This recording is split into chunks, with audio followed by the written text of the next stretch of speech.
mind. But again, Farsa needs to also scale up for the side of Hajizi. So now Onyx Philippines, actually their 1.8k gold lead almost got diminished. Now we're seeing some sort of a equal economy for these two teams. Twisted Minds was able to balance out the game just at the right time. And that forces Onyx Philippines to slow down their approach a little bit, play a little bit more for the macro, considering that Twisted Minds have now shown that they have hit a respectable power spike, despite Onyx leaning a little bit closer to the 1,000 gold lead. They're still getting some good items on the Kimmy, especially with a Sky Piercer already on there. Again, still no kills for him, but that's something that they have to watch out for, Onyx Philippines. Okay, so now back to this point. The next turtle's going to be up shortly here. And I expect the same thing, you know, both teams kind of rotating in. Now, Calra didn't land that Spear of Destruction, even though that was like in the vicinity in the last turtle. But, you know, maybe again, it's just go ahead and farm up, get online for both right now. But we've seen the Kimmy, man, it pop up even towards the end of the regular season quite a bit, have some success, but more so the weeks that we had off, where like the other regions around the world were playing this Kimmy. And really late game, if you're not able to control the Kimmy or even get close enough to take the Kimmy out, you could be in trouble in some of the later game fights right now. So Outplayed will go ahead and hold it down here. We'll see if they actually go in and contest MP. Oh, MP the King used their power of wilderness onto MP the King, so they might not be able to contest unless Onyx, though. James goes in with Infernal Pursuit, paired up with Hajizi's Feathered Airstrike, so a lot of ultimates plus the Purify of Keller already used up. Ultimates for the mid laners both gone now. This could go either way, but Onyx Philippines seems to have a better positioning right now for this turtle, as Twisted Minds are playing for the macro game up top. Onyx hasn't read the situation fully just yet. No one's going to be full committing for the turtle. Well, Twisted Minds might actually walk away with a tower or a turtle with this one. Okay, so they're just going to go ahead and focus on that. Little macro pressure. The top turret is going to go down. Outplayed will secure that one. And so now the decision to be made. James will hold up the turtle here. We'll see if they rotate in or just MP starts it up. So Onyx Philippines might go ahead and look to go ahead and punish this. They take control around the turtle pit. For now, the rest of the team from Twisted Minds will now rotate. Oh, hold on. Hajizi's going to Wings by Wings out, but Escalera does have the Flicker available. They're going to try to cut them off here. Kirk also has to run out there, but Escalera will be spotted out as they face off against this turtle. Calra could also join this fight if he throws in. Once that spear is available, he doesn't have it just yet. So if he just makes his way for the turtle. Again, a lot of ultimate connecting, but Brusco! What a beautiful setup for King Kong to get that turtle. Kirk running low. MP the King has his eyes on him, but Brusco is the first man down in a double kill for Outplay. This guy has a Sky Piercer. Yeah, the punish that we were talking about, if you're not careful with this very dive-centric lineup by Onyx Philippines, then the Kimmy's actually going to have a grand old time. And you mentioned it now, 2 stacks onto the Sky Piercer of Outplayed means Onyx Philippines really need to time their entries a little bit better. But at the same time, you have to look at what Twisted Minds did there. James got to enter at the right time to give space for Twisted Minds so that the backline of Onyx Philippines won't be able to respond as well as they could have. Now we're seeing the beauty of pairing up the Kimmy and the Farsa together. Wait! Ooh! But the combo got interrupted by the Dark Wave of James, and the counter punish of Twisted Minds was there. Brusco is down, but King Kong wants to avenge the death. He takes down Outplayed. James jumps in with Infernal Pursuit. Super Prince King Kong Keller working on the Ultimate Fighter, and they bring him down. A 3-kill swing for Onyx. Man, it looks so good. You know, you stop that combo coming out from Brusco, but then you still get punished for Twisted Minds. And Onyx Philippines gets a lot of value out of that fight. So they're also going to get some turrets now and get in position for the next objective. Great response by Onyx Philippines. What we thought was a flub eventually turned out better for them. I mean, considering the Keldra did get to hit the Spear of Destruction, and the slight moment of hesitation, though it looked bad for Brusco, just gave enough decision-making time for Super Friends, King Kong, and Keldra to make the most out of it and walk away with 2 kills. Yeah, and this is one of the reasons why we see a Kimmy having a hard time against assassin junglers like the Hayabusa, especially the Joy. Because as soon as King Kong is uninterrupted with the electrifying beats, there's no escape, especially if there's no flicker from that Kimmy. Yeah, it's really difficult to get away from that. And again, for Onyx Philippines, they put themselves a little bit further ahead. Nonetheless, I think it'd be great if Twisted Minds can eventually get that turret down. It's about 1 hit away, the mid turret for Onyx Philippines to open up some of the space to work with. The Lord is up now, though. And Onyx already getting in position. Again, they can just park Kelra on the opposite side of the map. Hope that he's able to join with that spear once it's up. But this is the problem too. You're working against a lot of heroes if you're Twisted Minds that just zone out so well. The Jushin here, of course, you got to watch out for Brusco. His flicker's available. Kirk can just take this damage and they can hold the Lord here. Calra's still going to push, but here's the fight. Going in for James. James has to flicker out, and Brusco again!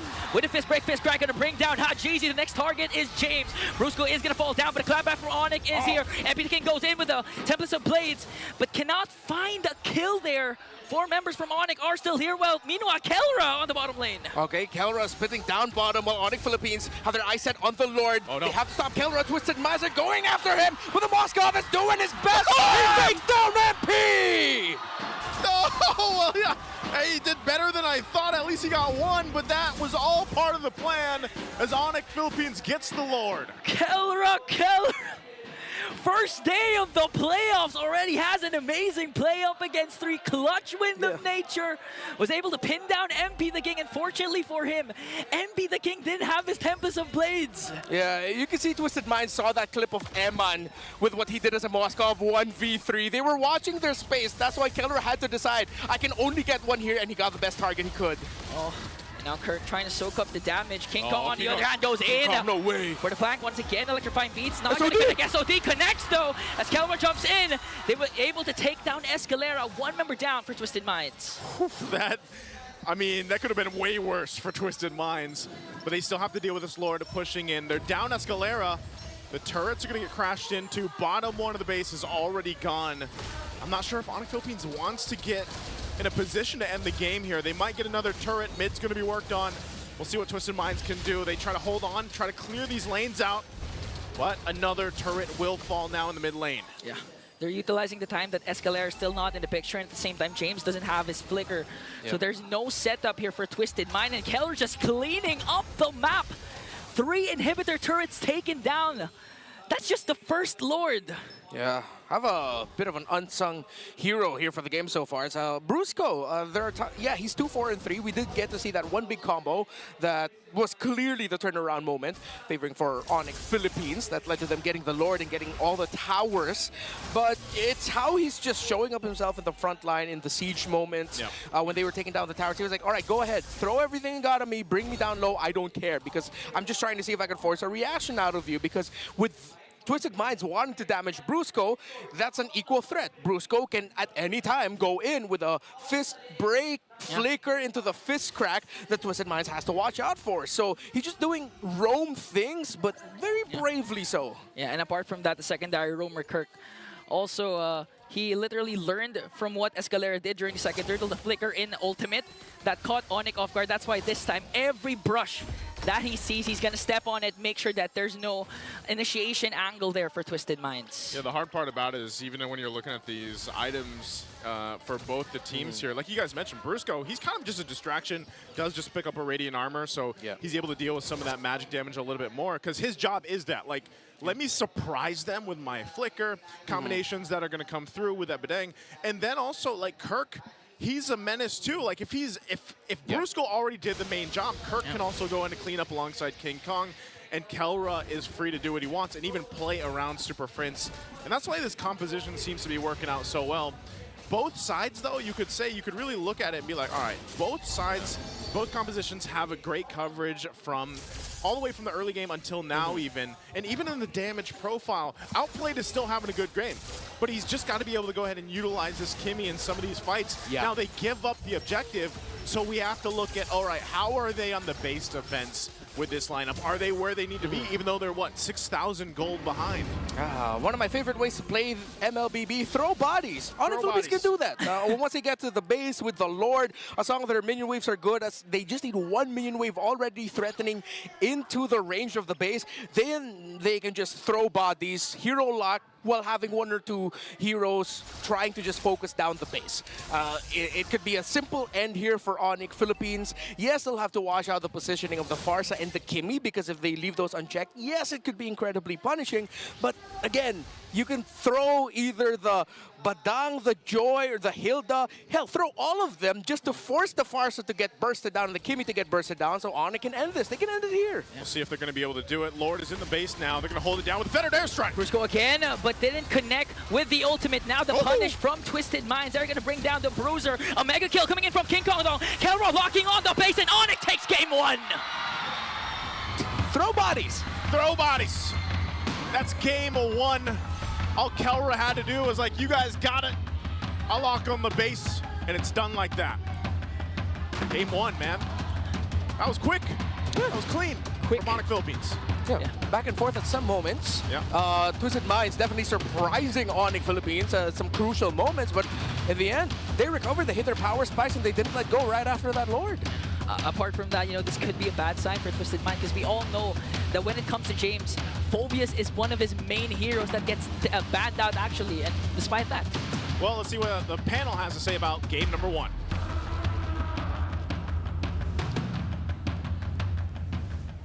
Well, one thing's for sure, we did see a very good back and forth in the early, the mid game there.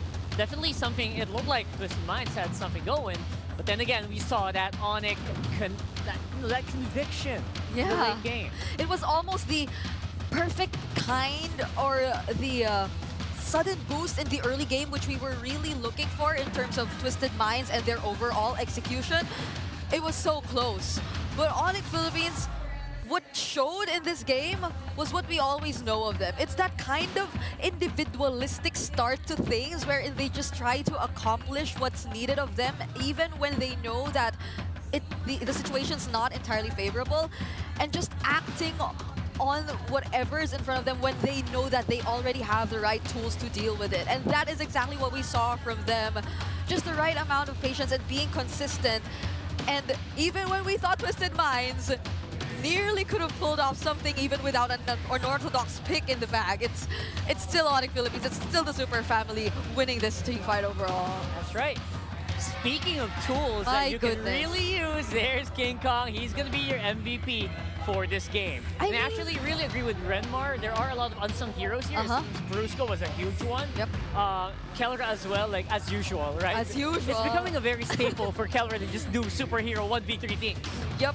But this guy, mind you, felt like he was one of the most quiet guys in the team during those moments wherein I feel like he was confident enough that the rest of his teammates could have already applied the necessary pressure towards especially the lane jungle that was in the hands of Twisted Minds. But until that very moment wherein he was able to find that only kill for the majority of the game towards Outplayed, that's where he literally went online, and that's where he was able to open up so many possibilities for his team. And looking at the MVP highlights or the overall highlights of that game, there was tremendous pressure for the first 2 minutes of the game towards Twisted Minds, and that definitely was something you would not want to happen considering that you have a lane jungle. But there were moments where in Twisted Minds, they actually had those calls, those right calls, those confident calls, which rewarded them greatly, especially in terms of them somewhat finding a solution to how they were supposed to deal with Onyx Philippines.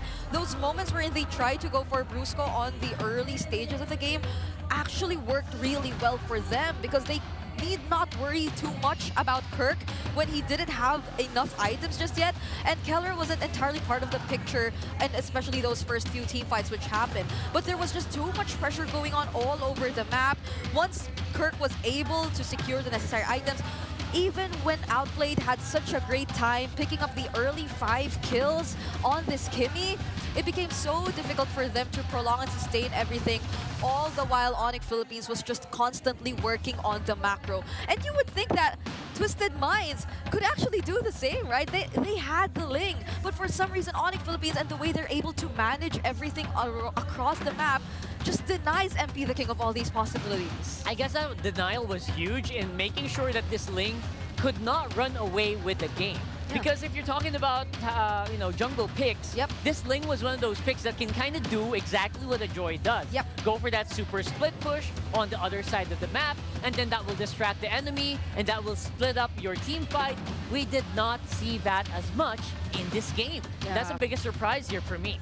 It always feels like Brusco, whenever he tries to go in for the big frisk crafts, it's always landed towards MP the King too. Like, for some reason, MP the King gets forced to use the Tempest of Blades, and that's probably one of the biggest problems that they had to undergo as well. You need to have your Tempest of Blades so you could play just as aggressively, so you could just fight back against Onyx Philippines whenever they try to go for something. But the moment that MP the King knows that it's no longer available for him, he could only do so much. He'd have to divert his attention towards other things they could potentially go for. The trades, which we also talked about during the pre-show, but in this scenario, in this game, I mean, look at the number of turrets that were taken down by Twisted Minds. It's only 2. Look at the number of buffs that they were able to secure compared to Onyx Philippines. And objective takes are indeed a huge problem, considering that King Kong was just able to perform so well once again in this game. Mind you, we don't even see Kelra here, but Kelra on the Moskov, by the 11-minute mark, he only needed one more item to complete his build. And that just goes to show how ahead Onyx Philippines was in terms of playing out this first game of the series. When you find a game where Kelra doesn't feel like he needs to do as much, he doesn't need to do the heavy lifting, he doesn't need to control the map on his own, that's already a good sign, right? For Onyx Philippines specifically. And that's what I'm talking about. When you talk about tools that the team has at their disposal, King Kong is just a small part of it. If you think about the bigger scale of it, Super Friends has so much mid lane control. Brusco just takes everyone by surprise. Your BPI rich guy is King Kong.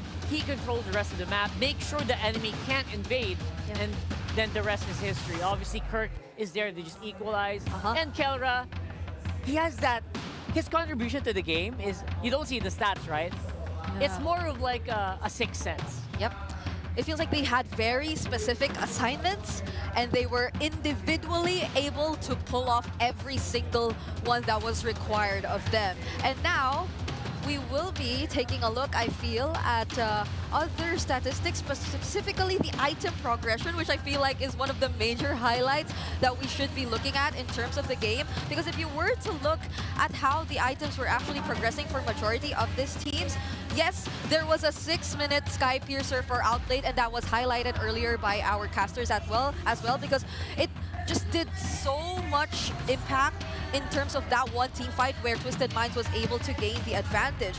But the moment that Kirk was able to pick up the blade armor himself, and that was around 7 minutes, as you could see here in the item progression graph, it felt like Onyx Philippines just had a go signal. It felt like they just decided all together to just go for the fights. They already have, or they were already able to equip one of their frontliners, their main frontliner even, their main player who was supposed and expected to be just as aggressive all throughout the game, and they were able to find a way to deal with one of their biggest problems, which again was Outplayed. And Outplayed here, we're not going to take away the fact that he did perform really well throughout this game on that Kimmy. There was just this one moment where King Kong was already able to gain access to him. But again, that was a collective call, I feel, for Onyx Philippines, because they were just waiting for that moment wherein they felt that they already had the necessary tools to deal with the problems that were at hand. And for the meta check, let's take a quick look at what we actually have observed from Onyx Philippines throughout the regular season as well.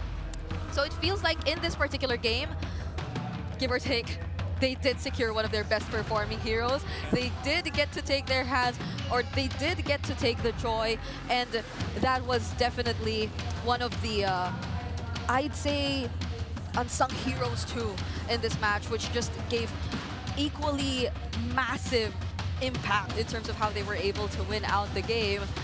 And this is just one of the many scenarios that you have to watch out for in terms of Onyx Philippines. I feel like Twisted Minds really drafted so well, and there was so much promise in terms of how they could have pulled off that entire draft.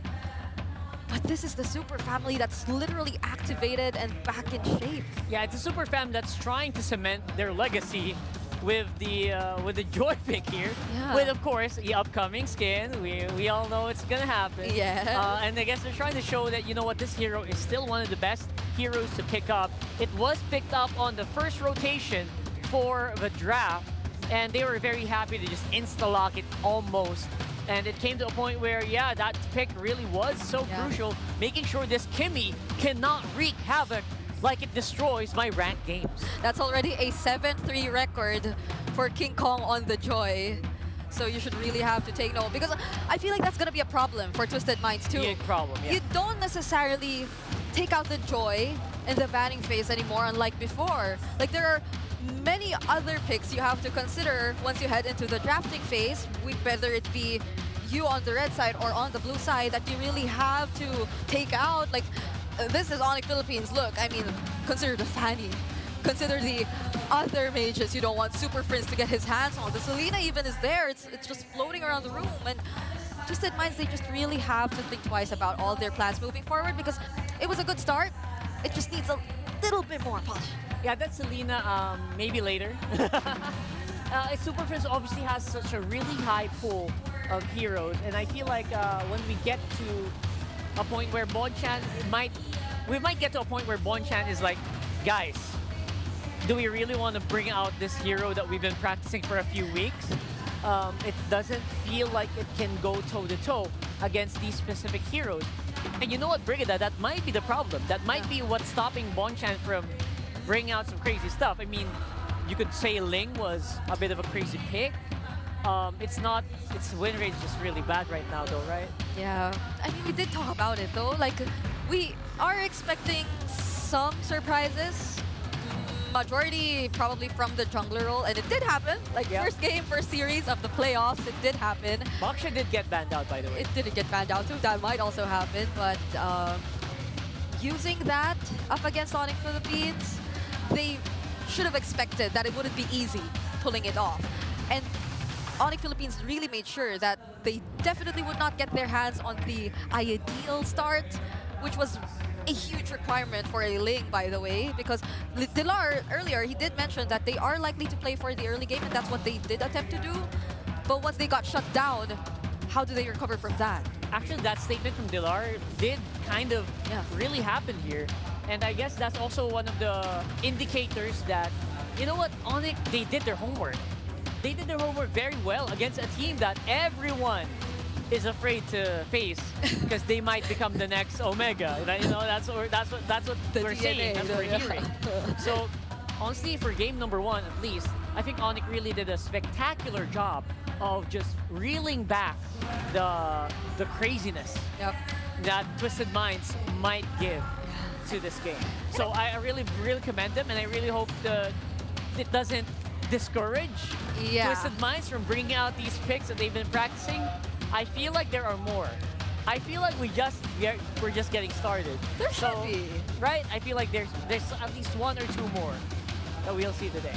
And they have at least two more chances. Two more chances. Of doing just that. Minimum two more chances. Minimum two more chances. Because if Onyx decides to just ride on the momentum and carry this over to the next few games that we'll be seeing in the series, then it'll be very unfortunate for Twisted Minds if ever they do get to encounter a sweep. And that's exactly what they want to avoid, because they were so close. Like, this is probably one of the most decisive versions of Twisted Minds that I've ever seen, so we definitely want to see more of that. And we have a smart power post though. Is this something you want to see? We are giving away in-game codes to our... Wait, that guy is like... Oh my god. And he has red hair! Oh my god, that might be King... No, I know, it's not King Kong. I thought it was... he was just pretending, but no, that's not. Are we really not giving it to him? We should be giving it to him. We need someone to fight, maybe? This guy kind of looks like Super Prince's SDZYZ combined in one. So maybe 1v1, there you go. This guy's just too good. Come on, Smart. Come on, it's too good, right? It's too good. Oh my god. They're gonna be redeeming in a redeemable get. There's another. Is that actually SD? No, it's not. No, that's another red hair. It's a red hair guy. Red hair guy's in the house. Oh my god. Everybody's having some fun with the red hair. So is this the King Kong effect? That might be the King Kong effect. Is this just how Sigma he is, and is this just how influential he is? The only thing is that he reverted back to black. So, oh yeah. You know, that was earlier in the season. So either way, congratulations. He also has the Riz. He also has the Riz, so you gotta look at that as well. By the way, if you do decide to bleach your hair though, and if you go red, and you decide to color it black again, there's no going back. So you need to be very sure. I think this guy can attest to that. Yes. You cannot dye your hair black again and then just, you know. It's gonna be a journey. It's gonna take you along. So, yeah, hopefully you guys are having fun with that first game.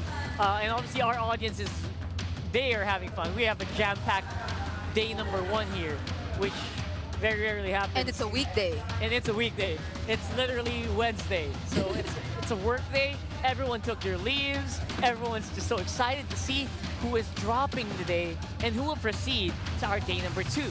But for you guys, of course, you can also just watch at home, play anytime and anywhere with Smart's Power All 99. Now with 10 gigabytes for all apps, plus your choice of only Facebook, Messenger, and Instagram, or only TikTok, plus only calls and text to all networks. So if you decide to come visit us here, there's also a Smart booth right outside, you know, so you can check it there. Of course, and from esports content while you're already online to your favorite Filipino movies, Watch app is here. Go to watchup.ph and load Video 10 to stream your favorite movies and shows. No apps needed, smart data only. There you go. And after one game, you gotta watch one stream. Load Video 10 now and hop on to watchup.ph on your phone. There's so many things you can do once you decide to load that promo. Load 10. Load 10. And just... I want to clarify, is that 10 pesos? Hopefully. Maybe 10 days. I think it is. Let's see. Let's see. You can check it out. Like, come visit us here. I hope video streaming. Yeah, I hope you do. And I hope you got to secure your tickets because, you know, like, I feel like it's been in demand. It's so in demand. I swear it's so in demand. I think we sold out like a few hours after. It feels like a concert ticket Feels like selling. concert ticket, right? Yeah. So, yeah, and again, we hope you use those tickets. Go here. And if you don't, there's also an MPL playground at the ground floor of Green Sun Hotel where they're also holding watch parties. And you can also buy team merch. And there are so many events. There's also performers happening. I believe there's going to be a performance from MNL48 later. Oh, yeah. I think I saw that. That's amazing. But you know what else is amazing? MP the King. Yep. Despite, you know, losing out game number 1, he has been on a journey. A very storied journey throughout the past few years. Yep. And I mean, Coach Bonchan, he really made a decision to scout this guy, right? Like, after everything that he's been through and he's been able to prove, even at one point, serving as a playing coach, right? If I'm not mistaken. And that was, oh my goodness, that was against Onyx Indonesia. Like, at the time, they were playing up against that team and he was in that kind of role. So he's been through a lot. MP the King, he was able to experience doing so much. There's been so much responsibility on his shoulders. And it's been an up and down trend for this guy in terms of what he's been able to achieve, be it internationally or locally. But now this is potentially a statement, you know, like he could really solidify like his impact to a team once they get past the play-ins once again. But basing it off game number 1, it's going to be a challenge for Twisted Minds. And for MP the King specifically, this is as close as he can get to that coveted MPL PH title. It's definitely one of the most difficult titles to achieve in the MLBB scene. I know he has achieved it in other regions already, but if you can ask anyone, like MPL Philippines is, even their high star ranked games are like disgustingly difficult. I mean, just look at Onyx Philippines, right? How many interviews have they been through where they mention that they have a harder time playing in the Philippines rather than they do when they play internationally? So that's a statement from the world champions themselves. So that just goes to show how competitive it is once they're back in the Philippines. And I feel like the Minds have so much hopes for Twisted Minds, honestly. You know, they're at this point, and now what other plans could they potentially bring to the table? That's what we're gonna have to find out as we go them into the draft for game number 2 of Twisted Minds versus Onyx Philippines. We also have Renmar here from the desk to help us out with the draft, specifically with that first one. What did you guys think about that? Ooh. Well, I mean, the first draft, I kind of leaned with what Delar mentioned, that he was going into that liking the Twisted Minds drafts a little bit more. But then again, at the end of the day, execution, Onyx was just better all throughout. So looking back now, it seems like it's the exact same ban approach. Matilda, Angela, Baksha, yeah. So let's see if we're just going to get like a version 2. However, Twisted Minds has opened up the Harith this time around by taking away the Juicin from Onyx Philippines. Yep. And although there is still the Phobius though, which earlier Twisted Minds did decide to pick up once they were in the red side. Yeah. But I can't entirely say the same for Onyx Philippines. You know, I feel like Kirk wants to go with something similar to the Hilda, really. Like that very aggressive individual playstyle kind of EXP lane. It kind of serves him very well. It serves the rest of the team very well. Two, they will have a possibility of picking up that Phobius, though, which does... Yeah. I mean, it kind of fell off in the last game, but this one, it could be really strong. Yeah. Paired with the Joy as well. Yeah, I agree with what Rockhart mentioned. The Phobius rush doesn't look too crazy for Onyx Philippines. They don't go for it. They are willing to give the Phobius, despite them picking up the Harith. They are dead set on getting the Badang, playing around the flexibility of that hero. So yeah, Twisted Minds can definitely still go for the Phobius here. Yeah, and my question right now is, Twisted Minds, do they want to go for that exact same route of saving their jungler for later? Because we did suggest the numerous possibilities that were still out there in the first draft. Right now, even, they can choose between the Joy or the Hayabusa if they wanted to. That's a big open pool. There. And they go for the Hayabusa instead. That takes away the static mid laners. Well, Onyx Philippines will be forced on the more static mid laners. Oh, yeah. And then you add range poke into that. I'm liking the draft philosophy here of Twisted Minds, because now they're telling Onyx Philippines our pressure point is Super Fritz. Whatever he picks up, we want to give him a hard time. I mean, just look at the amount of range and the amount of die that could come in even just by seeing the Kalea and the Hayabusa right now. So you'll have to be extra mindful of whatever hero you are going to pick if you were Super Prince in this scenario. It's one of those rare times that we don't see. What? Ooh. Wow, okay. We saw MP the Ling in game 1, now we get Ling Kong. Ling Kong. Hey, imagine Ling just coming back to the meta after that. Everyone having fun with it. Yeah, everyone seems to be having so much fun with the Ling so far. So this is an assassin matchup that we're seeing from Twisted Minds. Nothing too crazy so far. Yeah, I honestly thought the Ling was more of just like, oh yeah, if I'm Fabian and I'm playing it in MPL ID, I'm definitely gonna play the Ling. But maybe it's because did King Kong go to Fabian and go, hey bro, how's Ling in the meta? It's good bang, go play la. And then maybe that's what happened, but it's not just in Indonesia. You're seeing other regions pick up the Ling more, and there's a reason for it. Yeah, big reasons as well. We can also see that, you know, if you're watching MPL Philippines for a long time, you might think, you know what, MP the King might have been forced into the Ling earlier. It doesn't feel that way though, right? Yeah. And this is just solidifying the importance of the Ling in the draft. First off, first free picks, it gets shown up for Onyx. Yep. Right now they're looking at some of the potential pickups that could be taken by Kirk later on. They battled the Phobias. There's still a glue also for Onyx Philippines. I feel like that could split up the damage really well and could block off potential attempts from Twisted Minds. Yeah, it can really survive against, it can also survive against a lot of these picks, these skills, that ultimates that we have for Twisted Minds. Yeah. Also great against the Granger because you can't really get eliminated right away. So I feel like the glue is a high possibility of a ban. Yeah, I think Onyx Philippines have their eyes set on picking that up as the 4th pick, if ever, considering that the Hilda's gone, Phobius go, they banned out the Phobius as well. Maybe Glue is going to be their pickup in the 4th, so that Twisted Minds doesn't end up with it. I like the Glue more on the side of Twisted, but I wouldn't be surprised if Onyx just decides to pick it up so that they can just take it away as an option already. Bit of a counter pick as well. You'll notice the low priority on the Kimmy and the Selena that we're talking about earlier. Oh my. Is popping up. It's Super Prince on the Selena once again, who, if he gets to play very aggressively again in the early stages of the game, I feel like MP the King won't be having that much of a great time either. Yeah, he's becoming one of those Selena prodigies. So here in this one, again, not gonna be surprised if Kimmy makes an appearance. That might be a little too problematic if that happens.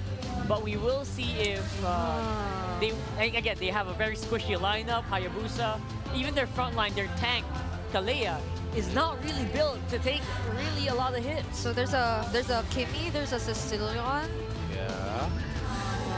You can't pick up like anything like the Eve anymore if there's a Selena. I mean, you can, but oh, there goes the glue in Twisted Minds. Yeah, that is what we mentioned earlier, that the glue pick looks better for their lineup. Let's see, hopefully no problems arose, as we did get to see James call out the assistance of the Marshals earlier on. Oh yeah. We're just waiting to see what the gold lane pickup was from Twisted Minds. If it was able to push through successfully, seems to be that the Marshals now are talking to the coaches. So yeah, I'm just acknowledging what we're seeing here. Let's see if this is going to be the final lineups. We're gonna have to wait and see, though. Yeah.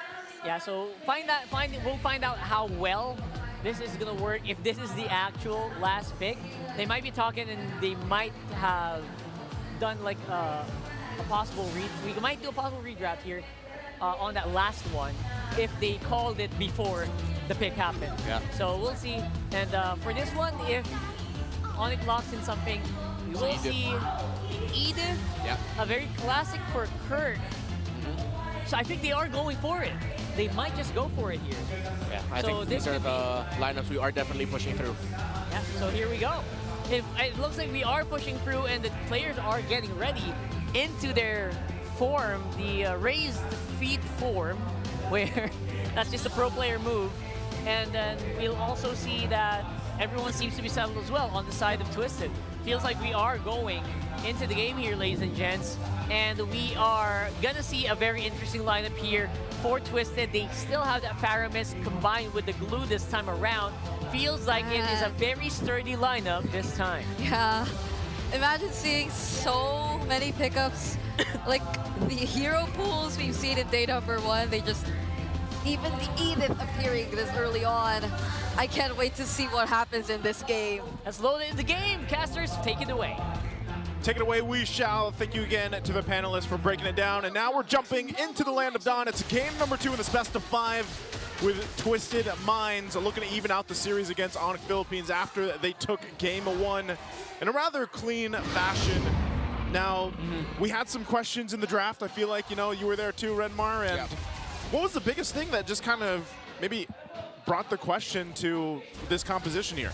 Well, for the side of Twisted Minds, they decided to go with a lineup that's very all-in. Dive, fight as a team, even though you do have an option to go for a 4-1 split with a Hayabusa, doing essentially what a Ling does for the lineup of Onyx Philippines, which is to open up the map and split push. But Onyx Philippines responded to the Faramis very well by picking up the Edith. What we've always talked about was, if you're going up against a lineup that has a Faramis and likes those longer extended team fights, an Edith is a perfect answer for that. Because if you time your Primal Wrath really well, either you take out Faramis's ultimate right away, or just when Twisted Minds thinks, okay, it's cool, we forced out a lot after we used the Netherrealm of the Faramis, suddenly a Primal Wrath from the Edith comes in and it just shakes up Twisted Minds so much. Yeah, as we can see, like Renmar mentioned, the Edith good when it comes to extended team fights, but apart from that, Super Prince this time rocking the Selena, and we all know whenever Super Prince has the Selena, but wait a minute, though, first blood drawn. Fourth squad of Twisted Minds, they're gonna bring down Kirk, but I think they're still going on. They want to go for Brusco. There comes the Ghost Bursters. Flickers are forced out here, coming in from Brusco, and a kill for Twisted Minds. Yeah, so surprised that they made a quick play down there, as you're already mentioning, this Edith coming into play for Onyx Philippines. So they handled Kirk, they've got the Flicker out. Super Prince is gonna be fine here. Turtle's up though, so that's going to be the focus. And one of the things you were mentioning on before that all is, Super Prince on the Selena has been really good throughout the season. We'll see if he's able to lock in those arrows in this game. But so far with Twisted Minds, the way that they're moving, they have to be, focus-centric on playing together. I mean, think about how much utility this lineup gives Twisted Minds throughout the entirety of this game. Yeah, lots of utility there. Twisted also made the perfect rotation. They wanted to take the Edith out of the picture, especially for that first turtle. That was more an investment into this first turtle, because now Onyx Philippines is tough for them to contest this without the Primal Wrath, although Kirk was able to hit level 4. Okay, Escalera goes in. He's already level 4. Haven't committed the ult yet. But now they're trying to go for more, and they're going to bring down Brusco once again. King Kong tries to answer back and gets the turtle, and is going to escape. Just waited for the moment. Oh, he's going to be able to escape, but they're going to put pressure here. They have to on this purple buff. King Kong's going to rely on the team. It's a 4-man rotation. Here comes the rest of Twisted Minds, though. Kelra from the back with the Salmon Force. MP the King was able to shadow out. Will he go back in time, though? Hajizi already forced out the Nether Realm as Kelra trying to work on James. He's going to bring down the Ultimate Fighter once again. Perfect rotation. I don't think Twisted Minds expected Kelra to be already there in that purple buff. And that became 5 versus 4 as Twisted Minds might lose more. Fortunately for King Kong, the Templars of Blades was there despite the Tsunami Slam. He was prepared to clap back and evens out the kill scoreboard 2-2. And that's why they're known as the Super Fam. I mean, early decisions like that, think about it. Kelra came all the way for that to help because they knew, okay, we lose this. Brusco wasn't at level 4. They're going to put pressure on the purple buff. We know how important it is when the Ling comes into play that he needs to have that purple buff. And so they have to rely on each other to make that happen because that's the same thing that Twisted Minds wants to do with this lineup. They're playing around each other down the mid lane. There's the combo from Escalera connecting on to Kirk. Kirk was able to flicker out, but Brusco managed to turn things around in the sacrifice for the bruiser of Onyx Philippines. Shadow Stampede, perfect by Hajizi, able to get the pullback so that they could at least secure the kill onto Brusco. It forced flickers out of the 2 frontliners, and with Brusco burning his flicker but not escaping, that was a good trade for Twisted Minds. So they were able to make up for their missed call into invading. As MP the King now getting pressured by King Kong. We're getting an anime battle, but it's a stalemate. James is here, 2v1. 2v1 situation here. King Kong, I think he's going to be able to escape, though. Already forced out the Templars of Blade, but Hajizi is in the picture this time, and he's going to be able to escape. Yeah, and that's the thing. I think, at least for Game 2, Twisted Minds doing a great job in this early portion of the game. Just going back and forth. You know, they're trading blows with Onyx Philippines, and that's kind of what they have to do. The lineup lets them do that. And so when you look at Onyx Philippines, how they approach these fights, it's so pick-off-centric at this portion of the game. And it will kind of be that because, again, King Kong can't just jump into the fight. That Tempest of Blades ultimate is so important for him. And now the turtle's up. He's going to stay bottom side. Arrow's going to land here. They might just try to force something, but it looks like not. Twisted Minds will get the second turtle. Or third. Wait, second. Second? Yeah. Second. As expected, Onyx Philippines are now opening up the map as Twisted Minds have gone into their Ube formation. Now just going to be clumping up. This is the strength of their lineup at around the 5-minute mark, around the second turtle. They're going to balance out the push that King Kong did down bottom with the minion waves finishing it up. And now Onyx Philippines might actually be able to fight this in the river if they want to. But Twisted Minds now reading the situation very well. They're like, wait a minute. This doesn't look good for us. All right, let's just back on out. It's a good choice. Again, it's really just trading blows. They're finding what they can across the map. They know that, I mean, part of this too, think about the previous game where there was pressure across the map with Kelra on the Mozcom, but this time around it's King Kong with this Ling, and we know that that's always something you gotta watch out for. So Twisted Minds wants to get that scaling going. And MP the King's had a rather really good, comfortable start. You know, he hasn't had to do too much. He's building up quite a bit of damage already this point on. So even as the Hayabusa, knowing that you have a fair miss with you lets you be a little more aggressive, I would say, in comparison to, for example, King Kong, where he's really got to choose those fights properly. Yeah, King Kong's still very fast with the leveling, though. Seems like for the past 2 to 3 minutes, always a level or half a level ahead of MP the King. He's level 11 now. MP the King level 10. Looking at the gold leaders, of course, King Kong and Kelra doing good for Onyx Philippines. The main damage dealers of this composition, while Outplayed has had a very comfortable time farming. Yeah, we almost saw an anime battle down bottom. I believe the 2 junglers already used up their ultimates. And this time, MP the King making sure that King Kong won't be able to just split push for the side of Onyx. Man, I feel like there'd be a true anime battle if they just, like Ling needs an anime skin eventually. Yeah. I don't know which one that's going to be. What other collabs are going to come, but hold on. They're going to commit. The Tsunami slam onto Kirk, but Brusco with a beautiful fist break, fist crack once again. Hajizi goes in with another realm. Keller just dancing in the middle of everything as everything picks up a kill onto Brusco and to Kirk. King Kong enters the picture now. Outplayed though. Tempest of Blade already casted. King Kong able to get away from this Twisted Mind's going to be continuing the turtle, and Onyx Philippines will have to drop it. The ultimate of the Faramis, the utility of the Netherrealm. Perfect King Kong! MP the King delivers the final blow.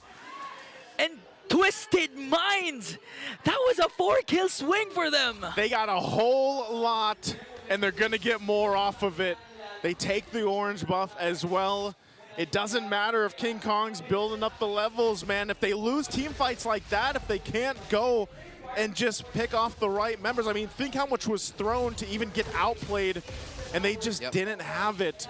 So Onyx Philippines gets checked on that side of the map, and that's not good going into when that Lord does come up in about 1:20 here. Yeah, and this is what you actually want from Escalera. Even down to the previous game, the second turtle, he was the one that started things off with a flicker and Tsunami Slam, and this time replicating that, but with Kirk. And full collapse there for Twisted Mind. Even if Brusco was able to clap back, though, they lacked the numbers because Prince and King Kong wasn't in the picture. Yeah, Netherrealm right in time. Keldra looked like he was going to threaten Outplay big time, but Outplay got to flicker out, and Escalera was actually peeling for his Granger. So it was great targeting by Twisted. Another Tsunami Slam already casted there. Weak Shadow Kill as well. And here comes Kelra. Zaman Force already popped down, plus the Netherrealm. They're going to be able to bring down Hajizi. Outplay picks up one more as Keller will be able to walk away. Okay, they're holding on to the mid lane. Meanwhile, King Kong pushing on the other side of the map, but the focus here is that mid turret, or at least the pressure from Twisted Minds. They've got a nice little lead at 3,000 up. So Onyx, this is what they do. If they're behind, they look for whatever scraps they can find around the map, put pressure where they can. But so far, so good for Twisted Minds. The team fight capability that they have is what's really the advantage for them. The Netherrealm, time and time again, has helped them extend those fights enough. And Escalera is doing a great job at setting things up, even under the turret, like we just saw him do previously. Let's take a look at the items here, how they're falling into place for both teams. All right, I want to look at the two gold laners. Already up to 3 core items for the Granger. Went into the Sea Halberd route after the Sky Piercer. While Keldra only has 2, but of course the Holy Crystal is a very expensive investment. He does have the Starlium and the Feather of Heaven, so he's good in that regard. You saw that the Harith is getting to the point where you can just brute force Harith it, where it's like 3 versus 1, 4 versus 1. As long as I got my Zaman Force, it's okay. I can try to make things happen, and that's where he is right now in terms of his items. But for Twisted Mind, the counter of Hajizi with the clutch Netherrealm, but wait a minute, Kirk! But still, Tsunami Slam already connected. Brusco goes from the back with a fist break, fist crack combo. Keller being able to free hit. Escalera might be the first man down, but Hajizi again with a clutch Netherrealm. He threw him while he was flying, and now Onyx Philippines looks like they're gonna fly. King With Kong. this battle, King Kong flies into the back, and he wants more, but MP the King survives. Used up already the Tempest of Blades, and what a turnaround again for the defending champions. That little moment just gave them a whole lot. Goodbye 3,000, 4,000 gold deficit that Onyx Philippines had to work with. And that was what, Kirk, that started it all. Yeah, that was a split-second delay that favored and turned the tides for Onyx. I mean, Flicker casted, Tsunami Slam already used up, but Kirk was able to use the onward to delay the attack of Twisted Minds. Yeah, I thought it would be a moment where Escalera, the animation of the title strike is still gonna lock in, but no, it seems like he just jumped into the arms of the mech of Edith, got thrown on his head, and then suddenly Twisted Minds was like, wait a minute, how did that happen? And Onyx Philippines just took over. That was crazy. I haven't seen that interaction. Hey man, they don't call him the Kirk attack for nothing. Yeah. That was something that an architect would basically do. They put together perfectly. But now from this point, Lord's going to be worked on. The shield will pop. Tier 2 turret in the mid lane is going to go down, and King Kong will continue to put pressure where he can. So they hold on to base turrets. Twisted Minds is not out of this yet. They do find themselves facing now the deficit 2,000 gold against themselves. their fighting capability is still good, but you can start to see the pendulum swing in the damage that Onyx Philippines is able to put through, especially how they have to kind of burst through that Netherrealm. They have to deal with Escalera forcing the setups that they've responded really well to in the last couple minutes, especially. Yeah, I like the discipline that Twisted Minds showed, especially in that last sequence. Of course, I want to assume that they were somewhat rattled a bit by Escalera not being able to complete his initiation with what Kurt did. But at the same time, Twisted Minds backed off at the right time. It could have been much worse for them. They waited for the entry of King Kong. King Kong was even put a bit in the red. That King Kong had to go, all right, I'm going to use my Tempest of Blades, but it's more of like to just deal a bit of poke damage, get out of here, I'm zoning out. Because if he decided to full commit that, he would have been punished instead, and you wouldn't want to lose the Ling in that situation. So Twisted Minds know when to back off. Seems like they've learned from that mistake that they did at the beginning of the game, wherein they invaded the purple buff, not expecting or respecting Kelra being able to rotate down there. Arrows again. This is where the thing, too, comes in the clutch for Super Prince. The scouting capabilities with the arrows, the traps, too. Brusco also playing front side, and their turn to go ahead and put pressure on the purple buff here. They still got 20 seconds for the Lord to come up, and they'll go ahead and take that. Now, MP the King, you know, at this point, he hasn't died. He's been able to relatively do well. Yeah. But when we think about this next objective coming up in 10 seconds, what does Twisted Minds need to do to win that fight, to secure themselves an objective and possibly be able to push towards the base of Onyx Philippines here? Yeah, it kind of has to start with Escalera again, connecting his Tsunami Slam, catching Onyx off guard. So just not let Kirk do that again. Yeah. If he'd be able to catch up onto Kirk and he won't be able to utilize the Primal Wrath, that would be a good sign, because that means that Hajizi will be able to use the Netherrealm for the Zaman Force of Kelra. Yeah, I also like the more counter punch approach that Twisted Minds is going for here, playing around the Netherrealm. Just continue that. They're not completely in the red. It's only 2,000 of a gold lead for Onyx Philippines at this point. They can definitely turn something around, but what hurts is they're losing that push up top.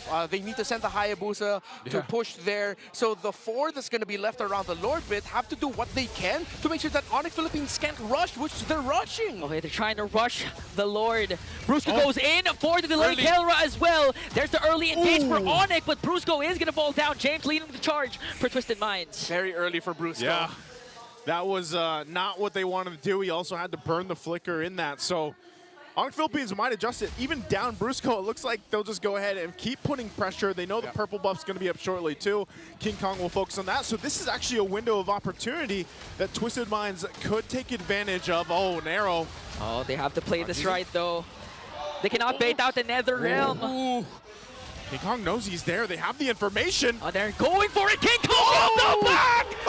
Eliminates MP the King! 2 abyssal arrows from the Monster Mage to completely break and twist the formation of Twisted Minds to set it up for King Kong. Did I not say Super Prince will provide the vision in that? I mean, that whole exchange came from Super Prince scouting them out, giving the information, especially to King Kong, to swoop on in and clean up the kills. And now with that, again, it's a swing in favor for Onyx Philippines. The base turrets are in trouble here for Twisted Minds. I mean, if you can recall how Super Prince picked the Selena early in the season, it was actually his decision, his recommendation to their coach to let him play the Selena, and now he's showing why he wants to use the Selena. My goodness, 2 arrows, and we're where we are right now. Onyx pushing into the base, Twisted Minds losing ground, losing gold. Heartbreaking for Twisted Minds, but for Onyx Philippines, that was just damn good MLBB. Even in the base, playing the dodging game, just dodging these arrows. A conceal is going to be used. Brusco goes up to the front side again. Just wants to get this turret down. They still hold on to it, though. So Twisted Minds, both turrets 1 hit away. King Kong will clean up the top one. And now Wave's still pushing in. We'll see if they clear this out completely. This is the discipline that we've seen from Onyx Philippines in the past. Even with a lead like this, they're very calculated. They know they can play around Super Prince. And if they really wanted to force it, Brusco as well, as that flicker is up. But there it is! Brusco with the combo though, but he's gonna fall down. That was well worth the trade. They were able to take down the inhibitor, but they were going for more. Another Tsunami Slam committed onto Kirk. He was able to cast the ultimate, but he's gonna fall down in the hands of Twisted Minds. 2 members down for Onyx. Let's see if Twisted Minds can get more. King Kong has to run away. 3 members of Onyx left in the map but the map state does not look good for Twisted Minds. Yeah, they can't even get a clean push down the middle of the map. The side lanes are not going to be good, despite Onyx Philippines losing 2. They took down all the towers. Let's see if Twisted can convert. It's going to be a difficult conversion, though. Yeah. It's like, when you saw that and we mentioned, well, Brusco can start it too, and he gets taken out.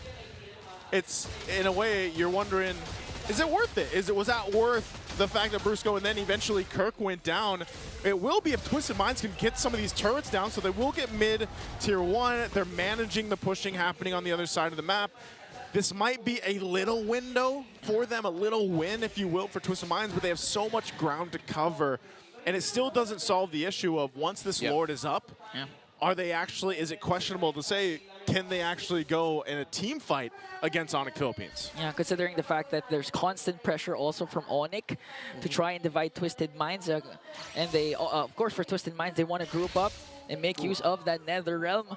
So now, Twisted Minds, it's going to take a miracle for them to come back or even just steal away the Lord, because Onyx, they can play this systematically. Yeah. We are now in HLG, hella late game, as the 2 gold laners are now barefoot. They've both sold their boots, bro. It's all damage items. Is that a regular abbreviation? No, or? this is my my addition to the abbreviation dictionary. All right. I'm one of the few ones to, send submissions. That's my first one. Hopefully it gets accepted. Hopefully. Who's the deciding factor of that? I believe it's Leo and Mirko. Okay. Mostly Leo, because he's the one who started the whole thing, I think. Leo's Mr. Abbreviation Man. Right now, the Lord is up, though. Minions. James gonna go in forward. Okay, Twisted Minds forced to fight. Minions are there for on behind, but Brusco again! Connects with the flicker. Oh, an this arrow. combo to bring down James. The arrow connects onto Escalera. King Kong just playing with his prey. Forced out the Nether Realm. Templars and Blades will connect. Kelver from the back as well. They're just bringing down bodies for the side of Twisted Minds. And a 4-kill swing for Onyx. MP the King trying to delay, but Onyx says 2-0. Man, Onyx Philippines, even when they're trying to chase down the members of Twisted Minds, it was so systematic. There's always an abyssal arrow flying into the back, threatening the back line. The members of Onyx PA just going forward. That was crazy. That was crazy, and I know the panel's going to highlight that too, because the way that Super Prince was playing those angles and just throwing out those arrows at the end were perfect. Again, a dominant, strong game for Onyx Philippines. Let's see what the panel has to say about this one. You know what? They're right. They do be crazy. That was super crazy for me. That we get to that point where it was just beautiful to watch for Onyx Philippines. It felt like they were like pincering their opponent in that last one. Oh my Super goodness. Prince could do no wrong in this game. And to think that we didn't see much from him during the first few minutes of the game. But towards the latter portions of the game, it felt like he has been the highlight of majority of the plays which took place, especially towards the HLG as mentioned. HLG! I personally am I like it. approving the HLG, although I am not part of the approving committee. Yes. It sounds great. And that was a surprise for us because, again, Twisted Minds had such great hold of the first few minutes of the game. It was actually really fun to watch for me, personally, seeing the back and forth at least for, it was a Faramis lineup trying very hard to ube it up as much as they could, try to withstand that onslaught. But in the end, Kelra really came out on top with that MVP. His Harith really shone and really gave the damage that Onyx needed to close out that game. Yeah, honestly, Kelra felt like he went unnoticed for majority of the game, and until that one moment wherein they had a team fight where he was just too free to deal the damage, it felt like Kelra served as a great way for Onyx to save a lot of the unsuccessful attempts that were done by, let's say, Brusco, because we can't count out the fact that there were some fist-break, fist-crack combos which were either too early or which put them in a slightly dangerous position, but to consider that there is still Kelra with the Zaman Force that's readily available to at least provide the damage during those scenarios, you still can't fully commit even as Twisted Minds. You were saying, word for word, Brigada said earlier there was so much gigil from Brusco, and I think that is correct. We did see a lot of that. And then again, that might be the reason why they pick up this Badam. Yep. They want to give them that scenario. Maybe the call from them was like, okay, Brusco, just keep throwing out those fist break, fist crack combos. We got you, win or lose. And that's what happened. It worked out very well for them in the end. It felt like Brusco had to do those sacrificial plays willingly, because it'll either way reward them in the end. So now they're able to actually redeem themselves, as we're seeing in some of these MVP highlights again, because this was, I feel, the final sequence before the game actually was ended there by Onyx Philippines. And if we are to look at it right now, it actually lasted up until nearly 20 minutes. 20 minutes. So that just goes to show how well Onyx Philippines were able to hold everything out. And this was a slightly different composition compared to what they decided to field in game number 1. It's not Kirk on the Hilda, which was the one ideally starting things out or providing the information that was necessary for Onyx Philippines to decide on whether or not they wanted to go for this or that. It was Kirk on an Edith, who was more of an additional layer of damage, some sort of deny towards Twisted Minds whenever they wanted to go for the aggressive plays, but it was what Super Prince was doing all along. Like, in the early stages of the game, we don't get to see all those flashy abyssal arrows connecting towards the members of Twisted Minds. It's because he had to do much more than that. He was the one serving as the vision, as the person providing all the vision here for Twisted Minds. So even with the presence of a Kalea, even with all those potential surprise setups from Escalera, by the way, we didn't get to see a lot of them. There were multiple times or instances, however, where Twisted Minds definitely they were on a roll. MP the King, he felt unstoppable on the Hayabusa, even trying to hunt down King Kong all by himself. But that's just Onyx Philippines really playing it safe, waiting for the right timings all over again. And this is proof as well that, you know what, the link can really work. Yeah. As long as you can kind of just give it a mission. Oh not my gosh. Not like the super carry link. Not the super carry, yeah. In this specific game, it was King Kong just absorbing the attention of Twisted Minds, going into their jungle non-stop. He was a team player kind of link in this game. Like, I mean, that 15-minute mark highlight, if you haven't, please check it out. Bring it back to the 15-minute mark of the game wherein King Kong was just able to look for both MP and Haji, who was just trying to go home. Everyone was screaming at that point, and he's the only one we're seeing here as the rich guy amongst the other members of Twisted Minds. Because again, for majority of the game, it felt like Twisted Minds had it under control. But this guy, you barely notice it, but on the Ling, he was still able to keep that turbo farming pattern we were talking about in the Keys to Victory earlier. Yeah, it's scary that he can keep doing that in a hero that doesn't really see a lot of attention, especially here in MPL Philippines. Yep. So he's able to do that in, it's not like a 5v1 King Kong wins, it's a King Kong do this specific set of tasks for us to win.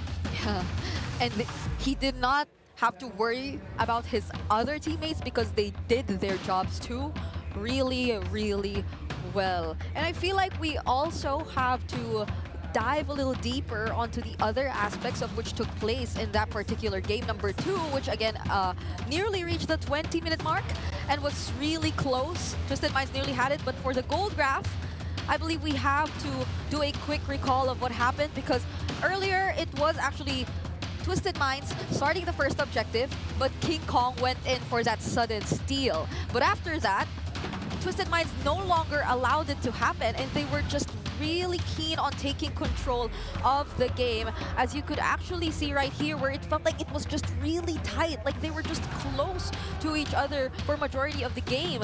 But during the 7-minute to the 9-minute mark, that was when we felt how Twisted Minds was almost in full control, literally pressuring even King Kong in his very own jungle. But this is also the part where other members of Onyx Philippines really went unnoticed. Like, you barely got to take note that there are other members doing things on opposite sides of the map, that there was Keller just farming things up because we had majority of our attention, especially on Outplayed, who, by the way, by the 13-minute mark, already had his complete item build, and he was the first to actually have his complete item build.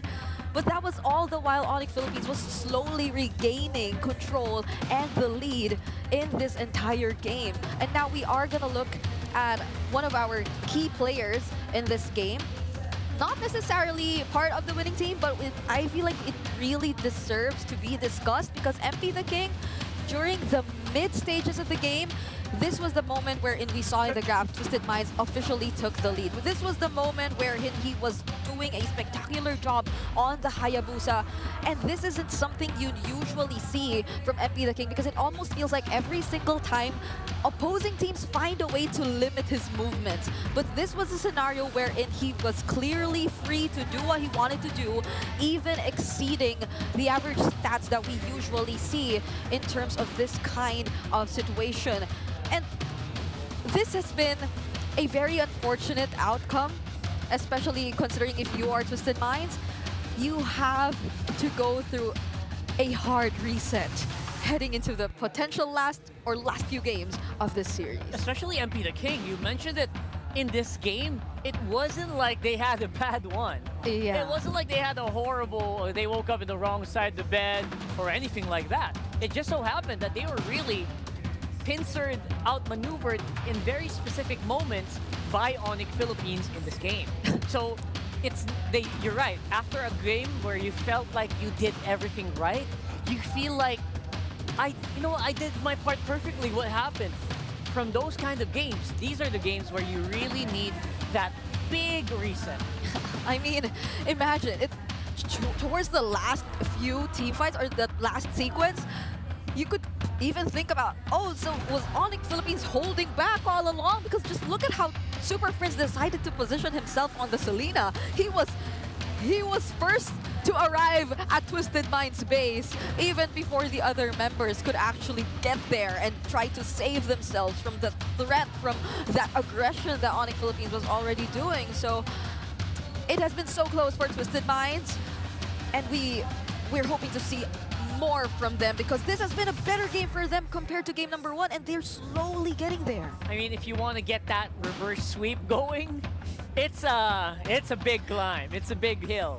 But if any team can do it, maybe it might be Twisted Minds, right? So I want to see that reset. I want to see that explosiveness. I want to see that creativity coming in from Twisted, because if it doesn't appear, it feels, from the vibe of it, it feels like Onyx can get away with this pretty easily.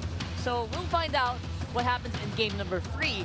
But for the meantime, let's throw it over to our host for the All Access segment right here in the Champions Arena. Maraming salamat sa ating mga casters. As of that moment, together with the panel as well, nakita natin kanina yung 2-0 ng Onyx Philippines, and they're going to be looking forward to that sweep. But of course, Twisted Minds, they're looking for a reverse sweep that, hopefully could put them to the next round. But before the matches, Jamie, of course, we have some special guests here with us today. Hi, how are you guys doing? Hello, hello. Why don't you introduce yourselves to everybody here, starting off with the beautiful lady next to me. Hello, I'm Kitskua. You probably have seen me on TikTok na nagta-transform into anime characters and game characters. Yeah, So Kitskua. cosplay, I love what you said. You transform into these characters. I'm gonna ask you if you've ever transformed into an MLBB hero, but before that, we also have this dashing man next to Kitskua. All right, diba? Hello. Hello, So hello. I am Haduch of The Pebbles. Kung hindi mo alam ang The Pebbles, you should probably watch The Pebbles. Nakakatawa kami, promise. Panoorin mo kami. Sa TikTok. promise, ha? Sa TikTok. Promise. Promise. The Pebbles. Okay, The Pebbles, ladies and gentlemen. Ba't napadaan kayo dito, Hadoch? Anong sadya, sa Champions Arena? Yes. So I was invited with kids who are here, and ang saya ng ambience, sobrang lupit ng venue. And yung ano sa baba, daming happening sa baba. And super solid ng fans over here. MPL Playgrounds, Yup, yes, sa yup. baba. Pag-uusapan natin yan, no? Pero before that, is it your first time here at the MPL? Well, actually, at the Champions Arena. Is it your first time to watch live? Yes. It's actually my first time and I'm enjoying right now. I like it. I'm happy that you're actually, nakita mo kanina, napanood mo yung Game 1, Game 2, you did tell me Yes, about yes. it. And that was pretty cool considering that you're watching all of the things that are happening right now. Kits, gusto ko ring malaman more about, the characters. You said you've been covering gaming characters, video game characters. Was there an MLBB hero that you actually covered already? Yeah, I did. Actually, sa TikTok, yung pinakauna kong viral video was my low-cost cosplay ni Laila. Oh, gusto ko makita. Baka mamaya pakita mo na lang sa akin. Transform siya, Alright. no? Nag-transform? I like it. Are there other mo? Actually, lately, meron kasi kami nung Naruto collaboration. Oo. Right? And I know for a fact that you are a Naruto fan. So, are there some other, characters and anime characters from Naruto that we can look forward to in the future that you'll cosplay? In the future. Yeah. Yes, what do you want to do next? So, since nakita ko yung collab ng Naruto at ML, kinosplay ko na si Naruto, yung guy version, tsaka yung girl version niya, pati si Sakura. So, tapos na yun? Tapos Okay. na yun. So, gusto ko naman itry si Sasuke. Tsaka si Kakashi. Bubuoy niya yung Team 7. Bagay kasi bilog na bilog yung face ko eh. So, Di naman. Grabe ka naman. Bubuoy namin yung Team 7. Oo. I like it. Aabangan namin yan. Oo. So where can they catch that, by the way, kids? Where can they follow you and see how you transform?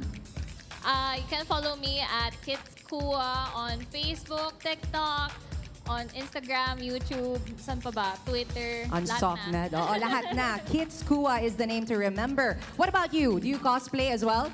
I don't plan, but I don't mind cosplaying. Yeah, why don't you guys do a collab as Yeah, you well? should do that. Oo nga, Oo, Team diba? 7, no? Team Actually, 7. oo. Gusto na, lahat, the Pebbles. We want to see Yes. that. That would be nice. In the future, abangan nyo guys. You know what? With that being said, where can we follow you, Haduch?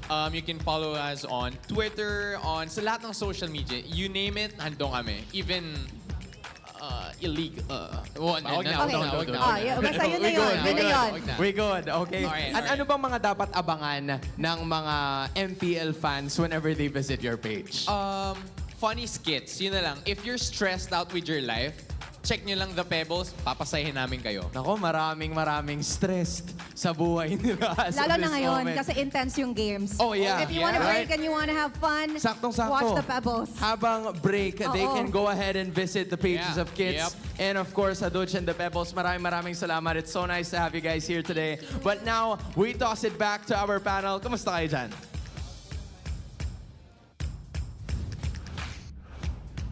We are doing great. Honestly, we're still recovering from that last one. Especially if you guys really don't see this, but while cameras are turned off, she just jumps around a lot. Oh my goodness. She's really engrossed in the game, so I was kicking the air. she's kicking. Because there were so many unbelievable plays which took place in that game. Some super unexpected turnarounds. Crazy stuff, honestly. Honestly, it was...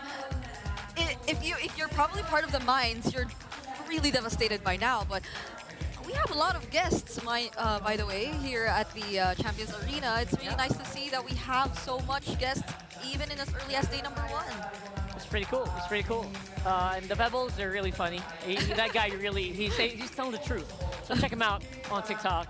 And here is Super Prince Playoffs KDA so far. Looks like he is having a pretty solid time, I'd say. First in all time, honestly. In the playoffs, he is ranking second so far overall. And in MPL Philippines, he is ranking 7th in Season 15. Yeah. Earlier when we were with Dilar, we were talking to him. All the while the player entrance was ongoing, the walk-ins were ongoing, and he was just very vocal about how much he looked up to Super Friends. Yeah. Like if there's one player he really looks up to in Onyx Philippines, he said it. Like, it's really Super Friends. He just looks up to this guy so much because he plays so well. He's just such a standout in terms of the entire lineup. And on the other side of the coin, we got Haji.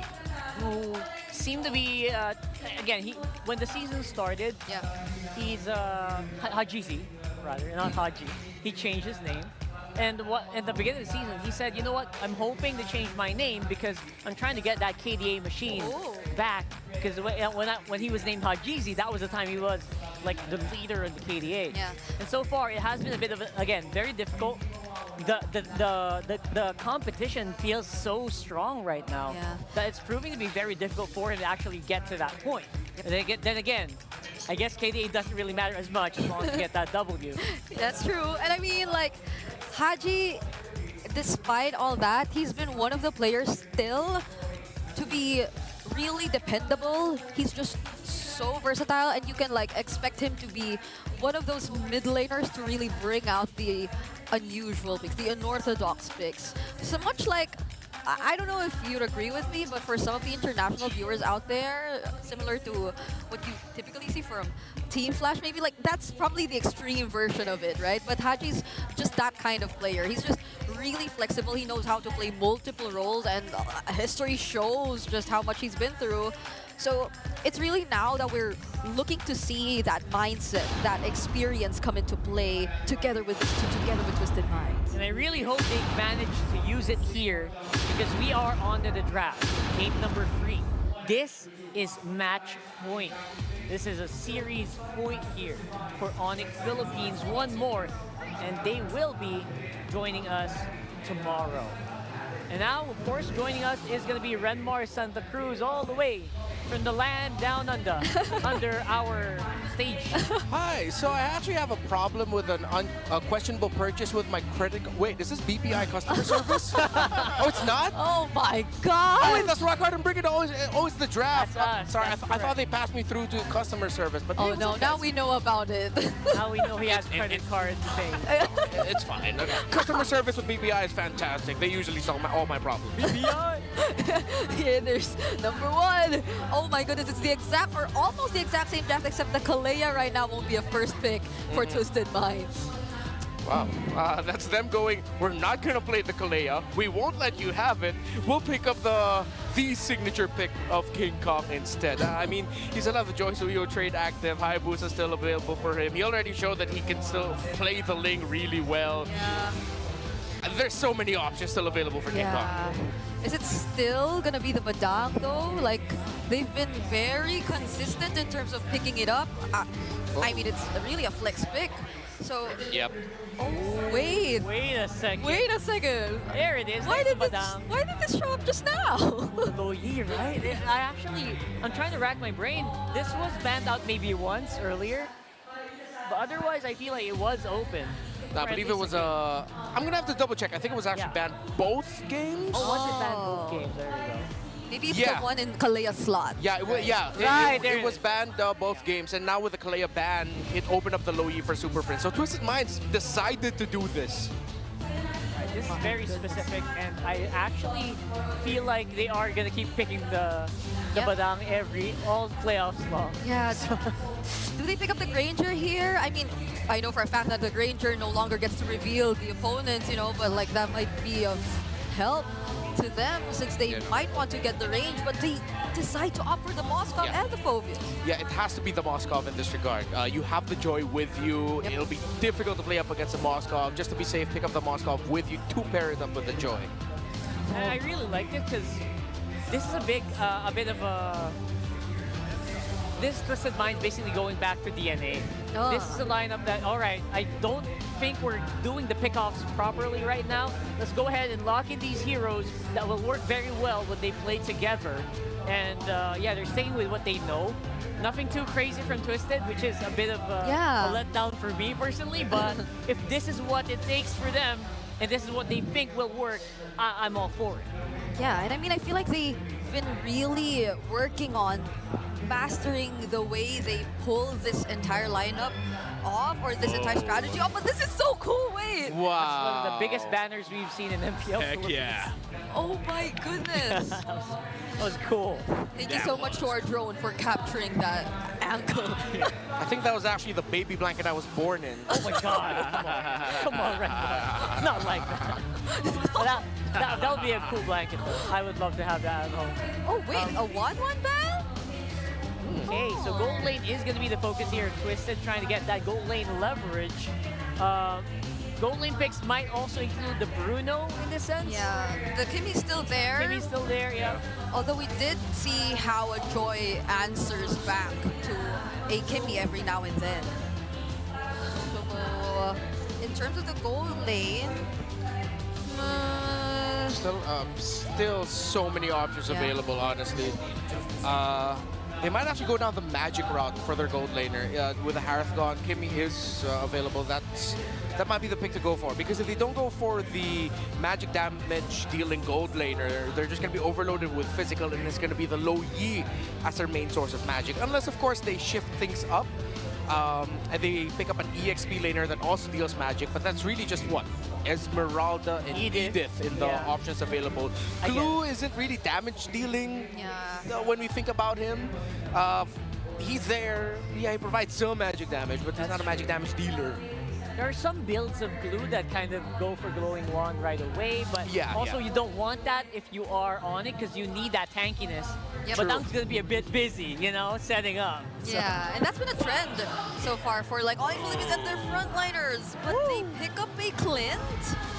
Interesting pickup so far. Not too surprising for Kelra, you know, but like at least for day number 1 of the playoffs. I like Guinevere. It's a very... Escalar's been trying to make this work all season long. Yes. Honestly. And it has had its moments. Yeah. But what about this refusal of Onyx to go with a Kimmy Renmar? And what's their last pick? I mean, they've overloaded with so much physical, they don't need to pick up another magic damage dealer. We know the damage profile of a Clint into the mid to the late game. They have the high boost of the Badang there. They don't necessarily need to go magic. They still might go for the Edith, though. But at this point, you need the strong frontliner. Oh, that's another one that deals good magic damage. They go for the Gacha up against the Farsa. So they still go down that route. Good balance. I like the Clint pick. However, Twisted Minds has a great answer with the Farsa. It's going to be a lot for Kelra to deal with in team fights, though. Yeah, that's probably one of the biggest influences too as to why they opted for a Gacha. So there's some sort of threat for the Farsa and for it to not be as free in terms of just throwing out the feathered airstrikes, because that's going to be a problem definitely for just in mind later on if ever they're unable to do that with Haji on this Farsa. That's right. So overall, if this is the biggest surprise that Twisted can do, by the way, just a reminder, this is do or die for Twisted right now. They lose this match, Onyx is the one going tomorrow. And we will see if there is going to be some fight in this Twisted Minds lineup. Let's throw it over to our casters to give us, or take us into the game. And we'll take you right into the game. Here we go, ladies and gentlemen. Game 3 upon us. It's match point right now for Onyx Philippines. Can Twisted Minds hold on to the chances of moving on? They need a win here desperately to stay in the series. Once again, it's me, Naisu, Ingan, and Renmar to bring you the action in this game as mid lane is already seeing some early poking happening here. What do we think of the lineups that are presented by both teams for us, Ingan? For now, I mean, the Clint in the picture for sure will be able to dominate the early stages of the laning phase, so they're going to have to watch out for that, and for Twisted Minds to be able to hold on long enough for MP the King and Hajisi to eventually scale up. Yeah, Twisted Minds, you see outplayed, struggling in lane against Kelra, who decided to play very aggressively. Brusco supplementing King Kong's invades, making rotation for Escalera a little bit difficult. Onyx isn't giving an easy time here for Twisted Minds. They know they have Twisted with their backs up against the corner, and they really just want to end this series right here. If you give Twisted some wind, then Onyx wouldn't want that. You know, Renmar, I gotta ask you, because I feel like you're the one that usually gets excited when the Clint gets picked up. You know, I feel like I haven't heard enough yeehaws. And yeehaw. Thank you. That's what I was waiting for earlier. But, you know, why the Clint? Why does Kelra go ahead and lock this in? How is this gonna give him an advantage? Is it in the lane, or is it just kind of as the game progresses here in the way that they've been playing throughout the series? I think this is something that we see from teams in MPL Philippines for the first in the play-in round of the playoffs, you want to see them try stretch the capabilities of the meta. So Onyx Philippines, I feel like this is one of those picks where let's see how the Clint will work. This is Keller going in here thinking, okay, I can use him to dominate up against the Moskov in lane.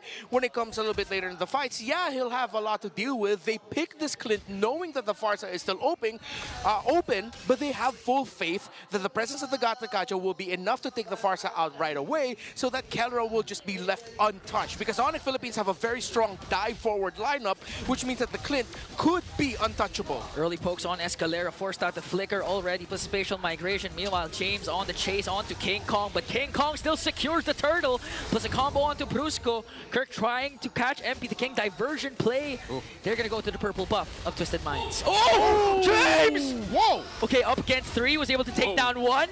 Paired up with the Revitalize, he's able to go for more against Kirk and Brusco out of nowhere.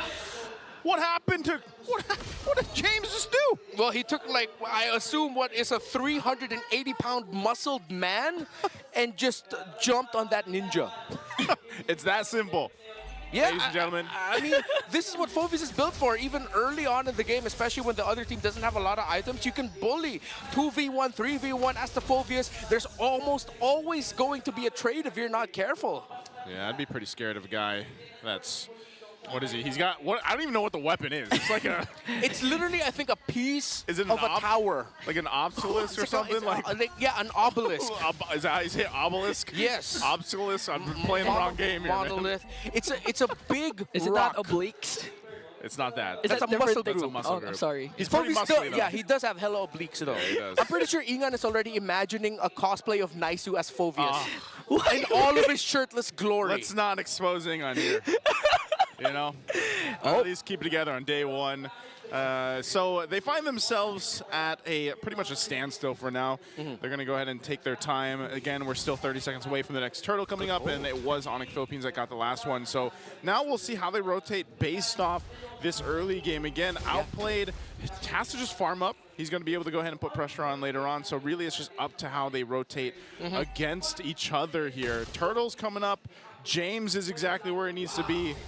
And so we'll see. Again, how often have we seen teams before ban out the Luoyi against Super Friends? Yeah, it's really cool because now you're seeing Twisted Minds, they want to spend a lot of time together and they're checking shrubs while doing it. While Onyx Philippines went from a 2-3 split into a 4-1, into a 1-3-1, all in one go, just to find an opening across the map in different parts of the map as well. So Onyx Philippines, again, this is just them showing off their flexible rotation style very well, checking things, which leads them to this. Now they have info where the turtle is. Twisted Minds, yes, they've gotten here first, but Onyx Philippines know that, okay, we need to allow Twisted Minds to go first because they need King Kong to get in his buff.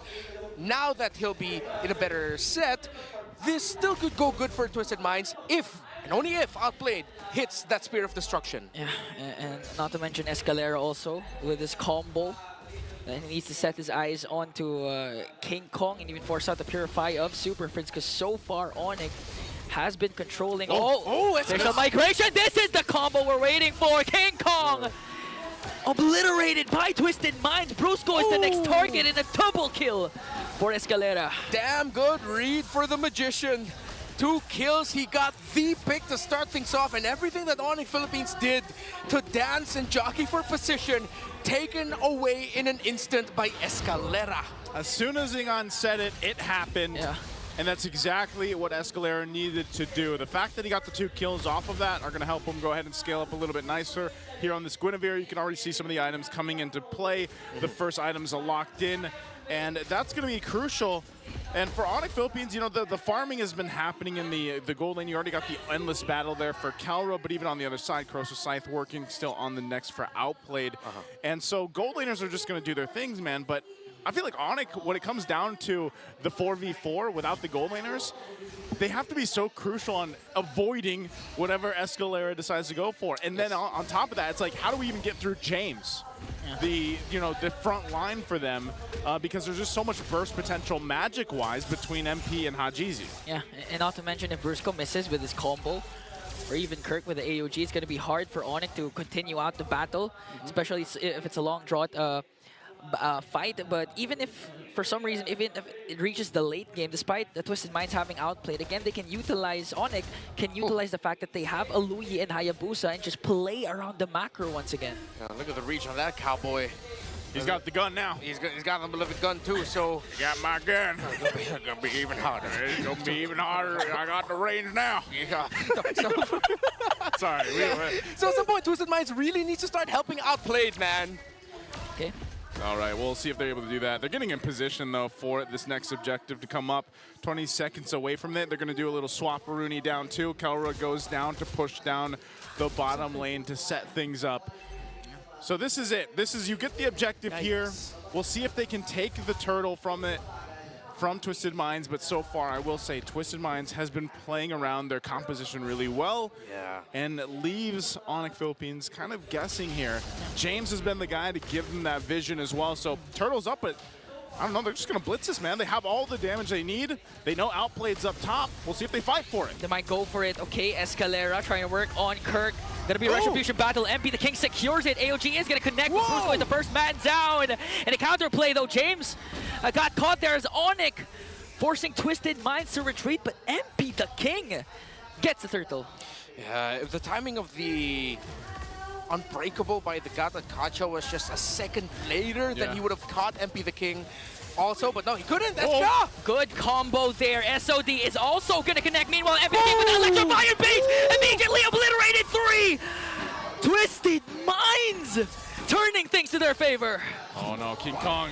Could be next. Oh, feathered airstrike up against King Kong. Outplayed is in. The Pen delivers the final spear that pierces through King Kong. Brusco catches MP the King. Good combo there, but MP the King slithers away. A miserable time for the Super Fam. The Spear of Mystery by Outplayed. Perfect.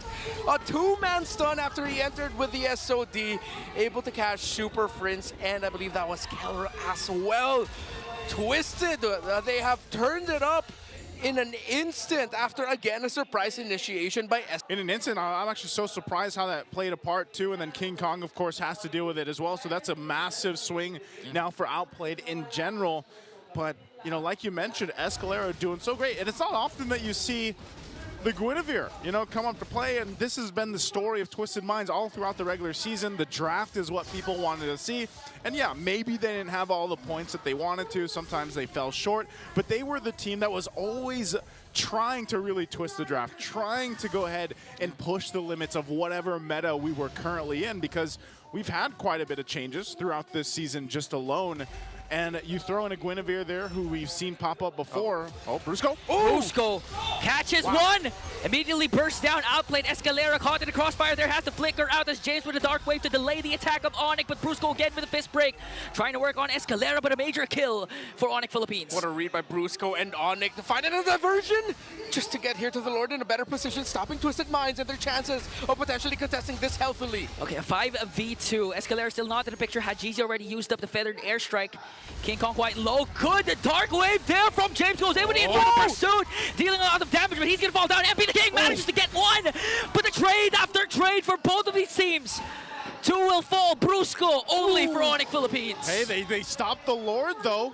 Onyx Philippines not able to just secure it just yet. They might start it back up. They have to go kind of reset. Yeah. Get Kirk back into the fight. He had to use a Revitalize earlier on. So Escalera and Hajizi, they're keeping tabs here. Divo. Super Prince going to go ahead and join alongside Kirk, so they might push it here. Feathered airstrike. Escalera jumps in, but gets potted out by Onyx and bursted down by Kelra as King Kong picks up the Lord. Twisted Minds, they did their absolute best, but Brusco, 2 big plays in that long sequence. Number 1, of course, the initial catch onto Outplayed as they were going to the Lord. Now, once you're in the Lord and Onyx Philippines started it up, it looked like Twisted Minds and MP the King could take it away. But the moment MP the King saw blood, he saw so many members slow, Brusco got his fist break just in time. Fist wind as well, although it should be called fist bump. Come on, it's a big fist bump. So he was able to finish out the combo just in time to make sure MP the King gets interrupted. Okay. Oh, timing again. Conceal's going to be used. Brusco leading the charge alongside Kirk. They want these shields down. Tier 2 is still up in the mid, and the top finally goes down here too. That might be all they get with this Lord, is that Holy Shield. The Holy Defense is going to be popped now on the bottom lane. So Onyx Philippines being down few thousand gold, earlier on, have now just turned the tides with the recent interaction. And Brusco, man, he's been doing this all series. You know, he's been the Badang. 3 He's been Badang doing games. this. It's just like, I don't want to say it's an easy job for him because sometimes we've seen him get caught out. Yeah. But it's literally what Renmar said earlier. Just throw bodies. Like, that's what Badang does, and maybe that's why he's so buff. But, like, you just throw the bodies at them, and you're probably going to force a reaction or something else from Twisted Minds. Yeah, that's why he's been so good. Every time that the wall comes up, even if you take out one, you only catch 1% out of the wall. That's either already a -1 or one dude that you're forcing to flicker, to use a dash. All very important resources in the pro scene. And Brusco's been fantastic so far in the recent sequences. Diversion. Okay, it's not going to lead into anything too crazy. And equally, on the other side, of course, Twisted Minds, he got to this position because Escalero's been great on this Guinevere. So it's like a roamer battle to see who could have the better set. Okay, gonna fight for the purple buff, but MP the King goes in, forced to use the Retribution, but now Escalera trying to work on Kirk. A good dark way there from James, forced out the flicker. AOG! And Brusco connects as well. The ultimate fighter for the side of Twisted Minds will fall down. What a jump. Man, Gatot and Badang together. What a read by Kirk, the patience. It was like, wait, have they used everything? Yeah, Kirk, go ahead, just jump in, man. And then Brusco was like, let me add him in a little bit more. I also have something with me back available right away. MP, no way, no way, no way, no way! So they also connect, outplayed versus Aurora! Pops his Wind of Nature, he's working on Brusco against 3. King Kong is in the picture this time. Hajizi, he doesn't know where King Kong is, but they do have minions and the numbers. And now Twisted Minds twist it to their favor. MP? MP outplayed. My God! Earlier was the whole Gatot, Badang, all right, let's bruise him up, and then the Joy and the Moskov suddenly makes magic together as well. Fantastic back and forth by these two. Oh goodness, and that's gonna get them the objective too. What did you call the Moskov earlier on? What was he? A spear-wielding hottie. That was spear-wielding hottie. I was hoping you'd forget that. Well, we didn't. And now they remember if they missed it earlier. Oh, man. Wielding hot. Again, we're about to approach the 15-minute mark. What do we call that again, Renmar, after 15-minute mark? Gotta go to the bathroom. Hey, at this point, he's got his Malefic gun now too. So Outplayed is locked in. He's got some extra range to work with. He's ready for the contest against Kelra here, because Kelra had that earlier on. He's still working. What is he going to go? BOD? Yeah, it's all about who has a longer reach. Longer reach and more damage. That's what it's all about. It's about the long-range pokes. I want to hurt you, but from afar. From afar. From afar. It's like sending your most hated establishment a very strongly worded letter. Yeah. Or a bad review. I was going to say reviews. Like now, I mean, we are in 2025. Yeah. You want to send a letter, go ahead. But I don't know if they're going to get that. Now, the base siege. Twisted Minds. We'll see if they don't press it in. Kirk's in Finds trouble. Kirk, but he decides to walk away as Onyx Philippines will take care of this Lord. All right. Twisted Minds doing what they can to force reactions out of Onyx Philippines, especially with a feathered airstrike and, of course, Escalator going. Oh. Ingan, chill, man. Chill, Ingan. I mean, you can take a drink of water. How can I chill if King Kong does something like that? Almost, though. You're mid-drink and, like... Didn't cast the Wiki Shadow because he saw that there are a lot of members for side of Twisted. Yeah. All right. That would have been cool. Let's see if we can get another chance at that. Maybe they were just like they were stretching out the muscles to see if they were going to pull off that play, try to get the shadow and whatnot. Let's see. All right. Well, back to it. Twisted Minds has gotten themselves the lead that they need. They should be able to go just in this next low that comes up in about a minute or so. Kind of take control of the area. You saw the Divine Glaive picked up by Hajizi now. He's been really good with the feathered airstrikes and just surviving too. And that's always one of the advantages of having that Farsa there. You can see as this game continues on though, the kind of swing back and forth, it relies so much for Onyx Philippines to just choose their fights correctly. Yeah. We saw how much they had to go ahead and throw at Twisted Minds. And then eventually it's like, okay, we could possibly surprise them with a diversion. Yeah. We could go ahead and utilize the Gatakacha's jump with the Avatar of the Guardian, but even Brusco. So if they run down that checklist and they run out of options there, I think that's where Twisted Minds really kind of shines. And they are able to go ahead and be quite bursty in the magic department, But then you kind of throw in the focusing mark emblem there too, and that helps with some of the bursts that we're seeing and why I feel like Onyx Philippines is left in check in some of these fights. Because if they get even a couple shots down with a feathered airstrike, we know how aggressive Hajizi is with a Farsa. That's a lot of times where they're just kind of left there being like, all right, we probably don't want to take this fight. So they don't take that diversion. They're going to conceal. Lord has started up behind with Twisted Minds, so they get in position. Brusco's going to jump in. Okay, who's going to initiate first? Escalera has to conceal, but gets spotted out by Kirk. Now, oh no, they commit everything onto Kirk, but he has to revitalize, so Onyx was able to free hit, though, and they were able to take down Kirk. All right, Twisted Minds still has to be very careful, though. They're up against a Hayabusa. They know that there's a chance that King Kong can steal this away. Already zoned out. Hajizi, great use of the feathered airstrike, plus the flicker, a bit early, but it's forced rotations out of Onyx Philippines, and Super Prince is low. Good zone. Good zone there from James as Twisted Minds will get the Lord. Onyx concedes. Yeah, they had to. I mean, they might have taken a risk, but then again, it's like, all right, maybe we shouldn't. You know, yes, King Kong might have been able to go ahead and swoop on in there and try to get that retry off, but it's better that they don't. Some key items are being picked up on here on both sides. How does this look on the defense side for Onyx Philippines, Renmar? Oh, they do have the Loyi and the Clint with them, so as long as they watch their positioning, Twisted Minds will be receiving a lot of damage. But maybe it's like what we said in game number 1. Twisted Minds can just try and throw bodies here. The difficult thing about doing that as this lineup is that you're up against a Badang, wherein if you're not careful, you get caught by the Badang, you're going to get caught by the Gatakacha in turn, which means that the Loyi and the Clint are both going to be set up to be able to do damage. And you saw just how much damage Escalera took from a few hits from Kellera. Oh, this is big. Escalera can just go ahead and force this even with a flicker if he wants to. So the Lord charges in. Top turret of Onyx Philippines is going to be taken out. Mid, the next focus. They got to clear out this Lord here. They're in a tight position. Oh! Brusco front back. They tried to make a play there, paired up with the AOG, but still they were able to work on the Lord and just lost one inhibitor turret. That might have been enough to put enough pressure to go ahead and stop more damage to the base here. Yeah, and I think Twisted Minds can actually continue this. They can keep up the offense. Oh no. Diversion, they're going to be setting Kirk. Is it not Kirk? Good taunt onto MP the King as MP the King work. Oh, Escalera!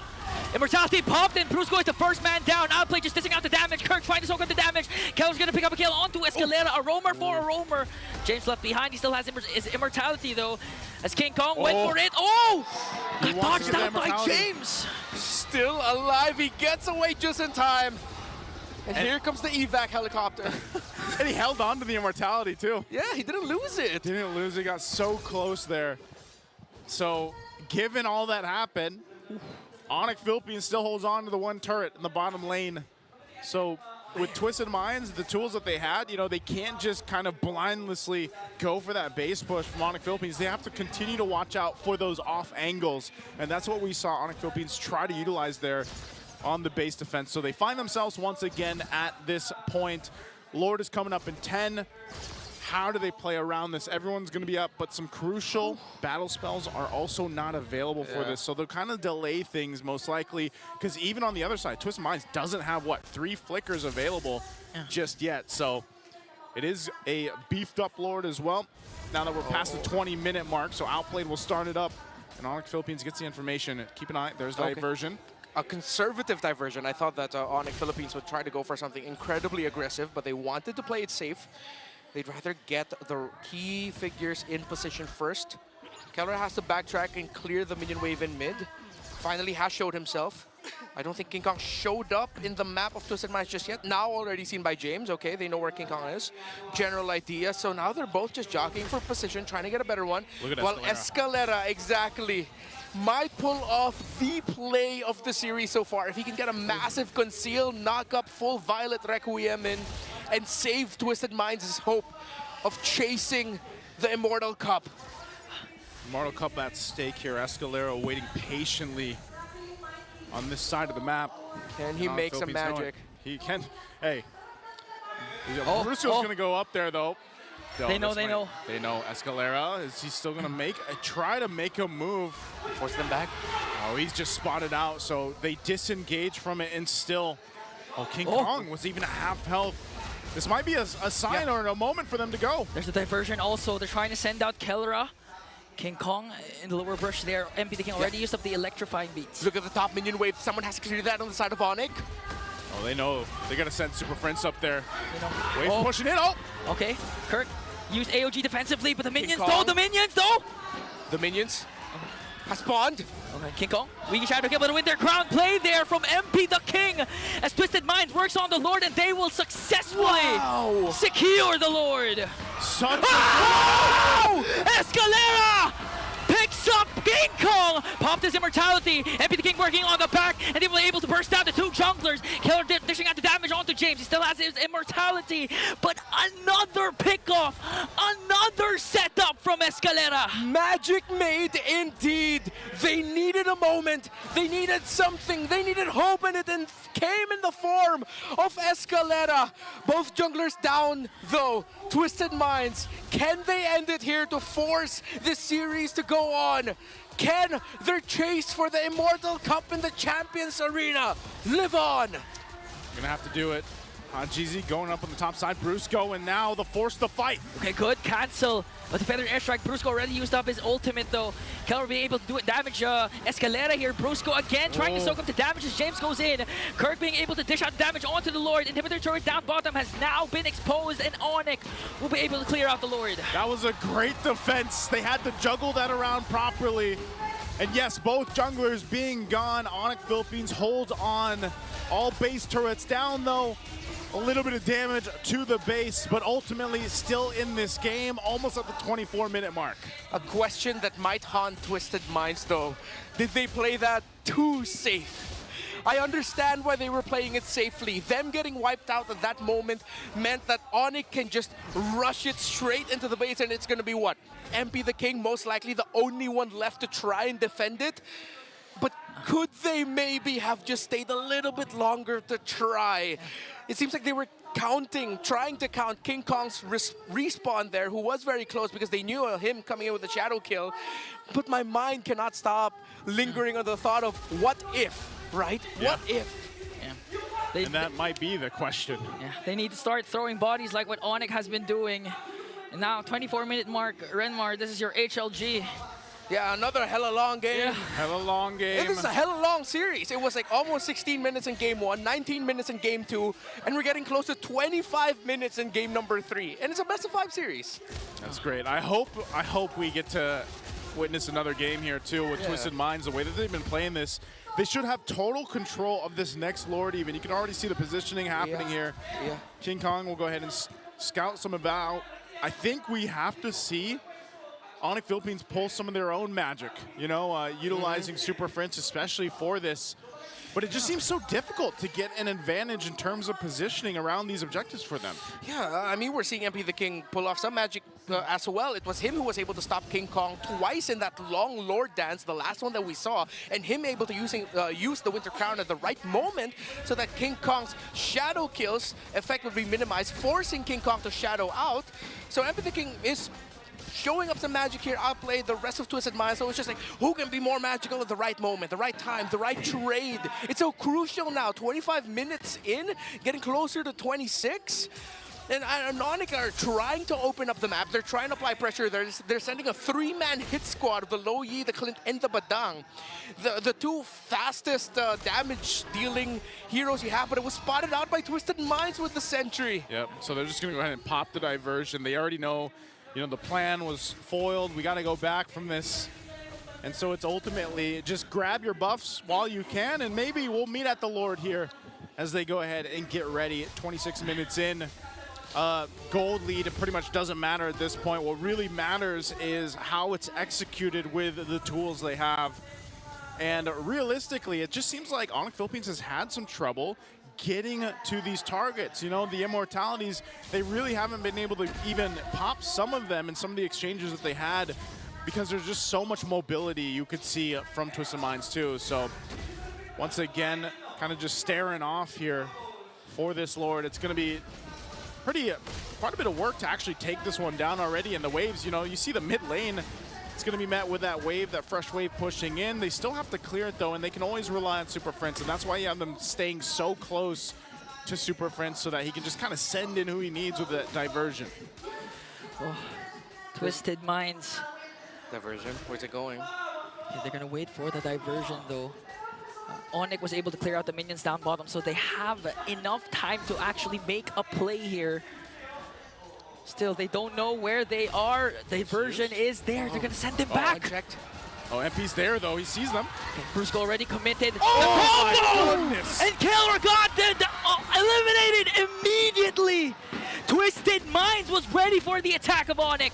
Blasted! Onyx Philippines! The gambit! It didn't work with King Kong! King Kong found MP the King! Okay, but in exchange, Super Friends also got taken down.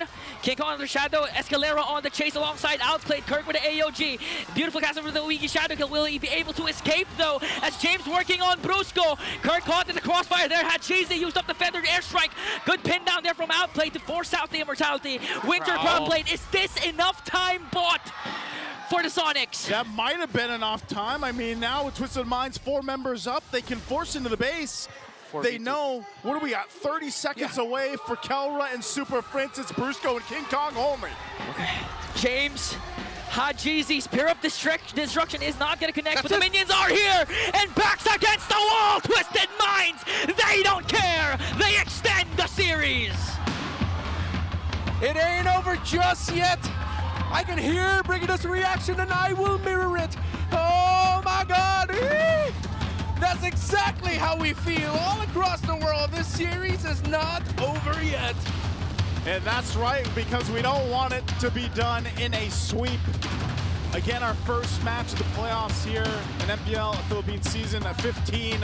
I feel you, Brigida, and I'm sure Rockhart has a lot to say as well, so we're gonna go ahead and pass it over to our panelists to break down Game 3. My gosh.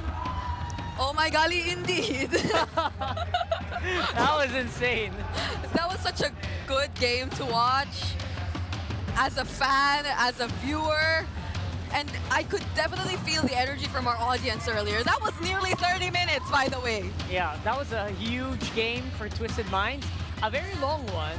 It wasn't as easy as, you know, getting a game 1 snap. It was 30 minutes. They were in the base, they backed off again. They're in the base, they backed off again. They were trying to be clean, they tried to be short, and because of all of that, we have game number 4. Hats off. Hats off to our game MVP. That's going to be Escalera on the Guinevere, who I believe was one of the very few people to actually try and be consistent in trying to prove and pull off this unorthodox kind of a pick, because there were some ups and downs in terms of their histories in using the Guinevere during the regular season, and there were some moments where they indeed were able to prove themselves, and this is probably the best game where they were able to so far. 100%. We had our doubts when Escalera just, you know, insta-locked the Guinevere earlier, but you know what? He's proven us wrong time and time again in that last one. Again, not the perfect Guinevere game, but just enough to really put a wrench in the cogs of Onyx in that one. In both the early stages of the game and the late game, the HLG, the Hello Late game, there were so much key spatial migrations coming in from Escalera. During the early stage of the game, he gave way to the first 3 kills to be easily taken there by Twisted Minds. And then towards the latter portions of the game, he just always consistently found key targets. And this is where he found King Kong, where they handed over 2 consecutive deaths onto King Kong. And that's something you're not used to seeing from the King of the Jungle. Yeah, not everyone can do that. That's also one of the impressive things. I mean, earlier on, King Kong already had a bit of a tough time dealing with Outplayed with that one, dealing with the Farsa. I mean, Haji did it so well on the Farsa right here. You expect the Farsa to die so much, but it didn't. He barely did. He barely did. We are going to double check in our post-game stats the number of times, if any, that Hajizi actually went down. Because as far as we could remember, we were already past 20 minutes into the game, but he has not died once. Not once on this Farsa, even despite the presence of a Gatot, even despite the presence of a Badang, who could have potentially always looked for the Farsa. He was so on point in terms of positioning himself every single time. And mind you, even towards this moment, the way Haji was able to position himself here and land those feathered airstrikes onto Kelra, it spelled out the end for Onyx Philippines. So impressive. Again, it's difficult enough to do it with the heroes that they have, Yeah. but to also survive that against the world champions, against the Season 14 champions, is already a feat in and of itself. So big props to Twisted Minds here. Hajizi definitely a bit of an unsung hero in this one, as well as Outplayed. Obviously, well, Outplay was like the spear, the spear-wielding hottie. how, as they say in ancient times. I don't want to say it. Thou art a spear-wielding hottie. Yeah. But it's a cool way to call Moscow. I mean, just look at how impactful this guy is. Whenever there is a spatial migration landed by Escalera, and when it's close to a wall, it's almost always a sure kill when Outplayed is within the area. And when you need him to either do the split pushes, when you need him to catch up using the SOD, he's a very reliable gold laner. Yeah. Even dying just once in this game. And to confirm, yes, Hajizi did not die at all. He's 407 on this Farsa. So Onyx Philippines were not able to deal with him at all. And again, it was so difficult to deal with just because I think at most parts of the game, the Clint from Kelra didn't do as much burst as we thought it would. So this is the biggest surprise for me from Onyx lineup. Super Friends even doing more damage than the Clint did in that game. Yeah, if I'm not mistaken, and we will be confirming this later on, Kelra immediately picked up the Endless Battle into the Sea Halberd and the Malefic Gun. So it wasn't necessarily like that all-out damage kind of build that you were expecting to see, or from, I'd say, other kinds of gold laners that could have been picked up, which are purely DPS and just all about shredding those members that'll come out from Twisted Minds. It was a different story this time around for Kelra, but we have to look at how Onyx Philippines still is able to take home all of these titles in that game. That was such a close fight, and they were still able to do relatively well, even up until the 28-minute mark. It just so happened that during that particular setup for the objective, it was Twisted Minds that was more prepared and well positioned. Yeah, the damage profile obviously also was problematic.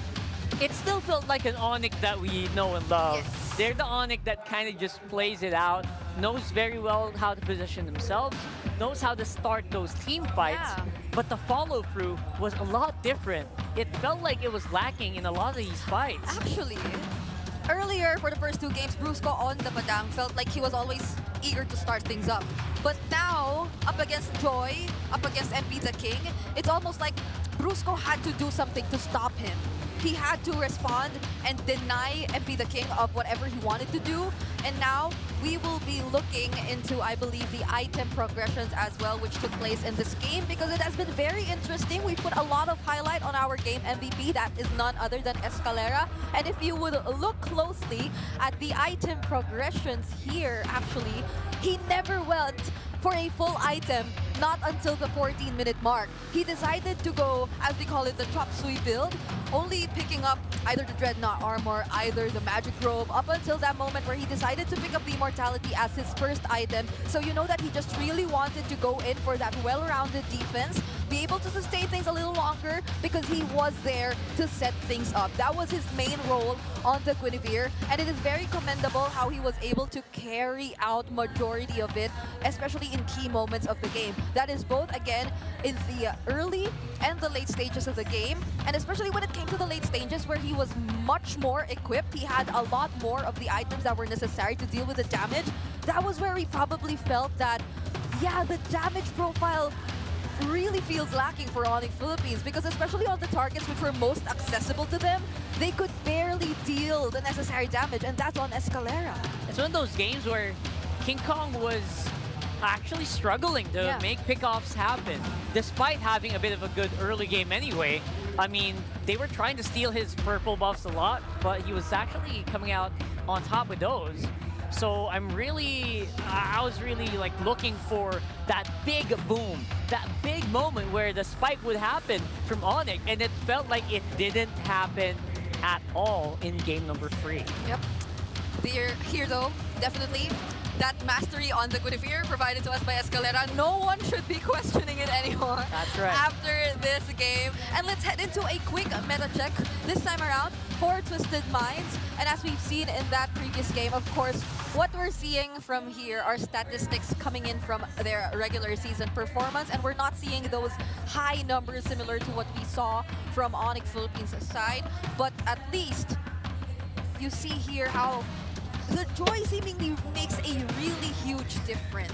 There was a Badang, there was Brusco on the other side, there was that on Onyx Philippines who every now and then did a great job in stopping MP the King, but this felt like literally MP the King unleashed, you know? He was just able to do everything he wanted, and there was seemingly no threats from the damage dealers of Onyx Philippines. That's true. That's what we're looking for here. A big question for that Clint pick was also, would it be a possible, could it have been a good Kimmy lineup? Could it have been a good Bruno lineup? So those are things that might be answered by us later for Onyx. But for Twisted, they do have a lot of picks that they have tried out right there on the lower left that didn't really get any wins. Yep. It's a big list, guys. It's a big list. It's a long list, and there are some unique heroes too that think similar to this again. And that's probably one of the most interesting things so far about the series, because it does feel like Twisted Minds, although they keep on teasing us about all these surprise picks and plans they have, it doesn't feel like they're actually showing us any of that. It's just more of like a much refined version of what Twisted Minds was trying to accomplish in the first few weeks of the regular season. So it's like, it's just like a continuation of their mission to become the meta shapers, I think, which, in fairness, they were able to really prove that that you need to ban certain heroes against them, at least, right? It doesn't really translate to a really high placement, but you know what? They're here. They were able to pull out you know, a bit of an interesting lineup and still win with it. We are 2-1 so far. So they actually might be able to do this, Brigida. I don't know. Are you telling me there's a chance that it might happen in the actual do or die? I mean, every game's a do or die for them now. Right but now, yeah. It feels like there's just fight.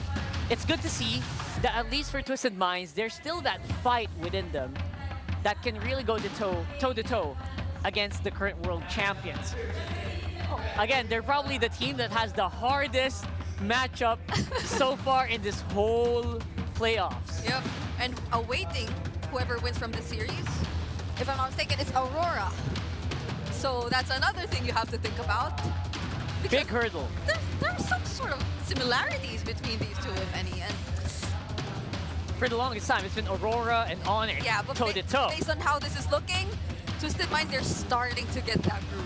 Yeah, getting in that groove might just be the difference maker here in the playoffs. The playoffs is a big difference from regular season. It's a big swap out, so stuff can change. That's why you have to keep watching. Let's throw it over to our host, though. I think we're doing something on the stage while we're waiting for Game 4 to get started.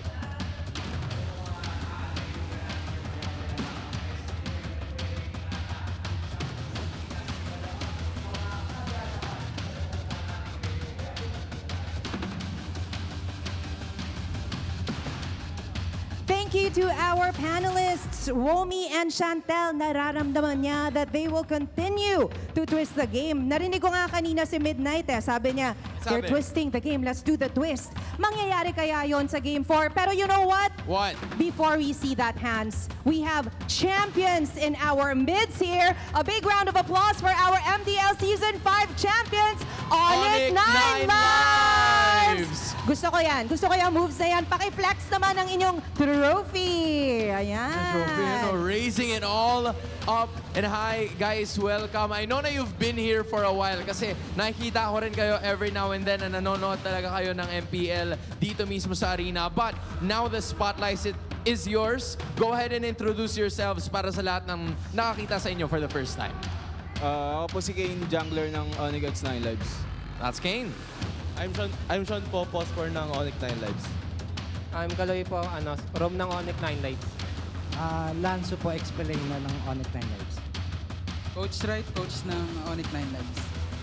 Rex po, God lane ng Onyx 9 Lives. Kryptonite po, tank support ng Onyx 9. Nasha po, God lane ng Onyx. Wow, thank you so much for joining us here. Unang-una, no, before we talk about your kuyas right in front of us right now, ano yung feeling na hawak-hawak nyo na ang MDL trophy nyo? Yeah, Kaloy, kamusta? you wanna take this question? All right. Anong feeling na naging champions kayo for this season for MDL? Ano po, nakakaisip po ko taas po, di po kami mapaniwalang champion kami. Coach, what about you? How proud are you of all of them here na kayo ang naging champion? Sobrang saya po, tsaka proud na proud ako sa kanila kasi yung iba dito rookie lang pero nakuha na agad nila yung champion. Diba? Grabe. Yeah, So, isa pa coach, no? I'm sure you're proud of all of them here. Pero as I said, yung mga kuyas nila ay nandito and they're fighting for their chance to get the Immortal That's Cup. right. Yes, so what is your message for Onyx right now as they're about to have Game 4? Sean? Gusto ko lang po sabihin sana ma-close out na yung series tsaka good luck sa mga future games nila. Tapos ayun, get the championship na mga guys. Get the championship, kuyas. Okay. What about the others? I like it. I like it. Yeah. Yeah, I mean, at some point in time, gusto ko rin malaman kay Sean. Because, again, this team, I think you've been together for a while now. Di ba? Madalas tayo magkakasama. Talk to us kung paano ba nabuo ang team na to at saan kayo nagsimula before you got that championship. Ano po talaga, nagpa-tryout po si Coach Wright. Then, ayun, napili po kami ni Coach Wright. Tapos, yun na. You were Si the right Coach, choice ikaw yung of start. Coach Wright. Coach Wright, ano Ikaw bang yung meron sa mga beginning. batang tot nakitaan mo ng potential? Bali, last season, nandun na si Kane tsaka si Sean, tapos si Kryptonite tsaka si Codrex. Then, nung nagpa-tryout ako, nakuha ko bali si Lansu, tsaka si Nosha. Lansu, Nosha. All right. Hindi, excited lang si Coach to be here in front of us right now. So how long have you been playing as a team? Yung core team nyo, Coach, before you had, how long na kayong naglalaro together as a team sa MDL? Six months po, kasi maaga rin yung preparation namin para MDL nung last. Oo. So ano yung naging preparasyon nyo? Kasi sabi mo nga may mga bago sa team. Ano yung preparations nyo for the MDL playoffs? Kasi kitang-kita naman nag-work. Kayo yung champions for this season. That's right. Preparations nyo. Bali, yung sinasamahan namin ng team bonding yung practice namin para mas mabilis kami mag-sync. Kasi yung iba dito, first time na nakapasok eh. So, parang dun, ayun yung way namin para mas mapabilis yung sync nila sa mga all players. Alright, and speaking of team bonding, ano yung ginawa nyo? Last question, last two questions. Ano yung ginawa nyo nung nanalo kayo sa playoffs? Ano yung ginawa nyo to celebrate? To celebrate. Kumain lang, tapos tulog na. Kumain, tapos tulog, tapos laro ulit. That's it. You're Alright, I want to ask you to invite everyone there sa mga nangangarap na maging part din ng MDL and MPL. What's your message for all of them here to be like everyone here To be na naging champions din? Sa mga nangangarap makapasok sa pro scene, wag lang kayo susuko. Then kung gusto niyo talaga is, yun nga, wag kayo susuko. Kung gusto nyo na talaga, kaya nyo yun. Huwag kayong sumuko. With that said, we still have teams here who do not want to give up. They want to continue their stories here at MPL PH Season 15 playoffs. With that said, let's throw it back to our panelists. Womi, Chantel, it's up to you now. Take over. If there's anything we learned from that interview, Brigida, Don't give up. and don't give up. Don't give up. Don't So give up. don't give up and don't give up. Yep. Those are the MDL PH Season 5 champions, Onyx 9 Congratulations. Lives. Congratulations to them. I was there when it happened. It was a very jam-packed venue, and We were literally sitting like here, like this. It was a close series too. I think they maxed out the series as well, and they were up against Aurora Hunters, Aurora MLBB's MPL team, and it was a very emotional one. You know, like I saw their players, like the Aurora Hunters, being very emotional after that, but. Even in MDL, that's just how competitive it is here in the Philippines. It really is. The Aurora Hunters were really good as well. They were able to get a game. Yeah. But after that, I think it was 2-1, right? Or was it 1-1, and it became a 2-1, and then it was just over at some point. I think we saw really good mental fortitude coming in from Onyx 9 Lives. losing out on game number 1. And that was just it. That was just as good as it gets. For the region, though, we're talking about gold lane rankings, and look at that. Kelra closing it out.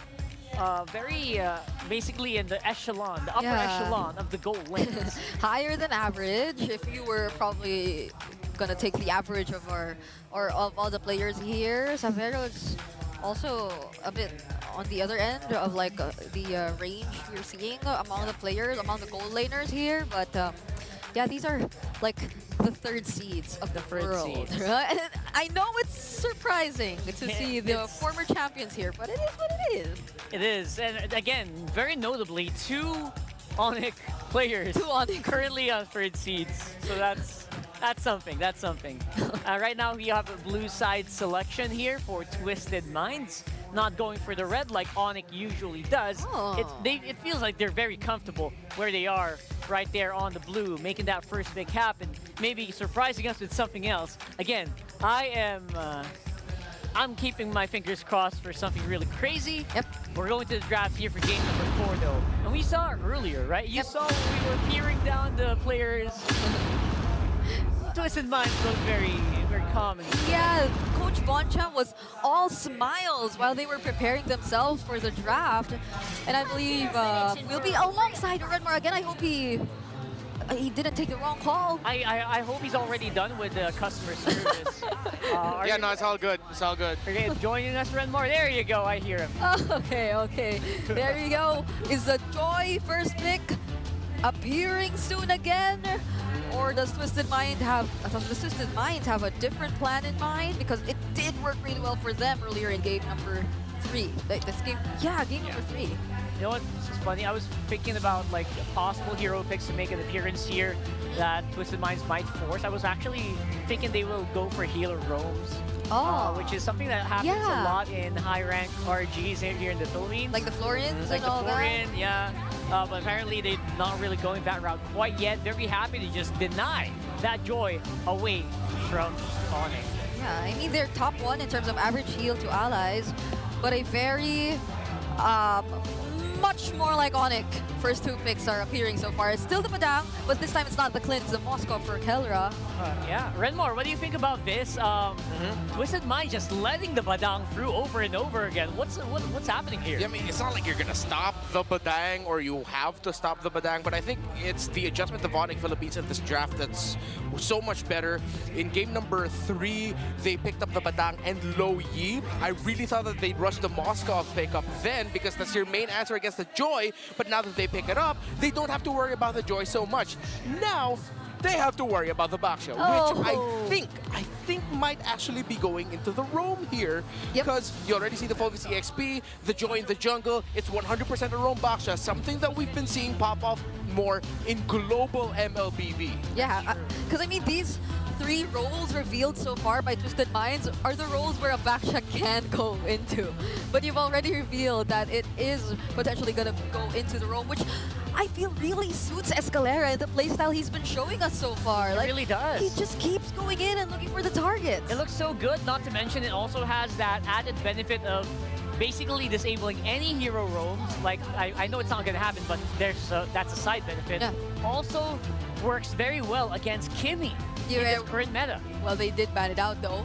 Yeah, I mean, they didn't need to ban it out, but, you know, if in case, you know, Onyx thought about picking up the Kimmy, it was a very good pick against it. So now we're trying to see if we can get back to that mid focus. How has Super Friends been doing on the mid, Renmar, and what other heroes might you want to see from him?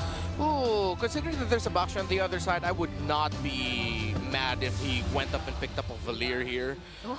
Considering that he was one of the players that...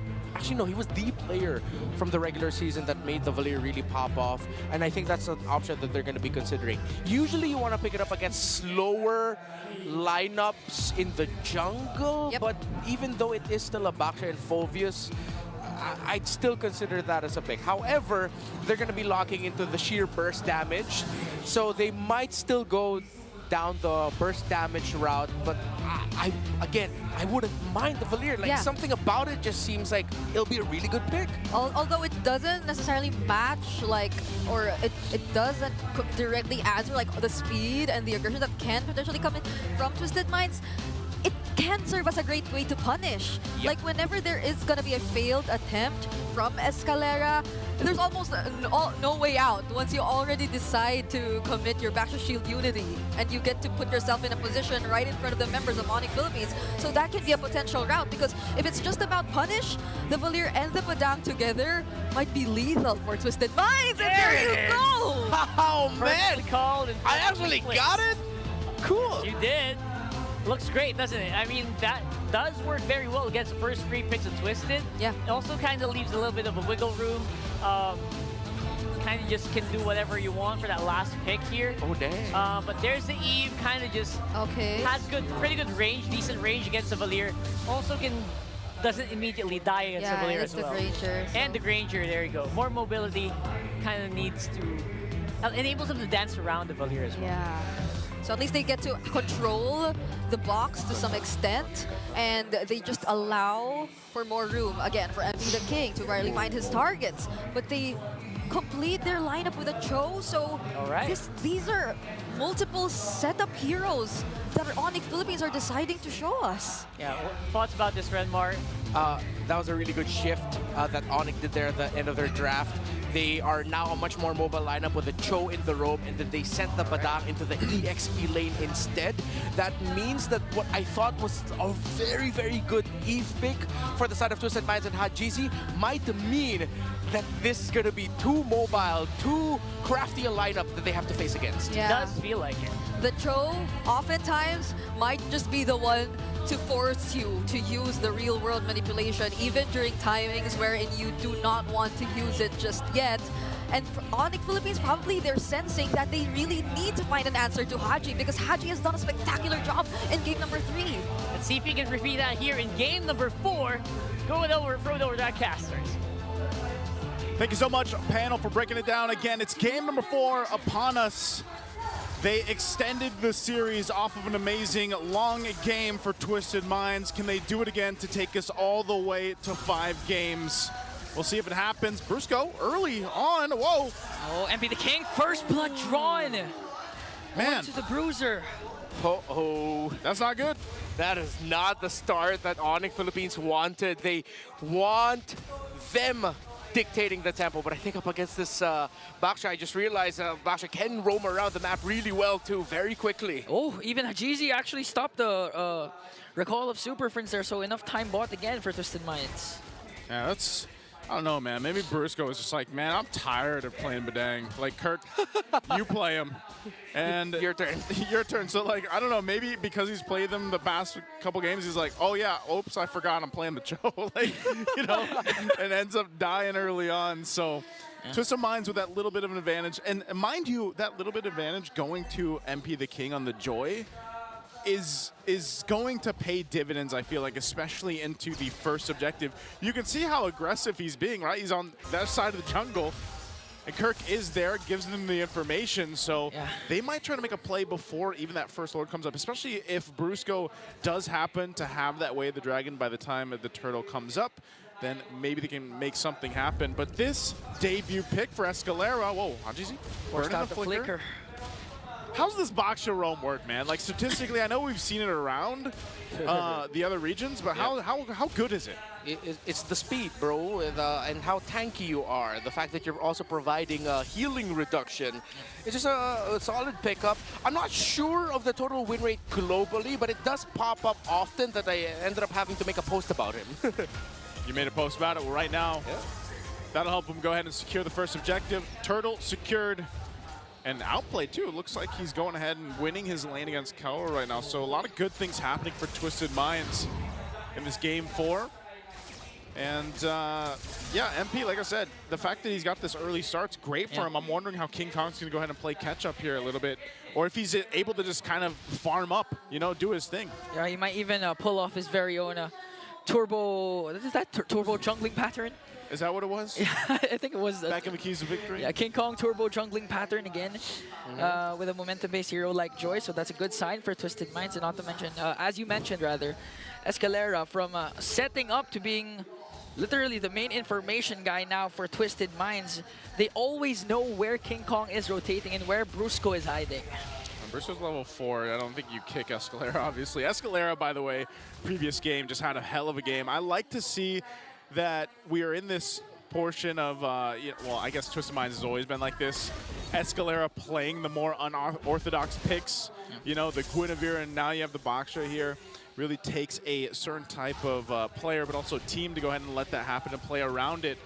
And again, I think as we get through this game and get through some of these objectives, it's like Brusco, he's got to be the guy to start these fights up. There isn't really going to be much anyone else to do it unless Kirk is around the area. But he's kind of just forced to be in his own, lane and follow around James. And we know that James has been the player, or like the guy to play the Phoveus to a pretty good game. They might not have win all the time, but it's usually James that is just kind of wrecking the opposing teams when he does get his hands on the Phoveus. Yeah, this might be one of those games where it's just going to be determined a lot by the major objective team fights. Usually when we have a Cho game, even a fast roaming pick such as the Baksha, there are skirmishes and little actions that happens in the river, in the jungle, but I think both Brusco and Escalera have just turned the page a bit and just decided, you know what, let's just focus on the major objectives. But wait, up top, this could be a big play. Oh! Yikes. KK connection. Gets one on to Outplayed as MP taking trades instead for the turtle. So Outplayed for a turtle. All right, so the two roamers have their eyes set on the major objective, but the difference is the junglers. King Kong wanted to help Kelra. MP wanted to get the major objective instead. But now it's a losing trade, it seems like, across the map for Twisted Minds, because Onyx Philippines were able to get the tower up top. Yeah, they got quite a bit. They gave up the turtle, sure. That's 2 in the hands of Twisted Minds, but you get a nice kill for King Kong, and then you get that turret down. They're going to go ahead and bring them a little bit of an advantage, nothing too crazy. But still a play nonetheless for Onyx Philippines. Now Twisted Minds still in, I would say, the majority of the control here. And working through it, you can see how the XP is going too across the board. And that's what I was wondering, how would King Kong deal with that early advantage that MP had? And he's doing relatively fine, at least keeping up the levels. And that play up top was part of it. Yeah. I mean, jungling pattern uninterrupted. Even if Escalera provides a lot of vision for Twisted Minds, it doesn't necessarily translate to getting King Kong out of his rhythm. And at the same time, yeah, the kill up top plus the turret takedown as Outplayed gets a turret for himself. This is like one of those games where it's like you don't want to fight. So it's like we're just going to go on opposite sides of the map and take these objectives while we can. And when we're ready, we'll fight. Because I feel like it's Onyx Philippines just kind of waiting to see what Twisted Minds even does here. Mid lane might be the focus. Want to go for the mid lane and got Super Friends. Brusco got caught in the crossfire again. Up against 5 members. Kirk just has to walk, but still he went in for the combo. Enough time bought to delay and save the turret. But gets taken down. Kelvin joins in the picture. Not going to be able to bring down anyone. And Twisted Minds, everyone survives. This is exactly why I was gushing over the Eve pickup. Although, yes, there's still a possibility that it would struggle, but that was one of the best scenarios for Hajizi to drop down the real-world manipulation, bring down the star field down to the gods themselves, and now it leads to this. Another turtle taken by Twisted Minds without a problem, and a lot of threat in the center of the map now that Brusco and Super Friends are getting checked incredibly well by Twisted. Looking at the items, up to a Sky Piercer for the Granger. I was worried about the development of Outplayed in this game, but now he has a very slight lead over Kelra in the gold. And he has his core items. Brusco! Connects with the kick, finds Haji. This time, Kelra was able to dish out the damage to bring down one. They want to go for James. Escalera, it joins the picture. James was able to flicker up, but Kelra goes in as well. Super Prince was able to take down James. Next target is Escalera, and a 4-kill swing for the Sonics. Brusco. And meanwhile, the whole time, here's King Kong pushing another turret down, and will take a buff on top of it. Man, they came in and they said, I want it all. Bro, it's all of the efforts of Twisted Minds in the past 2 minutes. You know what? Past 7 minutes of this game, just completely dashed, head bashed right into the wall as Onyx Philippines I thought that they'd only walk away with 1 or 2, Yeah, but Twisted same. Minds decided to fight into it. The fact that Kirk timed his fist break and fist crack. Oh! King Kong found Hajizi, what? A solo kill in the middle lane, and now they catch James also. There's no flicker, so he might fall down. Super Friends connects. SOD. Keller with the SOD. He's not going to overcommit, though, but 4 members of the Sonics are still here. They want to push the mid lane. Oh, they're just going to push that mid lane. Yeah, it's all falling apart for Twisted Minds. Onyx Philippines have found more than just second win. They found hope yet again. As it looked like Twisted Minds after that big sequence in the mid with Hajizi's real-world manipulation leading into the third turtle. In a snap, in a flash, Onyx Philippines have taken total control of this game. Yeah, you know, Brusco took that first blood kill of MP the King personally. Yeah. Yeah, after that first blood, he wanted to make a play for Onyx, and that play in the mid lane that resulted to 4 kills for Onyx was the turning point for the Sonics. Brusco, every time I see Brusco, man, he's like the Hulk, you know? Like, he gets beat up, but it's like the more that he gets beat up, the more that he takes damage, like the angrier it gets and the more plays he pops off. Oh, mid lane again. Infernal Pursuit forcing them out of position, and Brusco got caught again by MP the King. No, you won't like him when he's angry. King Kong! Joins the picture, and Kirk with a combo again to bring down Hajizi also. Oh, Spirit Destruction isn't gonna connect. Kirk, though, caught by 3. Just doing enough time to delay, and Twisted Minds catches 2. Would have been a completely different story if Keller's SOD hit. But at the end of the day, it's Twisted Minds who walks away with the victory there. It seems like they're rushing the Lord. They're looking for King Kong. MP found King Kong! Oh, or did King Kong find MP? He's got to get out of there, though. Uh-oh. Oh, but Escalera stun! Beautiful outplay, fishing out the ramp, and he shut him down! Right in the perfect moment, even James pops in! Beautiful cast with Dark Wave plus Flicker, but Super Friends was able to cast that ultimate, so it's King Kong down for Onyx. This game, it feels messy, but they're making so many good plays where they need to. The fight for this Lord, though, is crucial. And on the Philippines, they might want to stop this. Real Manipulation dropped down already. Spirit of Destruction is going to connect. Kelmer goes in, but outplayed. Not going to be able to sustain it. Kelmer just wrecking havoc. Going to pick up 2. James might be the next target here. Super Friends in the picture. Will they still be able to take down Brusco? A double kill for Escalera, but an answer from Super Friends. It's only the Magician left. The Lord will be marching out. Onyx did enough to minimize what could have been an absolute destructive Lord take for Twisted. They'll be able to stop the Lord. Now Twisted has to recover from this because it looked good for them. While Onyx Philippines, both of them recovering, tripping, falling down, getting back up again. It's a back and forth in the most epic proportions. Oh, man, I love it. I love what we're seeing right now for Game 4. The biggest thing that sticks out for me, too, for Onyx Philippines really is Super Friends again on this Valier. The draft, you know, our panelists were even surprised with it, and Super Friends has been playing really well. As the scales up with the items, though, that's where the Valier really turns into a menace for the opposing team. Yeah. And we're already starting to see that build up. And they fight for this space around the jungle. King Kong looking for an angle here, or maybe just to take the buff. They might try to go ahead and bait Twisted Minds into a fight.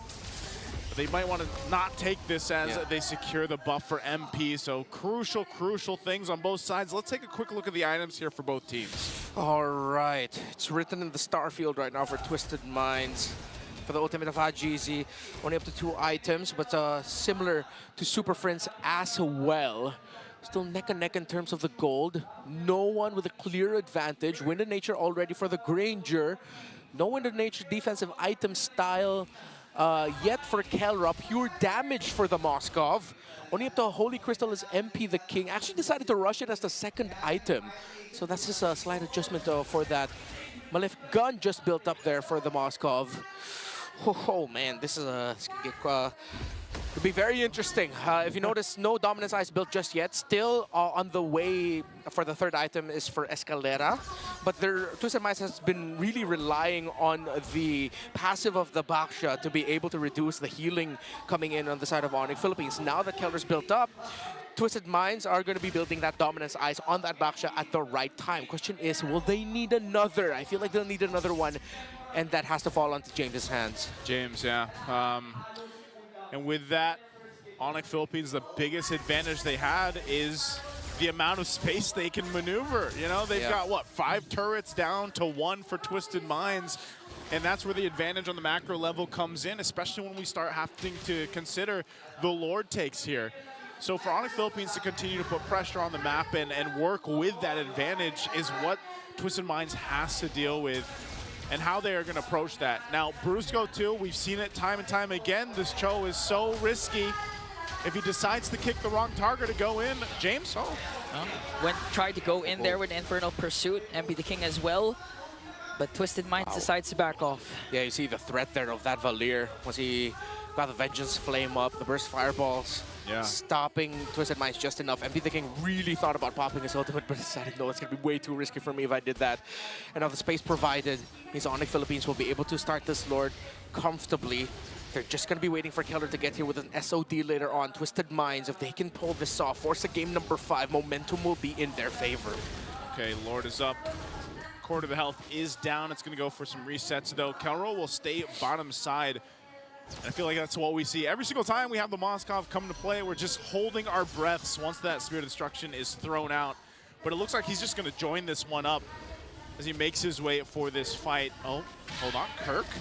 Already committed the combo there. On to James. King Kong enters the picture. MP the King. Oh, a beautiful kick from Brusco though. But no follow-up for Onyx. King Kong got caught by James. But then able to cast a Wiki Shadow Kill and brought down James. One more hit. Hajis with the RWM to bring down King Kong. MP the King working on Super Friend takes him down as well.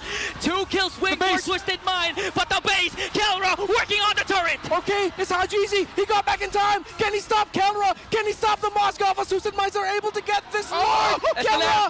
Okay, Kelra with a beautiful knockback, working on Hajizi with their ground play. This time connects. Escalera, Kelra! Escalera wins the fight. Escalera and Hajizi just in time, stopping the split push. The Lord marching with Twisted. This could be road to game 5. Oh my goodness. Oh my golly, as Brigida would say, because that could have been way worse for Twisted Minds. But they made it happen, and good thing that is a boxer in the hands of Escalera to join the fight that fast. If this was a Grand Prix, Twisted Minds literally just changed to the hardest of tires, and it's working out very well for them. No way, don't tell me Twisted Minds will actually force game 5. It's a 5v5 though. Okay, they're trying to deal out damage. James goes in as well.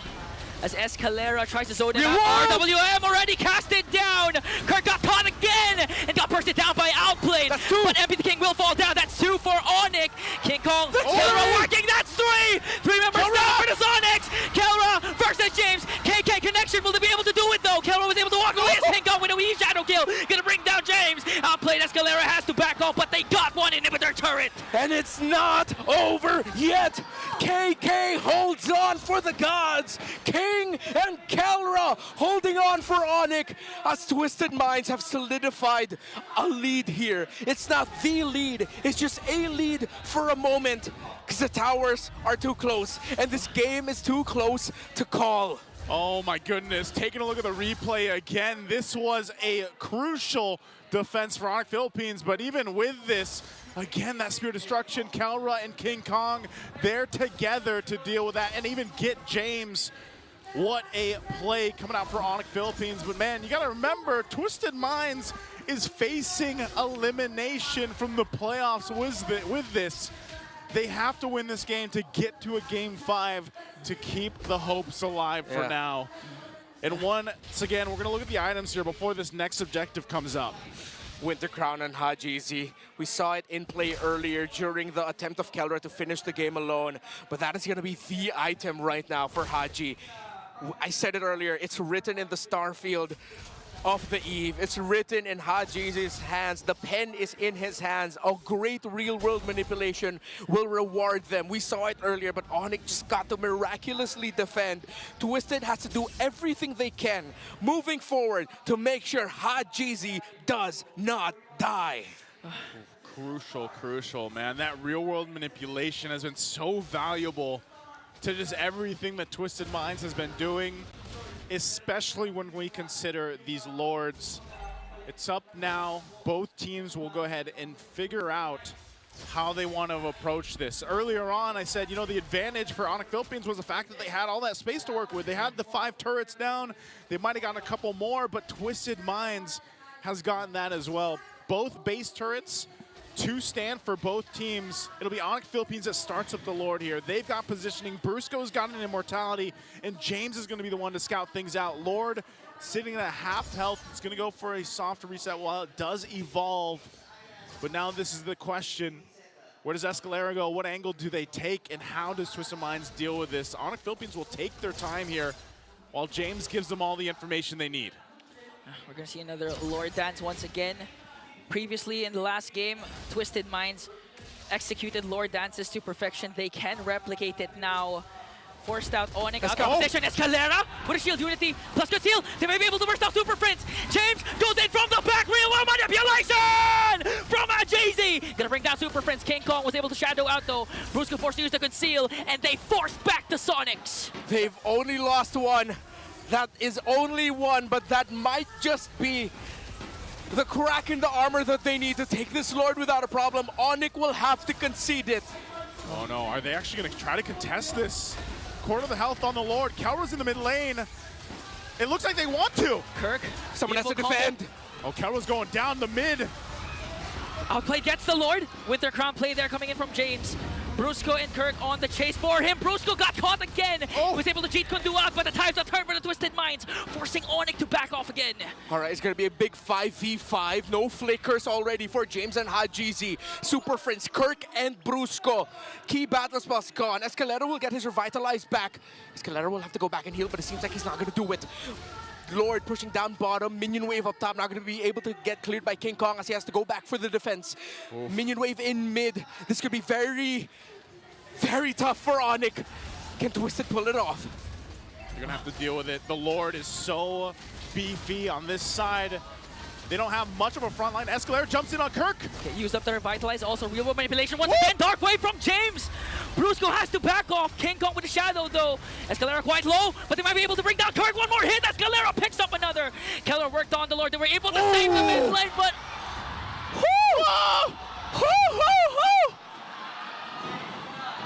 All right, all right, all right. Which side was this on? All right, inhale. Oh, it looks like it's... Exhale, all right. Breathe with me. One more. It happened right as Kirk went down, and there was a lull in the sequence. It looks like it's on... We get, as of now, we cannot tell which side called the pause. Called the pause, excuse me. But we are 20 minutes in. Oh, there, it's up there in your corner right now. So it is Onyx. To the side of Onyx Philippines.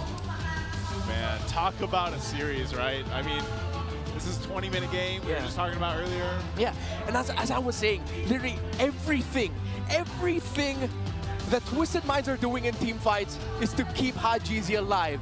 They either die with a Starfield or they don't. And so far they're picking the route of let's make sure he just doesn't die. We use this real world manipulation, we make the most out of it, and if we need to go back to just make sure Hajizi stays alive, then we will go back. They're living and dying on the hill of Haji. The hill of Haji. That's what they've got right now, man. They're in his world, and it's not manipulated. It's real, though. Onyx world right now is they have to defend the push of Twisted Minds with just 4 members. Kirk again got bursted down. Although James had to back off, he was 1 hit away. And prior to the pause, he was, I think Super Friends might be able to take him down with the burn effect of his Valir. We're heading in. So let's we're see. about to head on in. We got to catch up. What are we looking at with this base defense? We get a nice look at that turn in the mid lane. It's going to go down. They hold on to it. Oh. Okay. Okay, they do hold on to it. They can clear out the lanes. But Onyx Philippines ultimately still in the game despite a demolished or nearly demolished base. Not yet done for Onyx. We thought this story was so obvious that everyone knew how this was going to be told, but I don't think anyone expected this. A game number 4 on the way potentially to a game number 5 with Twisted Minds 6th, barely making it into the playoffs, taking it to a team that has won in Malaysia. Malaysia again. Did they win in Indonesia? Yes, they did. They've won in so many countries across the world in the past few months.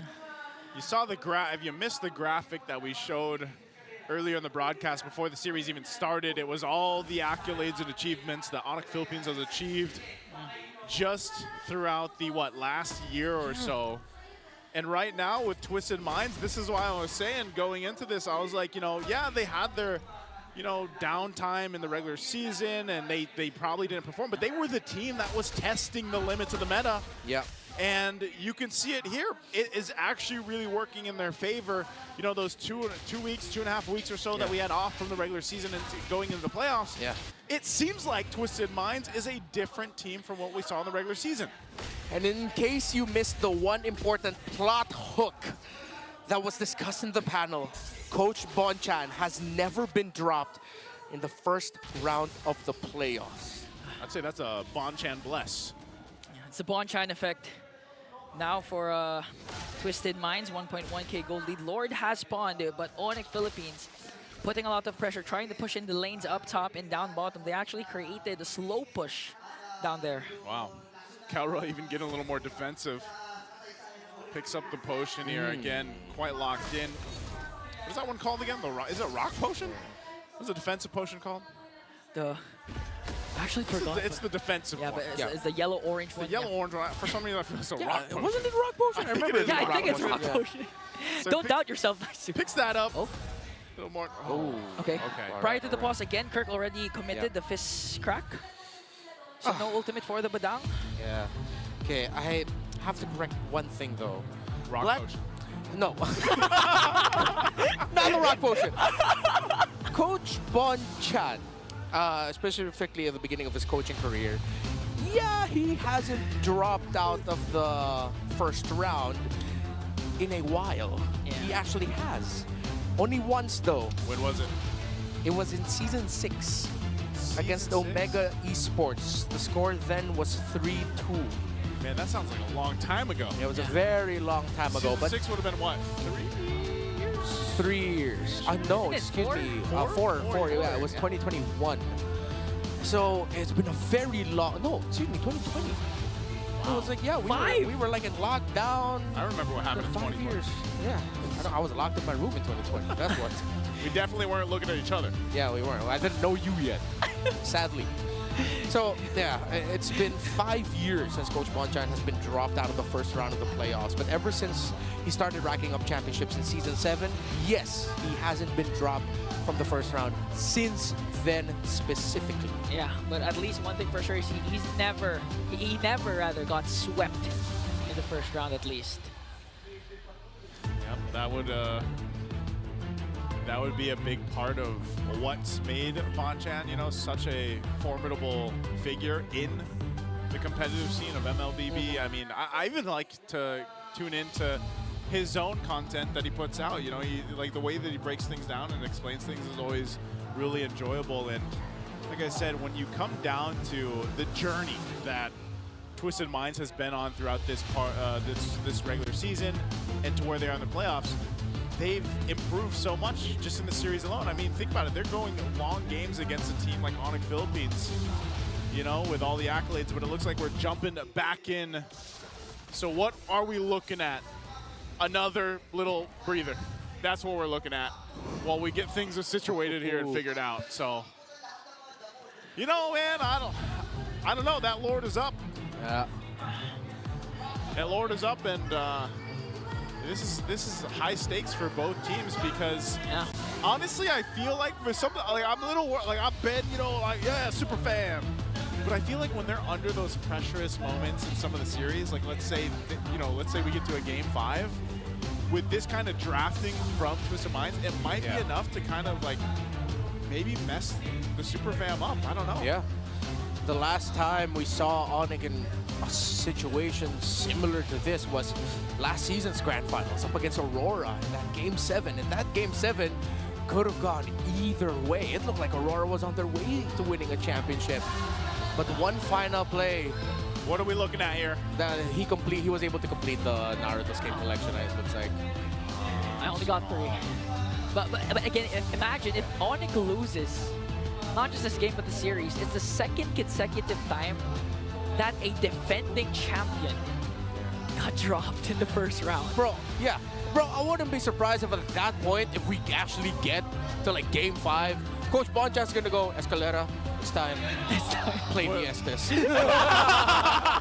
Let's run it way back. MP, you know how to play jungle Aldous? All right. Nah, I mean, I don't think that's gonna happen, but it'll be funny. They're like, come on, it's... Coach Bonchan on social media has been very vocal about his confidence in his team in this series. I mean, can't blame the man. Like, you have to hype up your team as your head coach, saying about how it's like. One of the things that he was telling his team is that Twisted Minds, our team should be the team that teams in the playoffs should be wary about going up against. Because. No, that was it. It ended there. He never explained it. He never explained why. He just said... Just one of those mystery moments. Yeah, one of those Bonchan mystery moments, you know? Bonchan mystery moments. He's had so many of that, but... let's see what happens. I did not expect the very first day of our playoffs to be like this. But I'm very glad it is where we are right now. I mean, I wish we weren't in a pause, but you know what I mean. Yeah. I think a lot of people, and I saw this even on socials, like leading into the series, a lot of people are throwing out sweeps. Yeah. Like they were throwing out sweep predictions for Onyx. I mean, they did go 2-0. So imagine if what we see here is this Game 4 wins and then Twisted Minds reverse swept. Yeah. Like, what does that mean for the rest of our playoffs, man? Yeah, because this, if ever Twisted Mind wins game number 4 and then wins game number 5, they snap 2 streaks. The win streak in series that Onyx Philippines ended season 15 with, which was at 10, and the championship streak that they've had.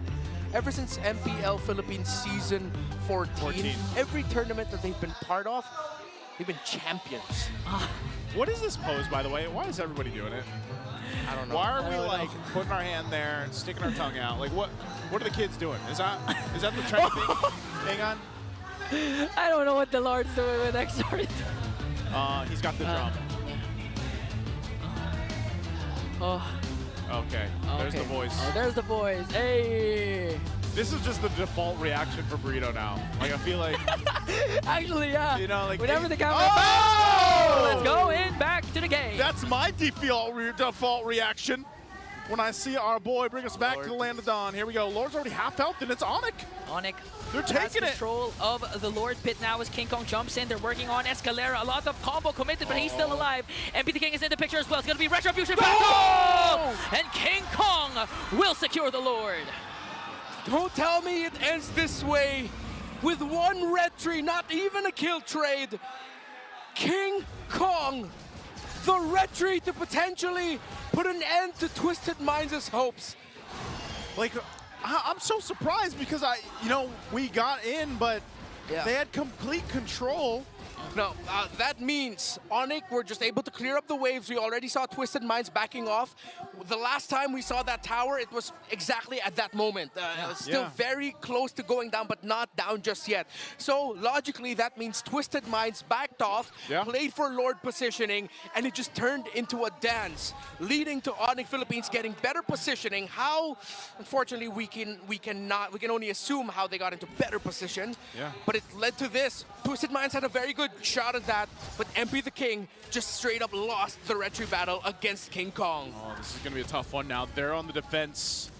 Again, Onyx Philippines lost the 2 base turrets earlier on, and with this beefed up Lord at the 24.5-minute mark in this game 4, they're looking to punch in the base. Last base turrets, 2 in base Twisted Minds in the mid and top. Waves are pushing in. They want to put the pressure. A couple immortalities here are available, but they're going to have to deal with the Lord here. Super Friends already casted the ultimate. Brusco has his flicker. James got stuck. Immortality will be popped. JC dropped down the RWM as King Kong works on the top lane.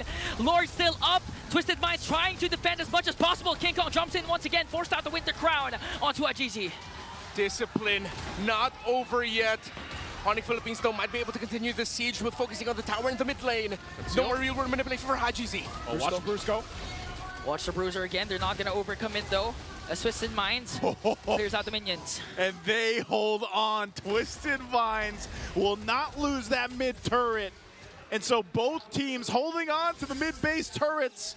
A little bit healthier here on this side for Twisted Minds, but ultimately Onyx Philippines was able to make a play based off that Lord. They didn't want to risk too much though. You saw how they went according to that fight. Yeah.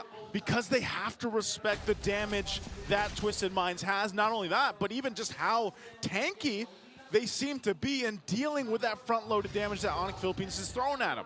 Yeah, it seems outplayed should be at around, I'm guessing maybe 40 stacks on the Sky Piercer already, which means maybe that's why Onyx Philippines is also being very careful.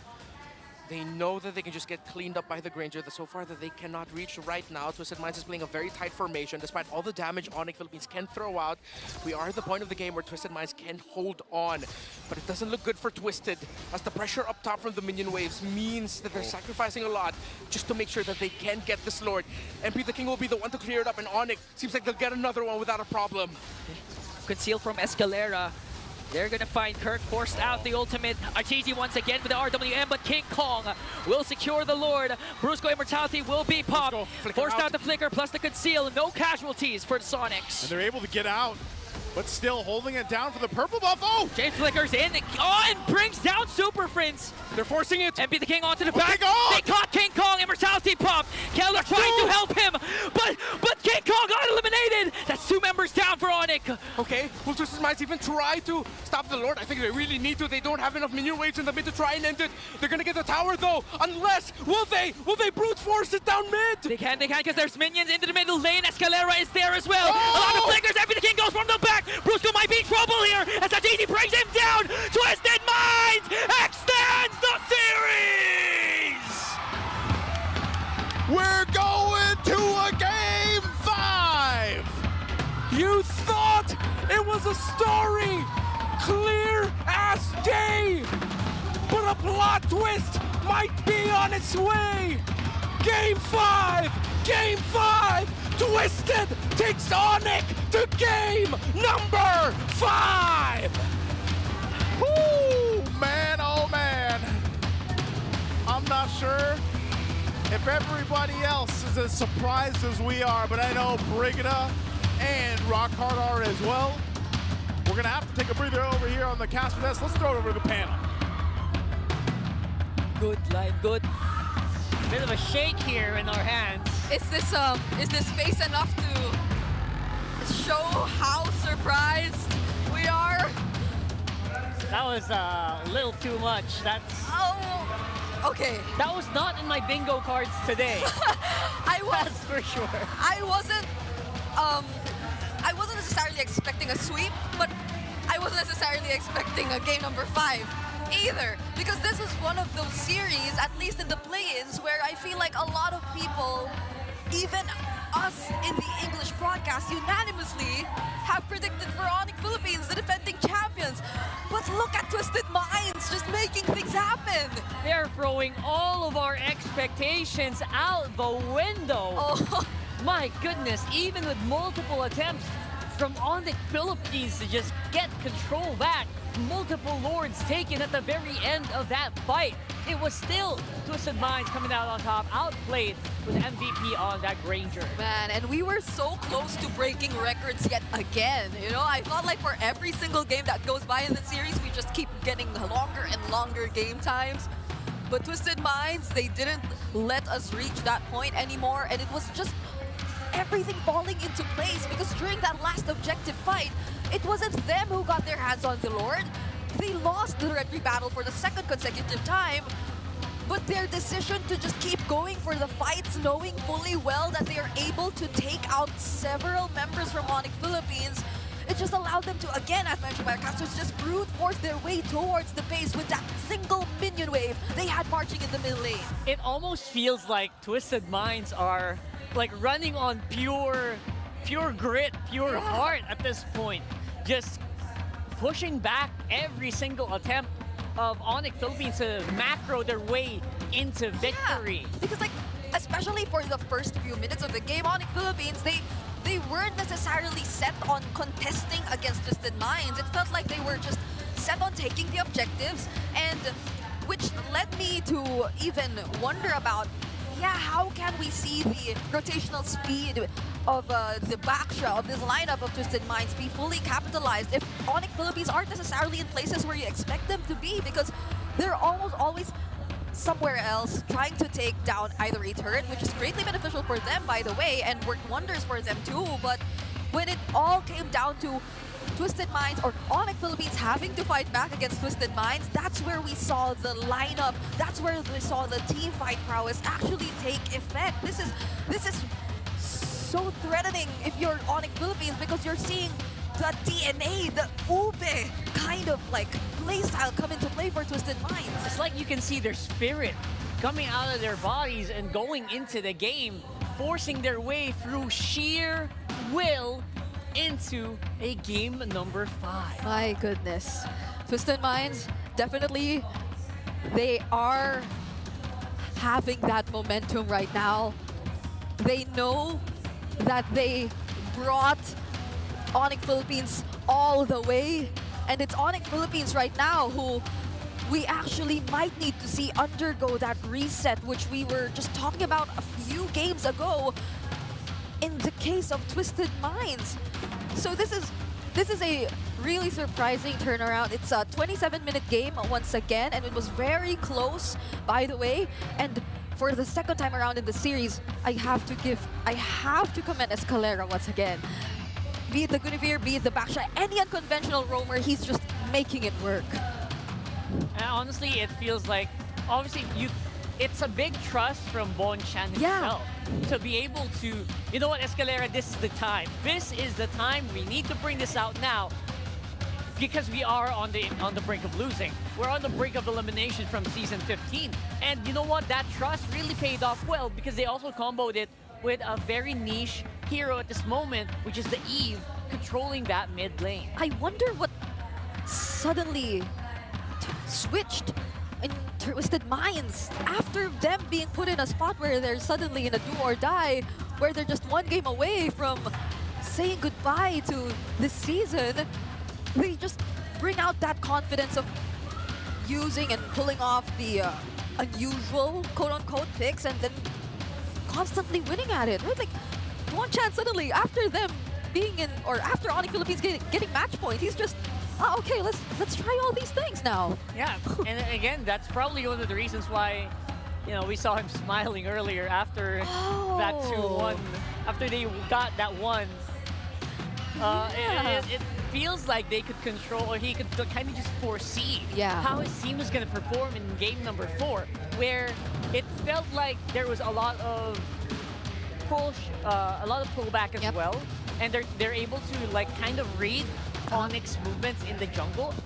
King Kong did not have an easy time in the jungle this time. If any, the other half of the KK connection though, which is Kelra, as we see right now as the BPI rich guy, he was that one player from Onyx Philippines, I feel, who always forced a reaction out of Twisted Minds. Like, he was constantly there with the pressure on the waves, and that, if I were in Twisted Minds' shoes, I definitely would have panicked multiple times by now. And I think we saw it too, based on how they just were trying to respond from everything that was happening. There were not just one, not just 2 times wherein Kelra actually decided to go for a split push attempt. There were multiple times where he actually tried to do that. And now I feel like we should also be taking a look at the overall goal, the difference timeline, which took place between these 2 teams. And compared to that one game we saw earlier, this is a way closer goal difference timeline. You could see how there were barely moments where a team, either Twisted Minds or Onyx Philippines, held the lead for more than 5 minutes, because it was a constant up and down. It was in a constant back and forth. Literally what we would consider as a seesaw battle, if some would even say. And this is, if you would look at the 7-minute mark, that was the first time we felt a significant difference. That was when Onyx forced a team fight up against Twisted Minds, and they were able to go straight towards the mid lane, taking down the necessary turrets away from the mines. But then, come to the 14-minute Lord, we see another switch, which significantly favored Twisted Minds, and then it just happened over and over again, even all the way to the 22-minute mark.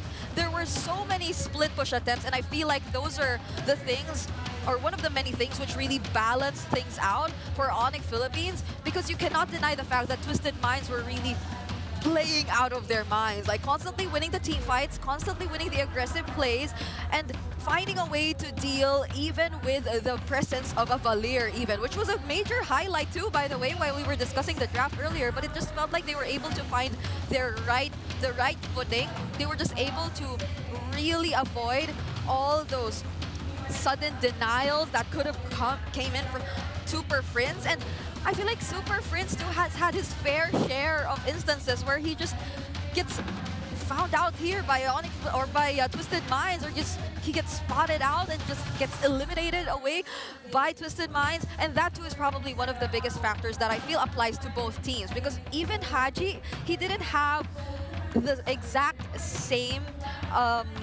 I'd say experience as when he was playing the Farsa in the previous game. He had a much harder time trying to pull off the Eve in this particular game because there were so many members of Onyx Philippines constantly trying to hunt him down. And that was another crucial thing which really allowed for Onyx Philippines to take advantage of the situation whenever they were able to ensure that Haji wasn't able to land his real-world manipulation perfectly, or whenever they were able to ensure that he will not be in the perfect position to engage in whatever team fight may happen. And now let's take a look at a quick meta check or some sort of recap of what happened earlier in our game number 4, because we are indeed going into a game number 5. I still probably cannot fully believe it to this point, but these are some of the highlight picks we would consider from that particular game. That sudden appearance of the backshow, which is the first time we're seeing it used this season, and that's of course gonna be Twisted Minds introducing it to us, being the one team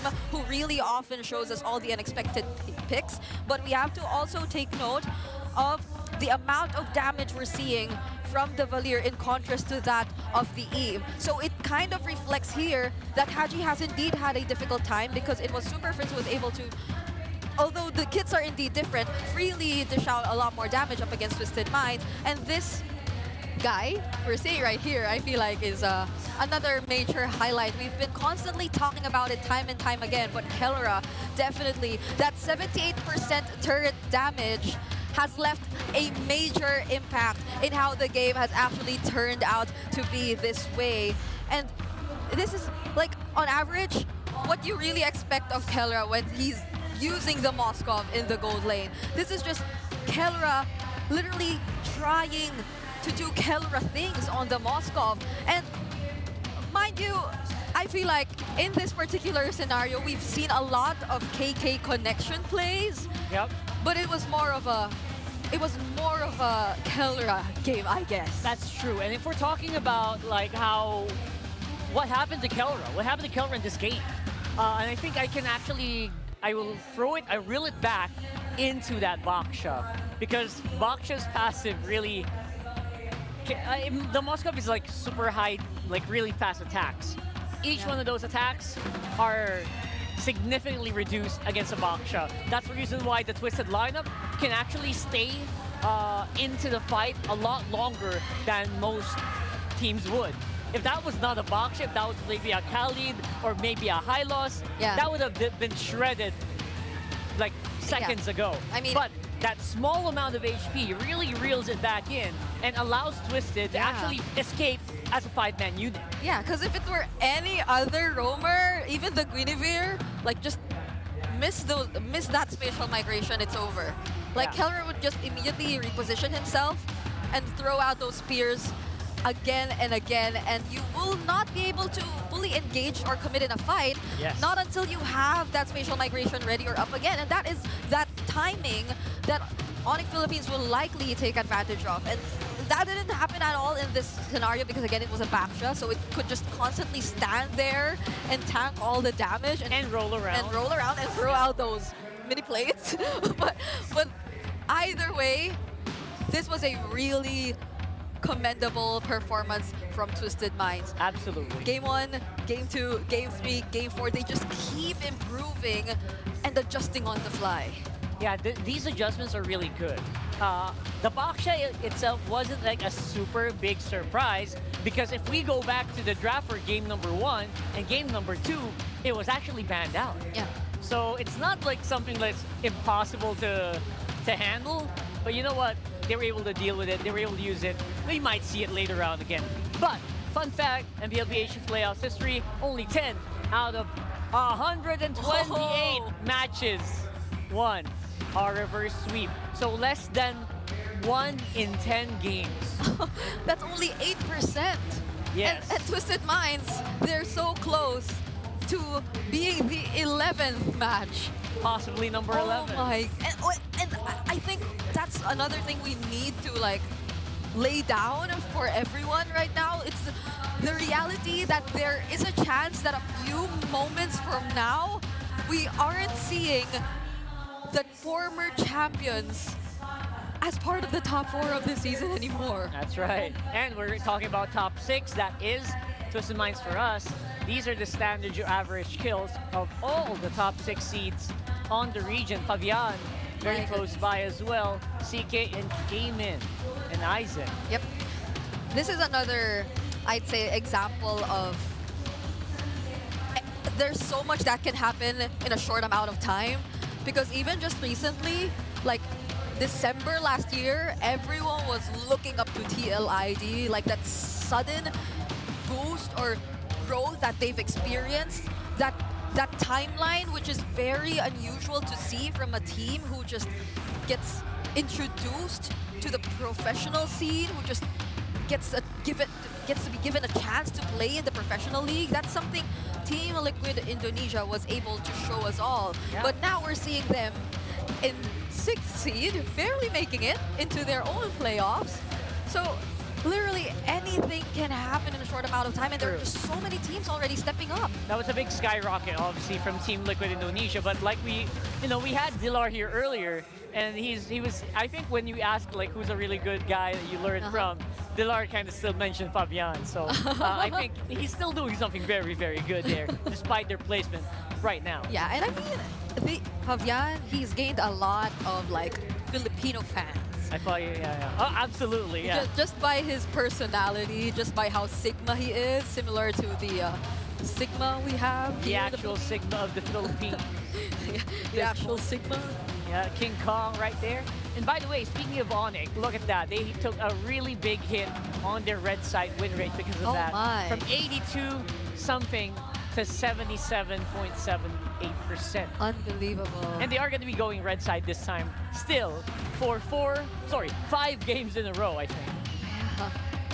It's been a trend right now for both of these teams. They've been sticking with their sides, and it's crazy. Just in a single series, that's how much you could affect the numbers of Onyx Philippines in terms of their red side win rate. So Twisted Minds, they're definitely doing something in this series, and they are literally 1 win away from making a huge statement in the history of MPL Philippines Season 15. This might be the scariest comeback we'll ever see. We are going into game number 5, joined by Renmar from the caster's desk. Oh, wow. Wow. Really Same reaction. setting the bar with a Baksha rush pick. I mean, again, Onyx was the team who picked red side here. And I think the difference now is that we can't say for sure like where the Baksha is going at this point. Because earlier it was revealed alongside the jungler and the EXP lane already, but now it's different. Like, it can go anywhere for now. But given Escalera's performance earlier, there might just be a high chance that this might be another Baksha roll. Let's see. Okay, they go for the Juice and Granger. They get poked, they control. What if they put the Baksha elsewhere? There was a joke that I posted earlier. What is that? To the gentleman here at the casting table. Like, what if this goes to game number 5 and Coach Bonchan says, let's run it back. let's just go back to Estes, you know? Wait, now that you mention it, what if, right? Jungle Daksha with a Roam Estes. I mean, I would love to see that. And at most, like the burst damage we're seeing from Onyx Philippines, at most right now, it's just like the Granger every now and then. But okay, they are probably not. Yeah, no, it's not gonna be. It's a jungle Ling. Hey, if it's gonna make an appearance, maybe it's on number 5. I don't know. We're not done yet. Let's see. All right. So they needed to put this Baksha in the roam because if they are gonna go Ling, you're gonna need that solid front, that solid hold. Because with every lineup that has a Ling, specifically Ling, there's always that risk of you're either gonna lose one of your buffs in the first rotation, or you're gonna die at your second rotation. So as long as Twisted Minds can avoid that, they should be on the roll. That's the main condition here for, let's look at Onyx Philippines. If they can disrupt the Ling enough that they steal a buff for the first rotation or deliver death onto Ling by the second buff rotation, and that's why they picked up the Hilda. Yeah, and what better way to actually disrupt that pattern from the Ling if not picking up the Hilda, which again was one of the more effective picks for Onyx Philippines too, especially when we talk about Kirk, who right now is in front of us and looking very, very serious alongside the team as they draft. But then, yeah, now it's Onyx Philippines who might be the one to run out of options if ever they do want to consider which jungler they are going to pick up later on, because right now the Joy isn't available anymore. There's still the Hayabusa, but other options might just be banned here by Twisted Minds. Actually, I really love that you also brought up that there is a really big possibility that this lane will lose out on the purple, especially against a team that really loves to invade in the first place. So yeah, that's definitely going to happen very early on. And they do have the tools to do it. Yeah. I think Twisted Minds really need to commit a Hayabusa ban, though. Yeah. That's why I like that Onyx, the Twisted Minds also took out the Cho, so you're taking away the best invading roamers. You can still put up a high loss on the side of Onyx. It's going to be slower in the rotate, but your threat of being able to invade will still be there, especially if it's going to be paired up with something like a Suyo. Now the Eve pick turns off a tanky jungler option for Onyx Philippines. They will be forced to pick up an assassin. If Twisted Minds bans the Hayabusa, most likely it's just going to be a Suyo for King Kong. Okay. And the Suyo right now hasn't been much of a go-to option. I'm sorry, there's still one more option that Onyx can go for, and that's something that's been overlooked so far this series, I believe. It hasn't even been banned. It's the Lucas. Oh yeah. Now that you mention it, we haven't actually seen the Lucas a lot today. And we did talk about it with Dilar earlier too, right? Like the Lucas just appears more often in the jungle, barely in the EXP anymore. Wow. But could they be really considering that? I recall a moment, a week in the regular season where Why Not was joking about how they weren't confident with King Kong on the Lucas just yet. Yeah. That's true. Twisted Minds decided to play very defensively. They took out 2 roamers that can apply so much pressure to the lane. So what we were saying earlier, Twisted Minds is also thinking about that. So now the board is open here for a Hayabusa pickup later on. Yeah. Hayabusa's still there, so they can not overthink it and save whoever they want to put in the role for Brusco later on, since this is likely going to be an EXP Hilda anyway. There are a lot of options too if it's just that. But that's going to be... Whoa. Oh, wow! Is this for real? Is this actually happening? Oh my god! And I think I heard Naisu. I did. Did I? I think you did. This is a Lancelot. How long has it been since we last saw a Lancelot? We definitely will be pulling up the stats later on, but... It's the debut pick this season. Will the Thorned Rose be enough to save Onyx Philippines this season? I think the last time I saw King Kong play a Lancelot, which might have been in TNC days. I'll double check that later. But it feels like such a long time ago. I don't know if Twisted Minds planned for this. Airfield coming out though. And it's a Tigreal. It's a Baksha EXP lane. Oh my god! What a shift up by Twisted Minds. This is crazy. Okay, that means they also still have an option from the EXP lane that can disrupt the Lancelot's rotation. What a switch up, and that Tigreal pick could be massive. Yeah, I feel like crowd control should be an option for Onyx Philippines at this point. Might they want to have some sort of catch? I mean, Yeah. the Hilda is there, but like, there's just, compared to Twisted Minds, they have multiple ways to set things up. There's a Khaled. It's a Khalid, okay. They want to play it fast. Fast rotation. A lot of activity outside of the EXP lane for Kirk.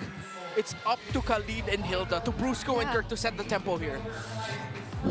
Of all the lineups that Onyx will use to hold on to the season, this is not what I was expecting. And I was expecting the surprises from Twisted Minds. But Onyx Philippines came into play-ins day number 1 saying that we too have a bunch of surprises to show you guys. That's right. And here in the Champions Arena, we are back into a game number 5 situation.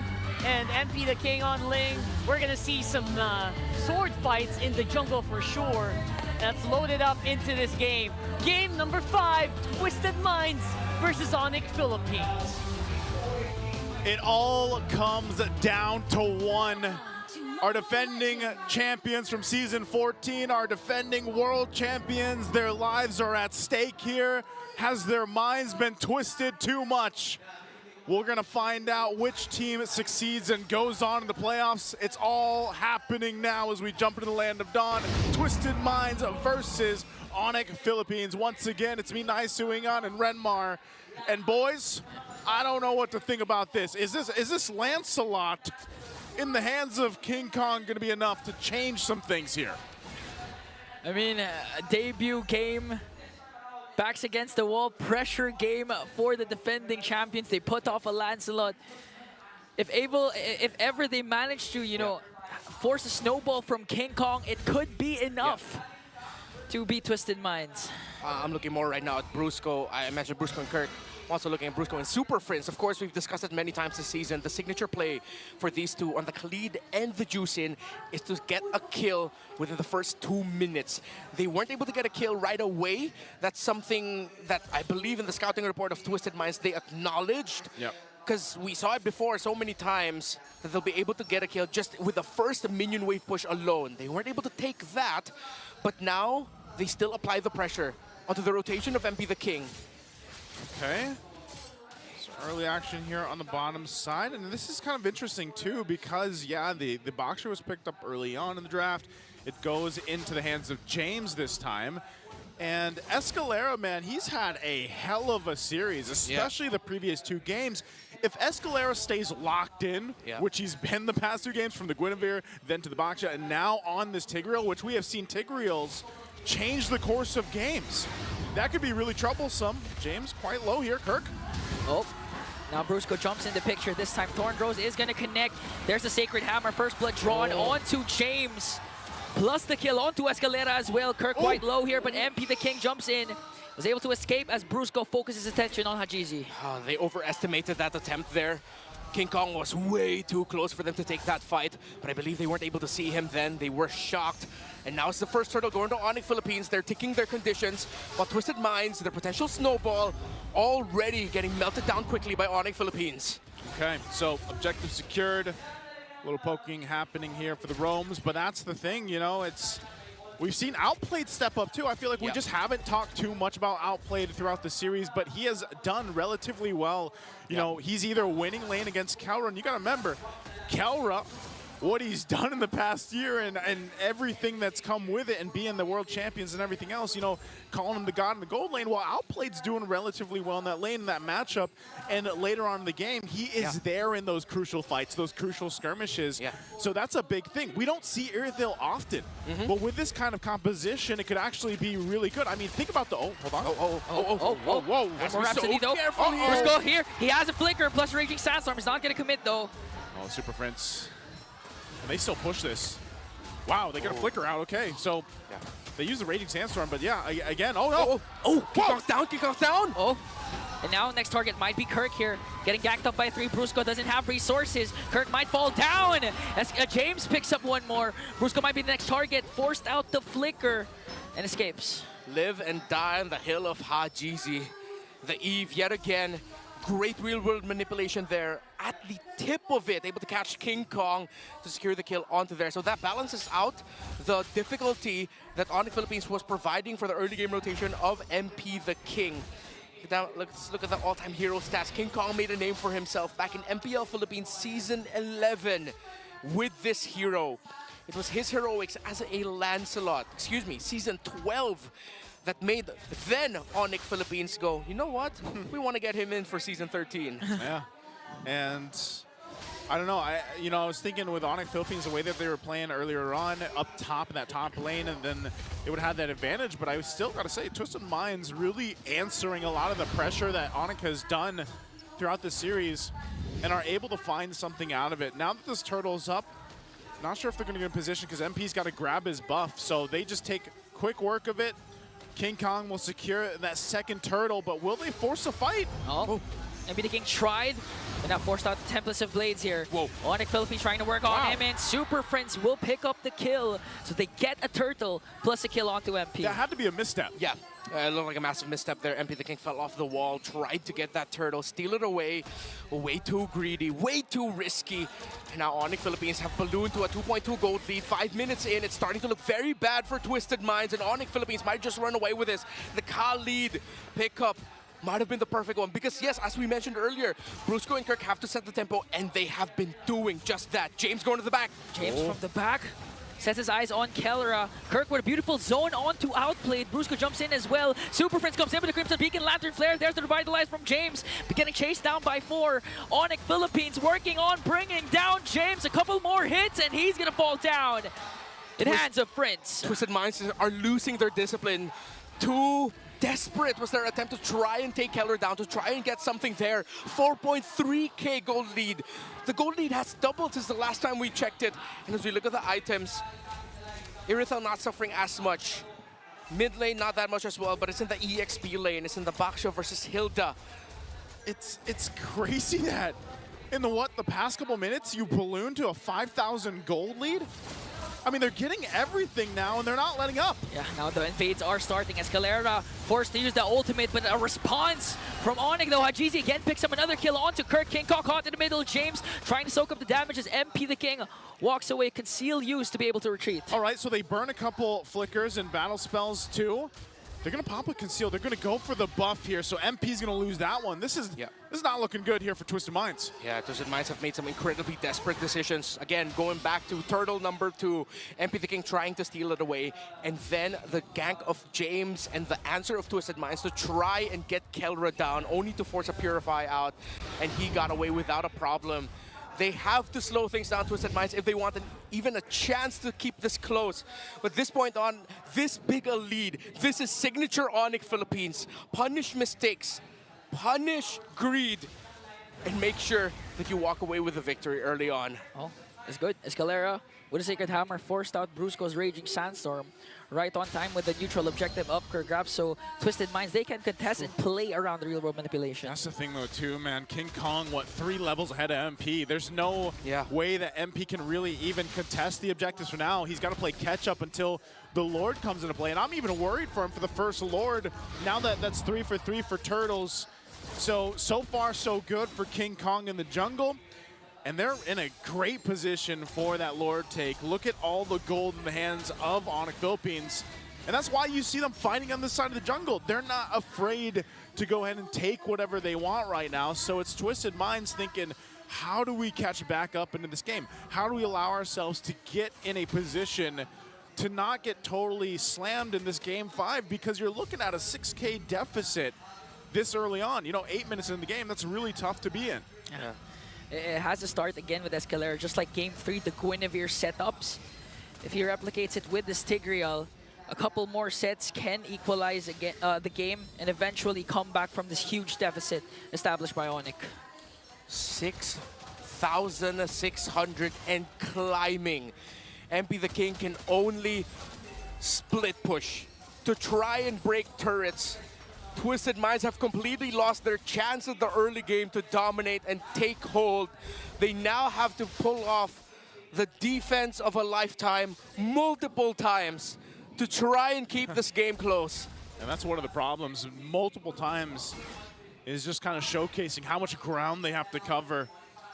And honestly, throughout the whole series, they haven't been in this position this far behind, right? I mean, every single game has been somewhat of a close back and forth until that first Lord even. But now they find themselves in a position where, yeah, if you try to contest this Lord in 20 seconds, you're probably just going to be gone, and that's going to be the series. So they really have to be calculated about this. King Kong already max level, sitting at 15, while look at MP, still 10. So they can take everything they want. They'll take their time, though. Onyx Philippines not going to push it or press it. Now, with Escalera on the Tigreal, wow, level 5. Outplayed felt that. Oh, no! We're going to commit the Raging Sandstorm, and Kelra picks up Outplayed with the Death Sonata. Out of the 5 members of Twisted Minds, they pick out Outplayed. 5-level lead for King Kong over MP. Make that 4 now. But it is an insane snowball. MP desperate. Jumps in, tablets to plate, might be able to bring down Kelra, and he will do so successfully. That's a huge kill for MP the King, but gets traded out for his own life. So is that, like, I know he wanted Kelra, but that's something. I guess it's also just because you know you can't really contest the first Lord, but then you lose your buff and everything else. So, yeah, I guess you just go and get what you can? Yeah, that's something. That wasn't a massive shutdown. Kelra only had 1 kill when that happened.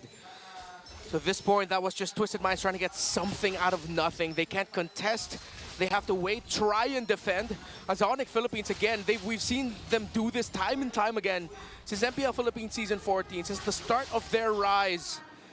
And they can just continue. They just have to stay disciplined, stay focused. They have the lineup, they've had the lead, they have the items.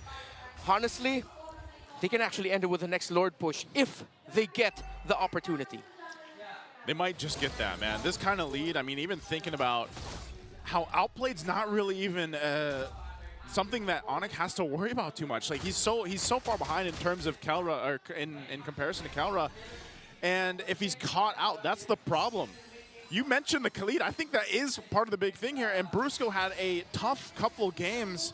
But now in this Khalid, oh no, James. James, again, forced out to use their Revitalize with 1 Rhapsody and Lantern Flare. Hajizi already uses the real-world manipulation to try and delay the push of Onyx Philippines as everyone's working on the turrets. Look at King Kong. Was able to dodge out the Templates of Blades as Twisted Minds defends all their inhibitors and takes down the Lord. It was a crazy dance King Kong did there. I mean, I know he has like a massive gold lead over them, but he took like what, just a scrape of damage from dancing under the tower against 2? Yeah, and he's taking all these buffs. Mid turret goes down in the base of Twisted Minds. Conceal. Bottom turret gonna be next. I'm not sure if Onyx still pushes it. They're gonna go. Thorn throws and puncture everything just to bring down Hajizi and Escalera. King Kong from the back. Match outplayed, and that is it. MP the King left to defend, and the defending champions defends their playoff spot. And the Super Fam makes it happen in Game 5. What a quick one it was. Oftentimes, the price of immortality is your own legacy. Onyx Philippines are not ready just yet to pay that price. To cap off their legacy, they still want immortality. Their story lives on. Plot twist denied.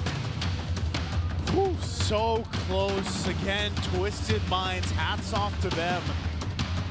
They went the distance with our defending champions, our defending world champions. It almost sent them home in that first match of our playoffs, man. What a series here. And I mean, it's a little bittersweet for me, guys, because I was like, we had such good games, you know, 4 games, long games. Not that this one wasn't good, it was just played so perfectly for Onyx Philippines. It was what?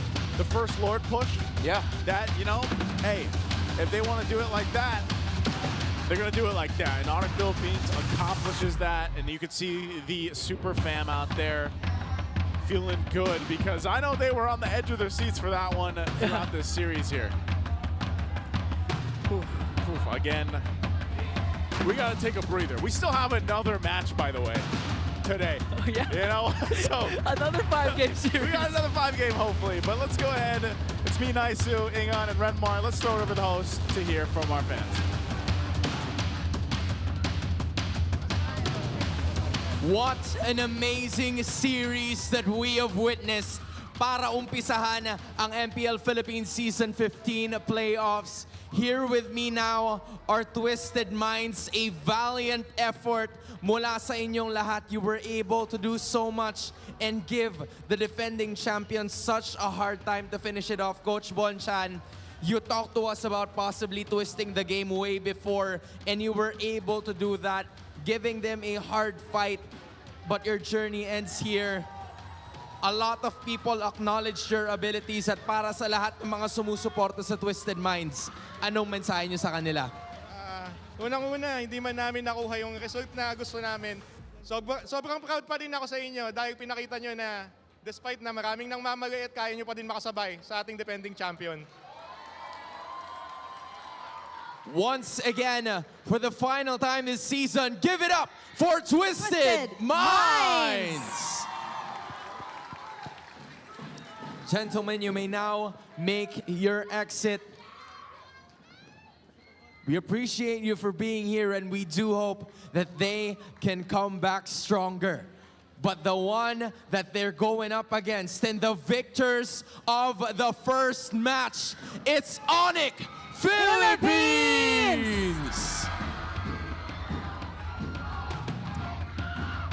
Gentlemen, congratulations. Kelra, I have to go with you first. It was a series that not a lot of people were expecting. Hindi in-expect ng mga tao na magiging ganun ka-intense yung series na yun. Talk to us about the past 3 weeks. What can happen with 3 weeks preparation, especially with all of the teams heading into the playoffs? Yung preparation namin nung sa loob ng 3 weeks, nasulit talaga namin eh. Pero yung ngayon talaga, parang expect namin na yung Twisted talaga yung parang sa amin eh. Parang, ayun sila talaga yung parang may kaya. Parang may kami sa kanila, tulog. May tulog talaga kami sa Twisted. May tulog sila sa Twisted. Kasi sila yung parang team na hindi mo expectin kung ano yung mga gagamitin na hero eh. Tsaka mga gagawin sa game. The unpredictability was there. Well, Kelra, you guys won once again. First of all, what time is it? Kelra, ikaw na muna. Oo. Kelra, so congratulations on making it to the upper bracket semifinals. Bukas, yung makakalaban nyo ay Aurora. Ano sa tingin mo ang kailangan nyong gawin para makontinue nyo yung win streak nyo dito sa playoffs? Tingin ko yung kailangan namin gawin, panoorin namin yung laro namin kanina sa Twisted Minds kasi sobrang dami namin matututunan doon sa mga pagkakamali namin kanina sa game. Speaking of Aurora, Kelra, ano yung message mo for Domeng Kite? Domeng Kite, if you're listening right now, good luck daw. Let's zoom in on King Kong naman, King Kong, for sure. As of this moment, a lot of people were really looking forward to see you win over that side, over on this side. King Kong, meron bang dagdag pressure para sa'yo at para sa team, knowing that you're the defending champions, for the plan to go back-to-back? Actually, para sa akin, wala naman kami nararamdamang pressure. Lang. Mas nakakatuwa lang kasi mas dumami yung mga tao na sumusuporta sa amin. Yan. Tapos, nakaka-proud sila, ang dami nila. Definitely, for sure. Kita mo, everybody's streaming here, Jamie. Yes, they are. They're so excited. They're so happy for you guys. King Kong, I'm one of them. I'm so happy for all of you. Well played, guys. Now, gaano ba ka-importante sa inyong lahat to win this playoffs and then to be one of the representatives of the Philippines? Para sa MSC. Para sa amin sa team, alam namin kami lahat na goal talaga namin na ma-achieve na i-represent ang Philippines sa MSC yan. Tapos, syempre, yung prize pool. Sana nga makita natin yun. Yeah, we're gonna keep it at that kasi they are very much motivated para doon. And speaking of which, yung kanilang isa sa mga motivators, Coach, why not? Coach, I know you're hiding like there, pero feel ko naman hindi ka nag-hide. Knowing that this is, Season 14, Season 15. Season 14, you were able to dominate. But for Season 15, ano sa tingin nyo yung magiging difference as you move on the next preceding days? I think wala naman masyado eh. Kasi kumbaga Season 14, competitive pa rin naman lahat eh. Ganun pa rin yung nakikita ko ngayon. Siguro lang mas gutom lang din yung ibang team. Pero I'm pretty sure itong mga to gigil na gigil eh. So, very happy na Twisted Minds sa kalaban namin kasi dinala na nila kami sa sa last game eh. And with that, ang daming lessons na naman dyan na I'm pretty sure makakatulong para sa mga susunod namin laban. You know, may mga nakatulong sa mga susunod din yung laban. And I think I haven't talked to him yet dahil wala pa siya dito for every time you step on here, right? So si Wolf ba? You know, do you mind talking to Wolf this time? Because Wolf... Where is Wolf? Wolf, how does it feel that there. you're on this side? You're on this side and you were able to contribute to victories para sa Onyx PH. Masarap pala iparamdam dito. Siyempre, feel na feel mo yung support ng team. Parang ganun. Parang nararamdaman mo na pinaghirapan nyo as a group. And ano namang mensahe mo para sa lahat ng Sonics na sumusuporta? Ayun, yung Sonics, ibang klase yung support na ipinakita nila. Grabe, you the real MVP, Sonics. Very finally have it. Moving on to the next round of the playoffs. This is Onyx Philippines! You may now take your walk of victory.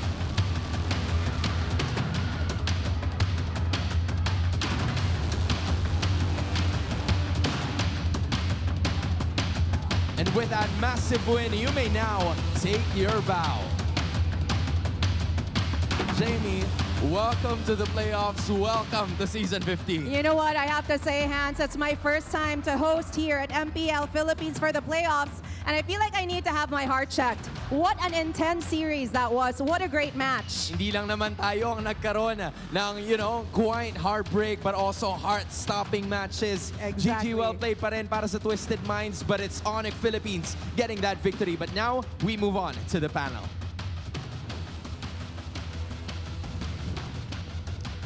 I, for one, also need to get my heart checked for sure after that match.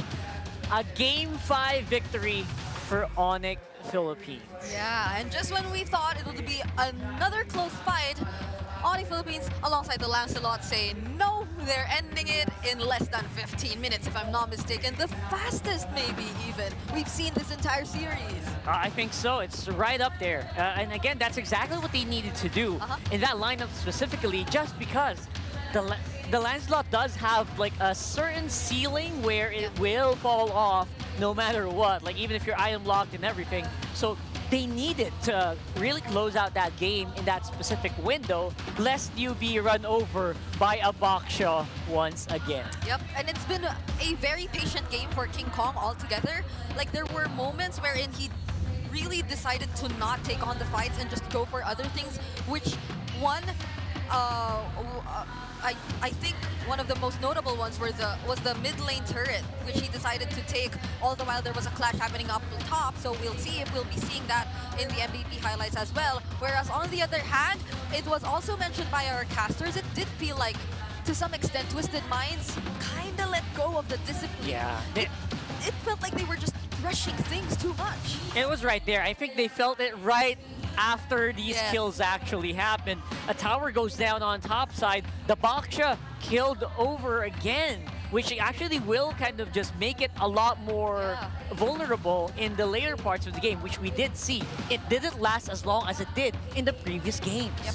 And I feel like MP the King wanted to do the same, but since, again, we didn't feel much of the discipline, it's almost like they were constantly trying to engage against Onyx Philippines, whereas Onyx Philippines were making the smart decision to not fully commit, especially considering that there were other members who were trying to do other things alongside the map, but they weren't necessarily avoiding the fights either. So it was the perfect balance of trying to take them on, but also just simply serving as a distraction so you could do other things macro-wise. And now that was what worked wonders here for Onyx Philippines. Again, not even reaching the 12-minute mark. It's just 11 minutes and 59 seconds of them taking full control. That was a perfect time, right? Because you don't want the Ling to farm up. You don't want that Airfield to actually join the fights. And in that game, I barely heard like Outplayed's name in any actual outplays. Yeah, I think at most it was during the laning phase because he was again on Master Assassin, if we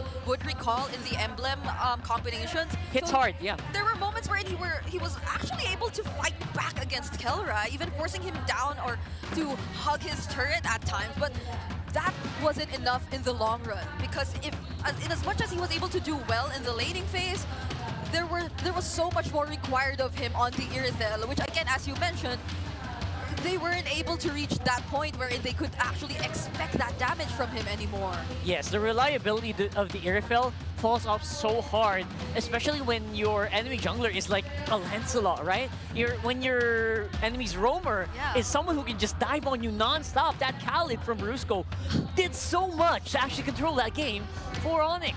Actually, this Khalid, one of probably the most crucial pick in the draft for game number 5, alongside the Jushin. Yes. They were just like the perfect fit. That synergy we saw from these two heroes were just able to apply the right amount of pressure. So Twisted Minds were probably forced to really act this way. They forced them to lose all that discipline because you were thinking of what to do in response to all the things that this Khalid, this Jushin, and not even to mention the Hilda were trying to do across the map, just trying to deny MP the King over and over again. So I feel like James did receive majority of the pressure and the damage. It felt like a struggle for James, honestly, compared to the previous game. He was really a squishier Baksha compared to the previous games, which is one of the reasons why when it got flexed into, the Baksha got flexed into the XP lane, if you'll notice, like a lot of us weren't like super wow. It was a surprising swerve. It's surprising, but at the same, it doesn't just have that same impact, right? Because as an XP laner, your Baksha is usually left to just stay on that lane, not make any impact in the jungle, not make as much impact, especially on the gold lane. It's on the other side of the map. So that's why MVP here is going to be King Kong, mostly left unchecked on that Lancelot. My goodness. And look at this, the highest gold per minute we've seen yet in this entire series. And possibly this number might be the only one we'll be seeing that's this much high, 978 GPM, because our average is ranging between 800 to 900, and that's already considering a good game or a fast game. But now I think we should also be diving into the item progressions. And one thing I mainly want to highlight, which just solidifies the entire idea of how fast-paced this game actually was for Onyx Philippines, would be that 5-minute Sky Piercer, or that nearly 5-minute Sky Piercer pickup, which we saw earlier. No, it was around the 5 to 10 minute mark that Kelra was actually able to secure this item, and you would already start questioning the number of stacks he possibly already accumulated by that point, because no one in Twisted Minds lineup could actually go for Kelra at that point. It was just so hard. It really was. How can you reach that guy when he has a Hunter Strike already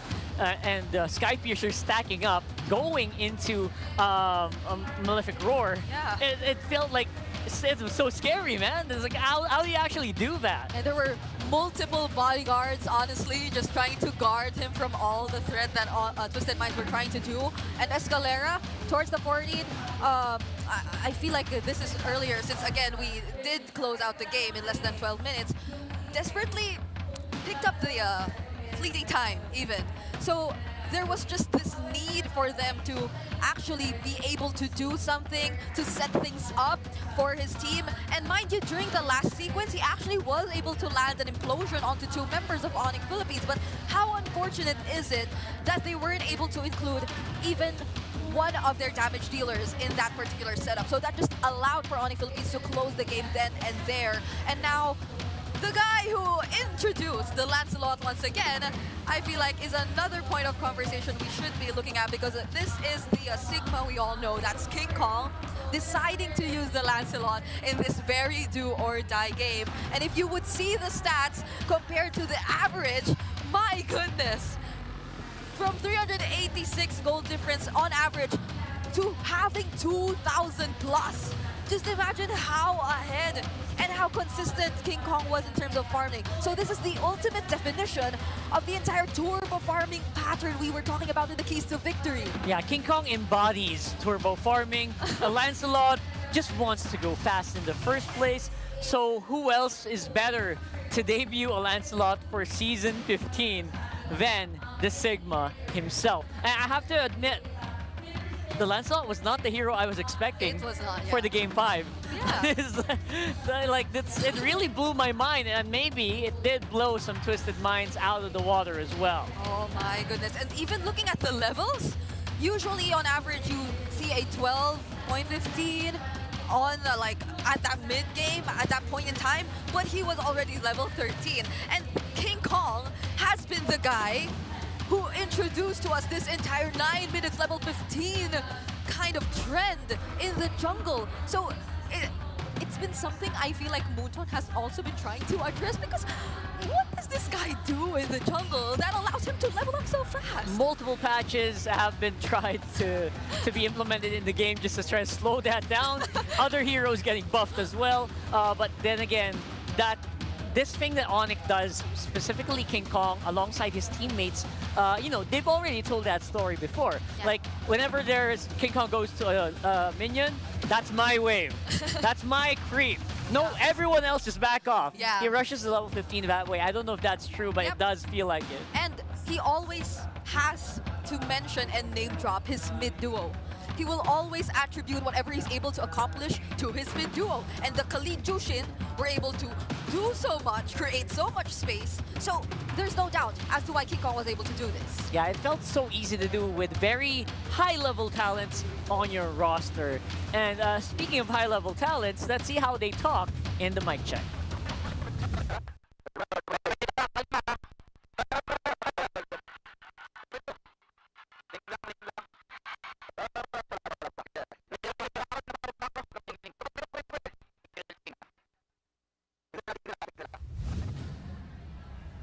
And that is how high-level talent talks on the mic in our Infinix mic check.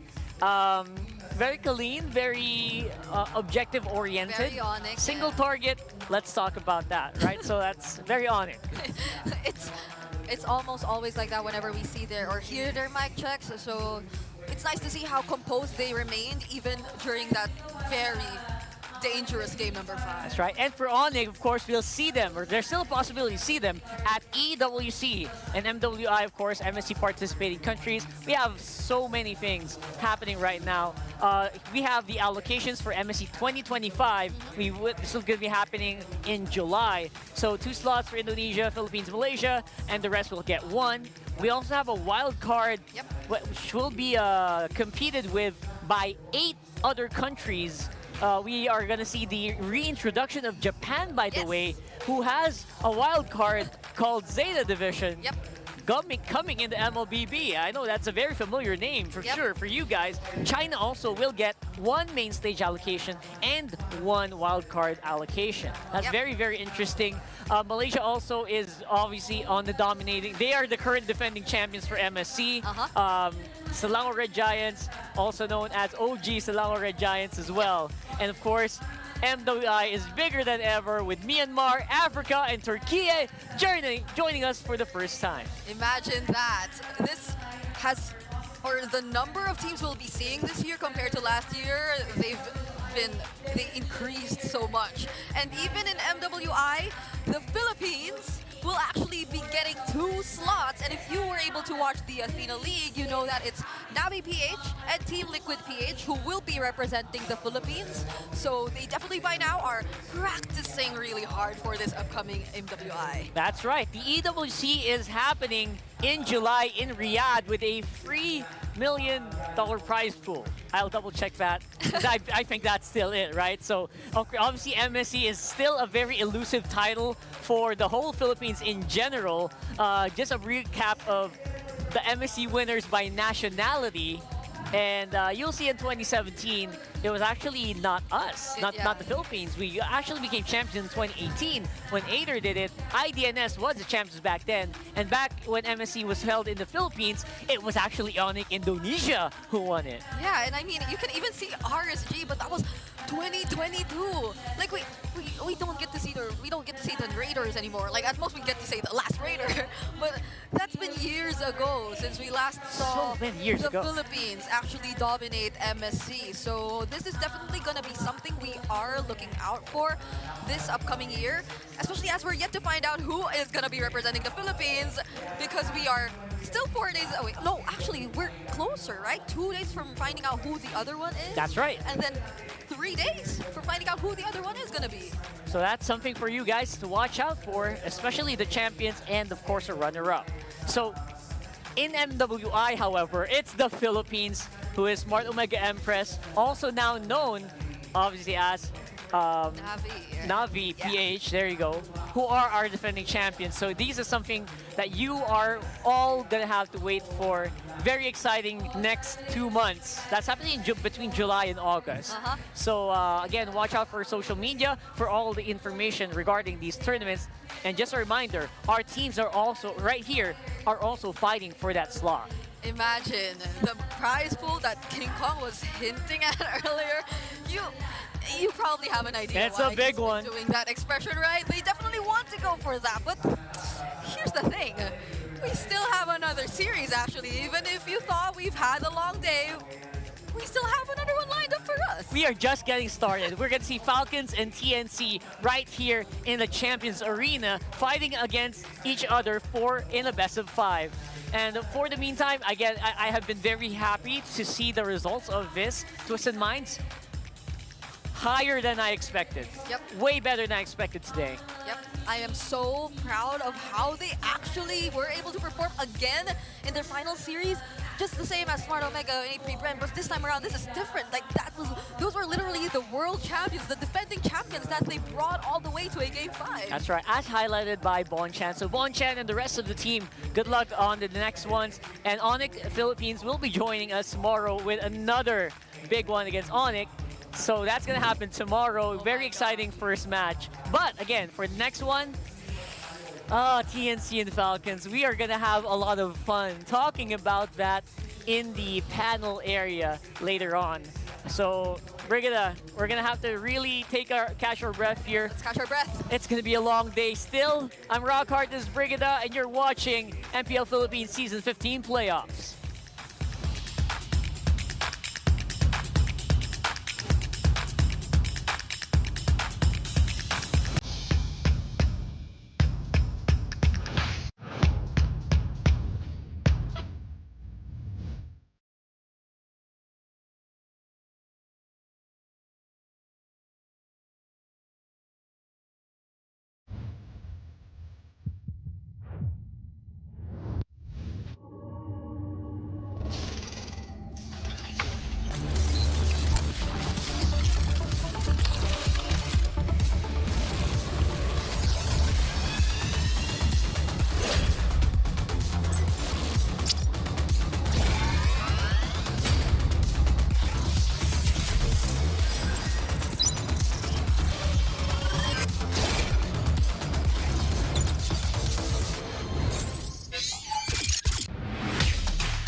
Teenagers?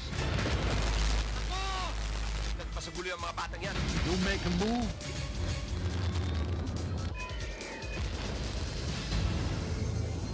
Di abutan dito! Defeat! GG bro! Don't worry! Be only with Smart Power All 99. Hindi bitin with 10 gig data to power your games plus only Facebook or only TikTok. Load now!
needs to go to a concert when you can own that stage with your friends?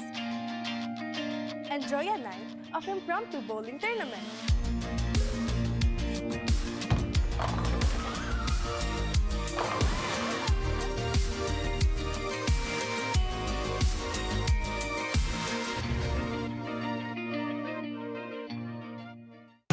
Enemy alert. Your scalp gets 1.5 times greasier, causing dandruff.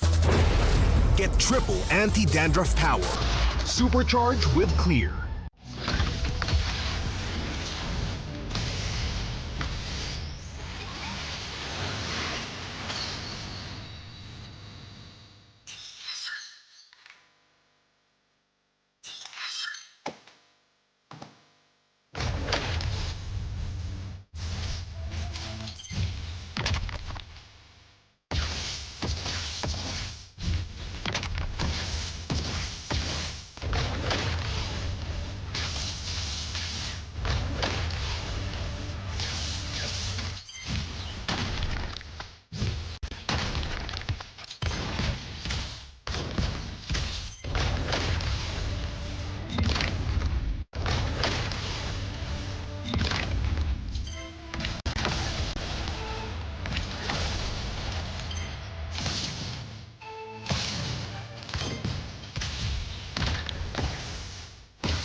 とは俺に任せて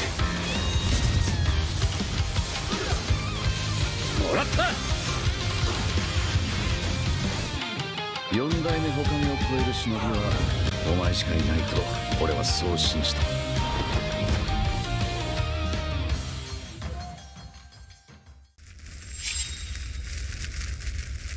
みんなを守るために私はもっと強くなる。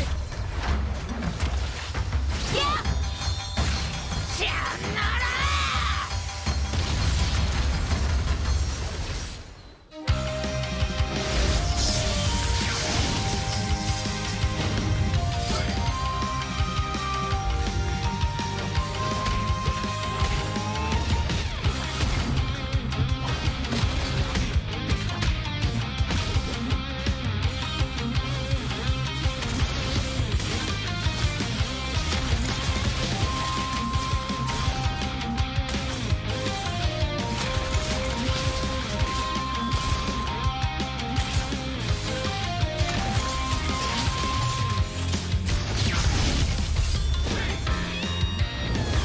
背中合わせでいくわよ。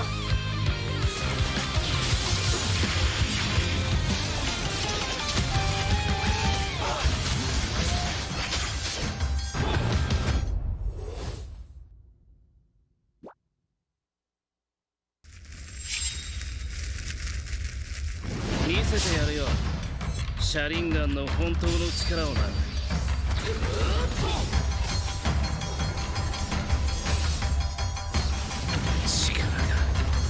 湧いてくる。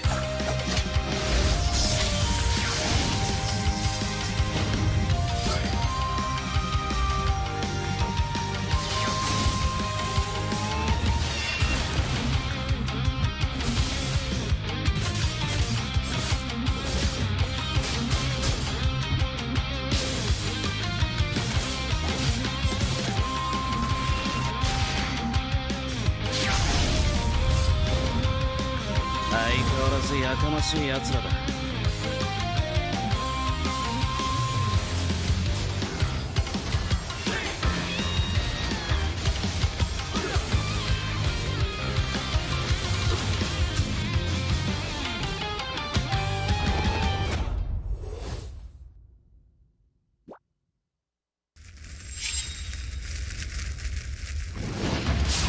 みんな渦巻きナルトが帰ってきたぞ。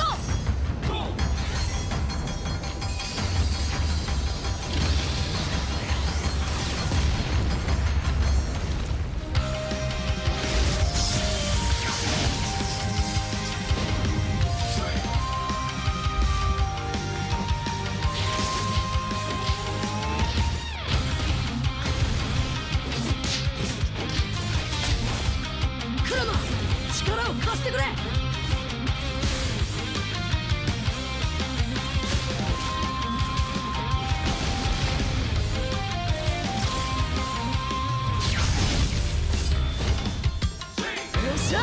第7班ここに復活だってばよ。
相変わらずやかましい奴らだ。今度は背中合わせでいくわよ。よっしゃ、第7班ここに復活だってばよ。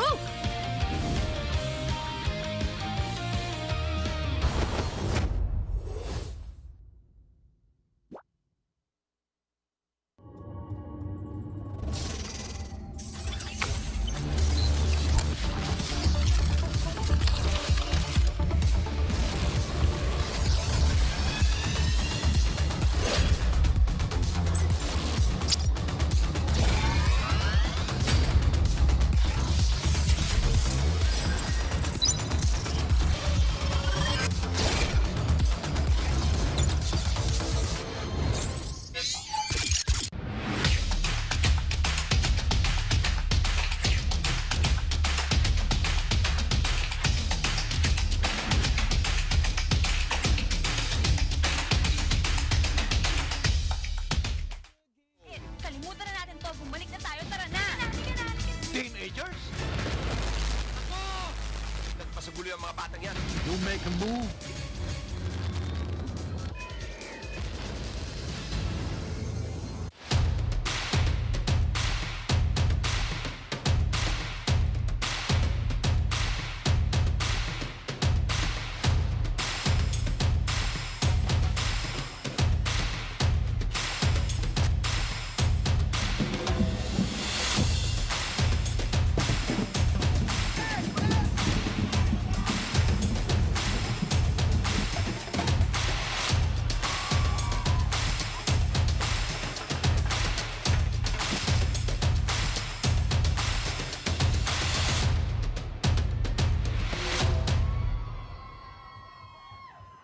Marry, kiss, or kill me. Just a game, but really, I'm betting on all three.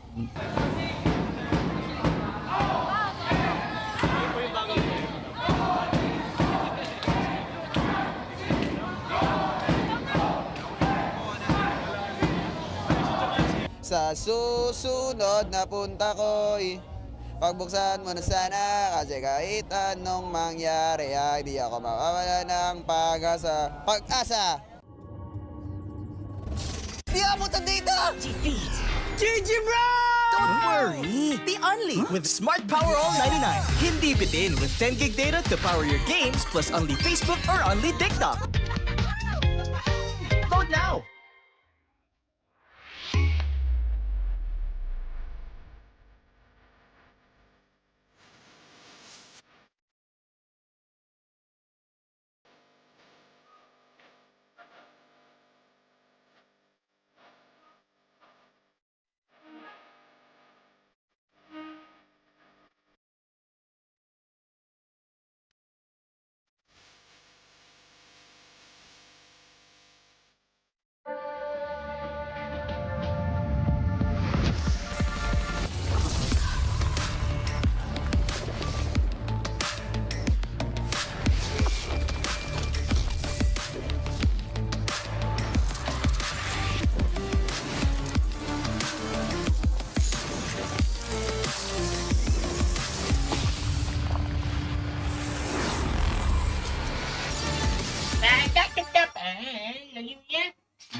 Who needs to go to a concert when you can own that stage with your friends?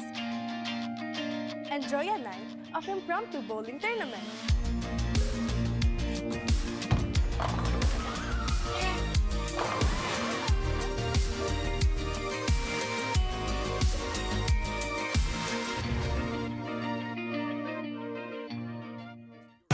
Enemy alert. Your scalp gets 1.5 times greasier, causing dandruff. Get triple anti-dandruff power. Supercharge with Clear.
Malakas, Pilipinas, malakas kahit anong lane, we become the monsters.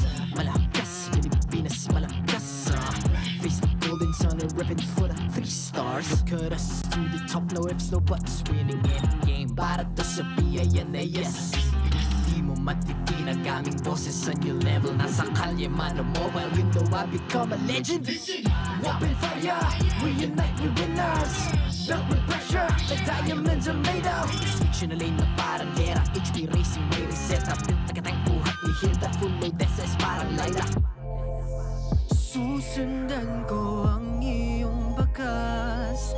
Kasama patas. Tagumpay natin ito. Dahil tayo'y malakas. Para sa Pinas.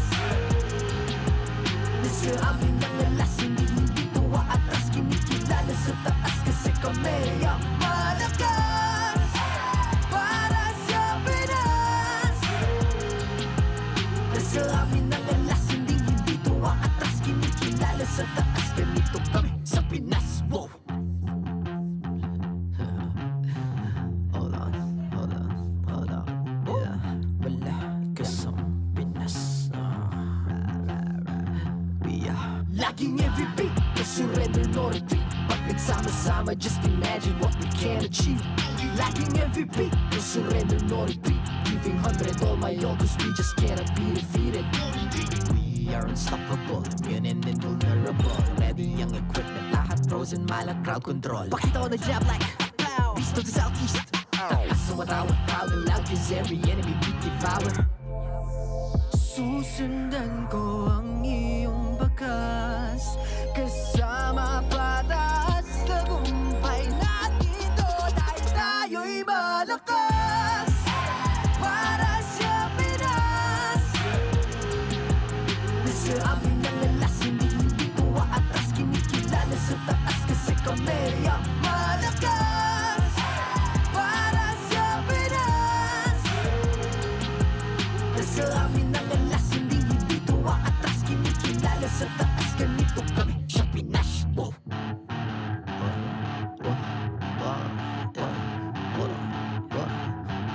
Malakas, Pilipinas, malakas kahit anong lane, we become the monsters. Malakas, Pilipinas, malakas face the golden sun and weapon for the 3 stars.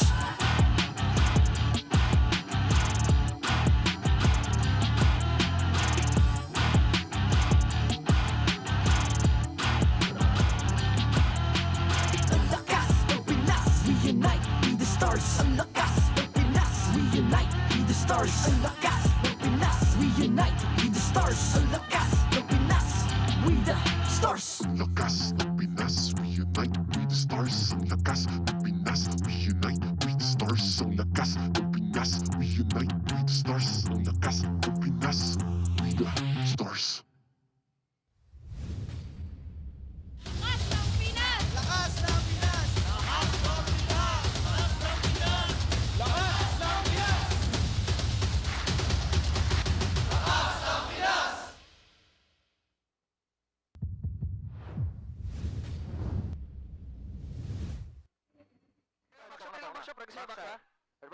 Ito, kalma ha. Kaya. Apa itu? Ling lang. Wala pa. Napababa ako. Ling. Patay, pre. Tigreal King ah. Tigreal. Patay. Tingnan sa akin, boy. Kaya ultan to. Walang boy, iri, pre. Iri. Nice done. Patay. Bib. Kalma. Meron pa ano. Sa akin ako. Flicker na. Ulitig. Pre. Takay ko tara. Showtime. Nice boys. GG. Oy, nice! And welcome back. That was our mic check there from the winning game for Onyx Philippines to go ahead and move on to the playoffs as they sent Twisted Minds home. That's what just happened there. Now, welcome back to the English Desk. I'm Naisu. It's still me, Ingan, and Renmar, and we're here to bring you the action in our last match of today. And it's Team Falcons versus TNC, man, and they're still filling in here. We had a kind of a long series, gentlemen. Yeah, if last series went to 5 games, I don't doubt this game would also go to 5 games. In fact, no, I'm joking. No, you can say it. Nah, do it. Run it back. No, I want to no, see you bald. I miss you bald. No. I miss you bald, bro. No. Do we? Do we actually miss a bald, or? It looked better for him, and he's getting buffer by the day too. So it's like, thank you, but buff no, and I bald miss my go hair. hand in hand. yeah. Okay. Not today. All For right. sure, sometime in the playoffs. All yeah. right. Oh, okay. Oh, you said that. Okay, Gotta sometime stick in to your the- word. I did not say this playoffs, though. Loophole. He's learned, man. He's learned. But Getting better. He's improving. hey, if you guys missed it, the last series that we just had, like I said, it was. People were on the edge of their seats. Definitely here. It was jam-packed. I'm not sure if we're going to get, I don't know. I guess the nest is still filling up. Yeah, Like, we the still Team got people Falcons- coming in. Yeah, we still got people coming in. Of course, we're starting a little bit later than we should, but that's fine. I'm glad we got a full 5-game series in our first matchup. As you can see there, it went 3-2 favor of Onyx, so they'll move on to go and face off tomorrow against Aurora. And that's already going to be such an exciting match. I mean, every match that we have in the playoffs here at this point is just going to be so good. And like we mentioned, today's best of 5, the last one for today, is Team Falcons versus TNC. And the winner of this will go on over to face off against TLPH. Yeah. I mean, there's a lot of storylines there that our lovely duo panel will discuss. But of course, if Falcons advances, that means we're going to be getting a rematch of the Season 14 Grand Finals and the Season 13 Grand Finals as the second round of the playoffs in MPL Philippines Season 15. You don't call it Champions Arena for nothing. We have 4 champions here. But now match number 2 is going to be interesting. It's Falcon versus TNC. I mean, it's going to go down the line. We don't even know yet who's going to be fielded in for TNC, or even Falcon. We never know, because even Pando might get slotted in. Oh, man. You know, when I look at, I would say that if we had a little bit of a different result from our last match, I wonder how many predictions, mine included, would have been demolished. Because, I don't know. Like I said, before that match even started, people were saying, I saw all online that they were saying it was going to be a sweep. And I think what we can dissect from our last match was just how good the teams have gotten over the break. Like Twisted Minds, I mean, even the players like Escalera, like he played out of his mind, and he did not look like the Escalera that we saw during the regular season. So I want to see if that happened here for TNC, because Team Falcons, like, I mean, these are the boys. Like, these are the guys, you know, that made name for themselves and went on their own world tour and everything else. It's the guys from AP Brand before. Now Team Falcons, they're solid as ever. Now TNC, I feel like, came in hot in the regular season, and then they took some time to go through an adjustment, and we saw a different variation of them too. So I can't wait to see what's for them. But before that, we have to thank our sponsors, of course. It's Time Zone. They've got an exclusive promo just for you guys that are here with us in the Philippines. Of course, you can get 400 power load for only 200 pesos. And all you have to do is register on the Time Zone Fun app, insert the promo code TZXMPL, and redeem the voucher at any of your favorite Time Zone venues. So no, let no! It feels good. It feels good. Say it. Say it. Don't miss out on this amazing deal. All right. Well, you know what? Powerful, ain't it? Hey, it's powerful. You get your time to shine here, Renmar. All right, because you can get 2,000 pesos off, and by purchasing and using the TT Racing X MPL Philippines exclusive voucher code MPL2000 over at ttracing.ph. Plus, don't miss out on exciting TT Racing gaming share giveaways during MPL Philippines. So stay tuned for that. Don't miss out on this amazing deal. And just remember, for those who dream, work, and play, TT Tracing has your back. It has my back. It does. I don't know. It's had our back all season long, and I love to have it, man. Again, they've got even... Like, we were sitting on pretty good chairs. Yeah. I think the players have an upgraded version. Yeah. And then I know in the other room, there's also an upgraded version. Yeah, in the media room, right? In the media room, where all the players get to sit after the matches and stuff. And we're spoiled. We have like 3-5 different variations of the TT Racing chairs available. Yeah. You want to see how good this chair is? Show me. Show them. Oh. That's great. I'm still here. That's all right. You know, How no, low no, no, does no, this just stay go? there. Just stay Okay, there. Stay fine. there. Stay there. All right. Next segment. Let's go. Dude, Redmar is the tallest right now. Wait, is he? Okay. Now, if we do this, This is all camera angling. Yeah. By the Actually, way, yeah, can you leave your chair the lowest so I look taller? I definitely should not stand right now because then I'll like really show, but I'll put mine at max here. That's why, guys, again, you know, we're in the playoffs here. You're not going to see us too much unless now you're getting a lot of FaceTime right now, but it's our panel that is going to be breaking things down for you guys to prepare for this matchup, to break down the story for these two teams. So let's go ahead and throw it over to Brigida and Rockhart. Take it away. thank you so much to our esteemed panel of casters right there. And welcome back, ladies and gents. This is going to be the pre-show here for match number 2 for today. I'm Rockhart alongside the Brigida. Once more, we don't have a guest today. Apparently, I think they have one. One of our newest MDL talents. We are going to be doing this on our own, and we're going to try to guide you through the match that we're having here. It's TNC Pro Team versus Falcon Philippines. And now, here's the thing.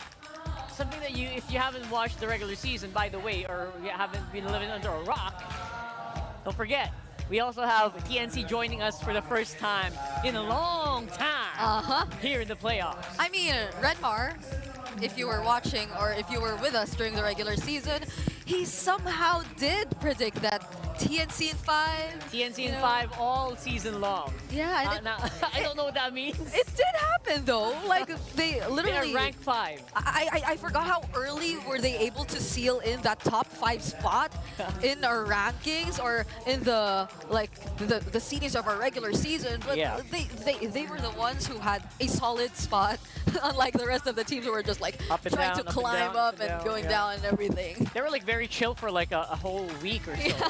So yeah, that's basically TNC in 5. The big premonition or foreshadowing from Renmar Santa Cruz actually happening today. But then again, we don't know if that means it's them winning in game 5. We don't know. We'll probably see that. Oh my goodness. We might see another game 5 today. You just had to remind everyone, and hopefully you were all able to recover from what has just happened or what just took place earlier. We all know it did go all the way to a game number 5, and it's the exact same storyline for these two teams because it's still the play-ins, it's still an elimination match. It's literally all or nothing. It's still the race for the Immortal Cup here for TNC Pro Team and Falcons PH. Now, obviously, it's going to be a bit more matched here. This is number 4 seed versus number 5 seed. Yeah. They're closer together in their standings, and they have actually performed very similarly all throughout the regular season, specifically on the big surprising run that we have here for TNC. Yep, I know, and I feel like there have been a lot of eyes on Team Falcons, especially considering that they were once on top of everyone. They were once on top of the world, and they've been going through this entire world tour and all of that for the past few years, but it feels like they've been struggling to actually regain the top spot once you bring it back to the Philippines, once we look at it from a local perspective. And it can probably go both ways, that either teams have just been really stepping up and have been trying to show so much improvement, whereas they've been kind of adjusting to what Falcons has been constantly offering. But for Falcons, you could also say that, yeah, some teams are just really catching up, you know? Like, could we be hopefully seeing something more for them and all that sort? But if any, during the regular season, though, they were somehow able to perform consistently. Yeah, they kind of just barely got to a point where they were playing consistently. So, in my opinion, it was a very, I would say, they still need to work on a few things. Actually, both of them do. But they've definitely come a long way, and TNC specifically, like literally from consistent 8th placers to now they are number 5, and they're looking really, really strong. They're actually a lot of fans' favorites. Yeah. Right? So they can only go up from here. Yep. Even when you try to recall the video that they released alongside one of their heads prior to the season, you would probably feel very emotional trying to look back at what TNC's journey has been before they were able to actually make it to this point of being able to join us once again in the playoffs. And I believe we might be seeing that guy in a bit because, of course, he definitely has to be supporting TNC at this point, right? Yeah. But it's been a long journey for TNC of not being able to make it, all the while Falcons has been all around the world, you know? So it's a stark contrast between these two teams. But definitely, they've had equal time to prepare for this and know who they're going up against. So this can be another series that could potentially go all the way. Yeah, it's between a team that has gone around the world, like you mentioned, trying to continue that legacy, and a team who just wants to get it started once again. And TNC has been really on the up and up. Falcons, they're also trying to regain momentum, our M5 world champions. So either one of them is going to be continuing today, and one of them are going to be saying goodbye for Season 15. Yeah. If you remember, Renmar earlier in the rap battle, he did throw out this line while they were getting 8s. We were better than great. Oh, sheesh. I love that you pointed that out, by the way. And Renmar is always, he's a poet, doesn't even know it, right? So let's throw it over to Hans and Jamie for our All Access for now. Maraming salamat sa ating panel. Bago natin simulan ang ating magiging laban between Team Falcons and TNC Pro Team, this is MPL Legends, where we're going to be talking about players and coaches that have left a tremendous mark in the professional scene. I am currently right beside the Team Falcons waiting area, and I'm going to be talking about Flap TZ, who is part of the roster of Falcons that once walked as Titans, winning not just MPL championships, but also international titles all across the world. Ika nga ni Flap TZ, nung tinanong ko siya regarding this matchup for today, ang sabi niya sa akin ay nasanay na daw sila with the pressure that they've been feeling. Alam na niya kung ano ang kailangan niyang gawin. Being at the bottom, at least from Season 10, naigapang nila as soon as they became part of that national team. And ever since, they have never looked back. But it didn't take a while, or it took a while for Flap TZ para ma-develop niya yung kumpiyansa na meron siya ngayon. Because during that time, and specifically Season 13 of MPL Philippines, they got swept by the eventual champions, Team Liquid Philippines. At kung maaalala natin, nung mga pagkakataon na yon, Flap TZ was already encountering an illness. He needed to go through a serious operation and on medications para malabanan niya yung pain na nararamdaman niya sa kanyang katawan while that is happening immediately after the grand finals. Flap then knew na para makapagtuloy-tuloy siya sa paglarga dito mismo sa MPL Philippines, he did not only need to train para sa laro, but he also need his health to be at peak and condition. So with that being said, he began his journey towards fitness and health. Nakikita naman natin all over social media, Flap TZ definitely taking care of himself, not only with his mental state, but also on his physical one, to build his confidence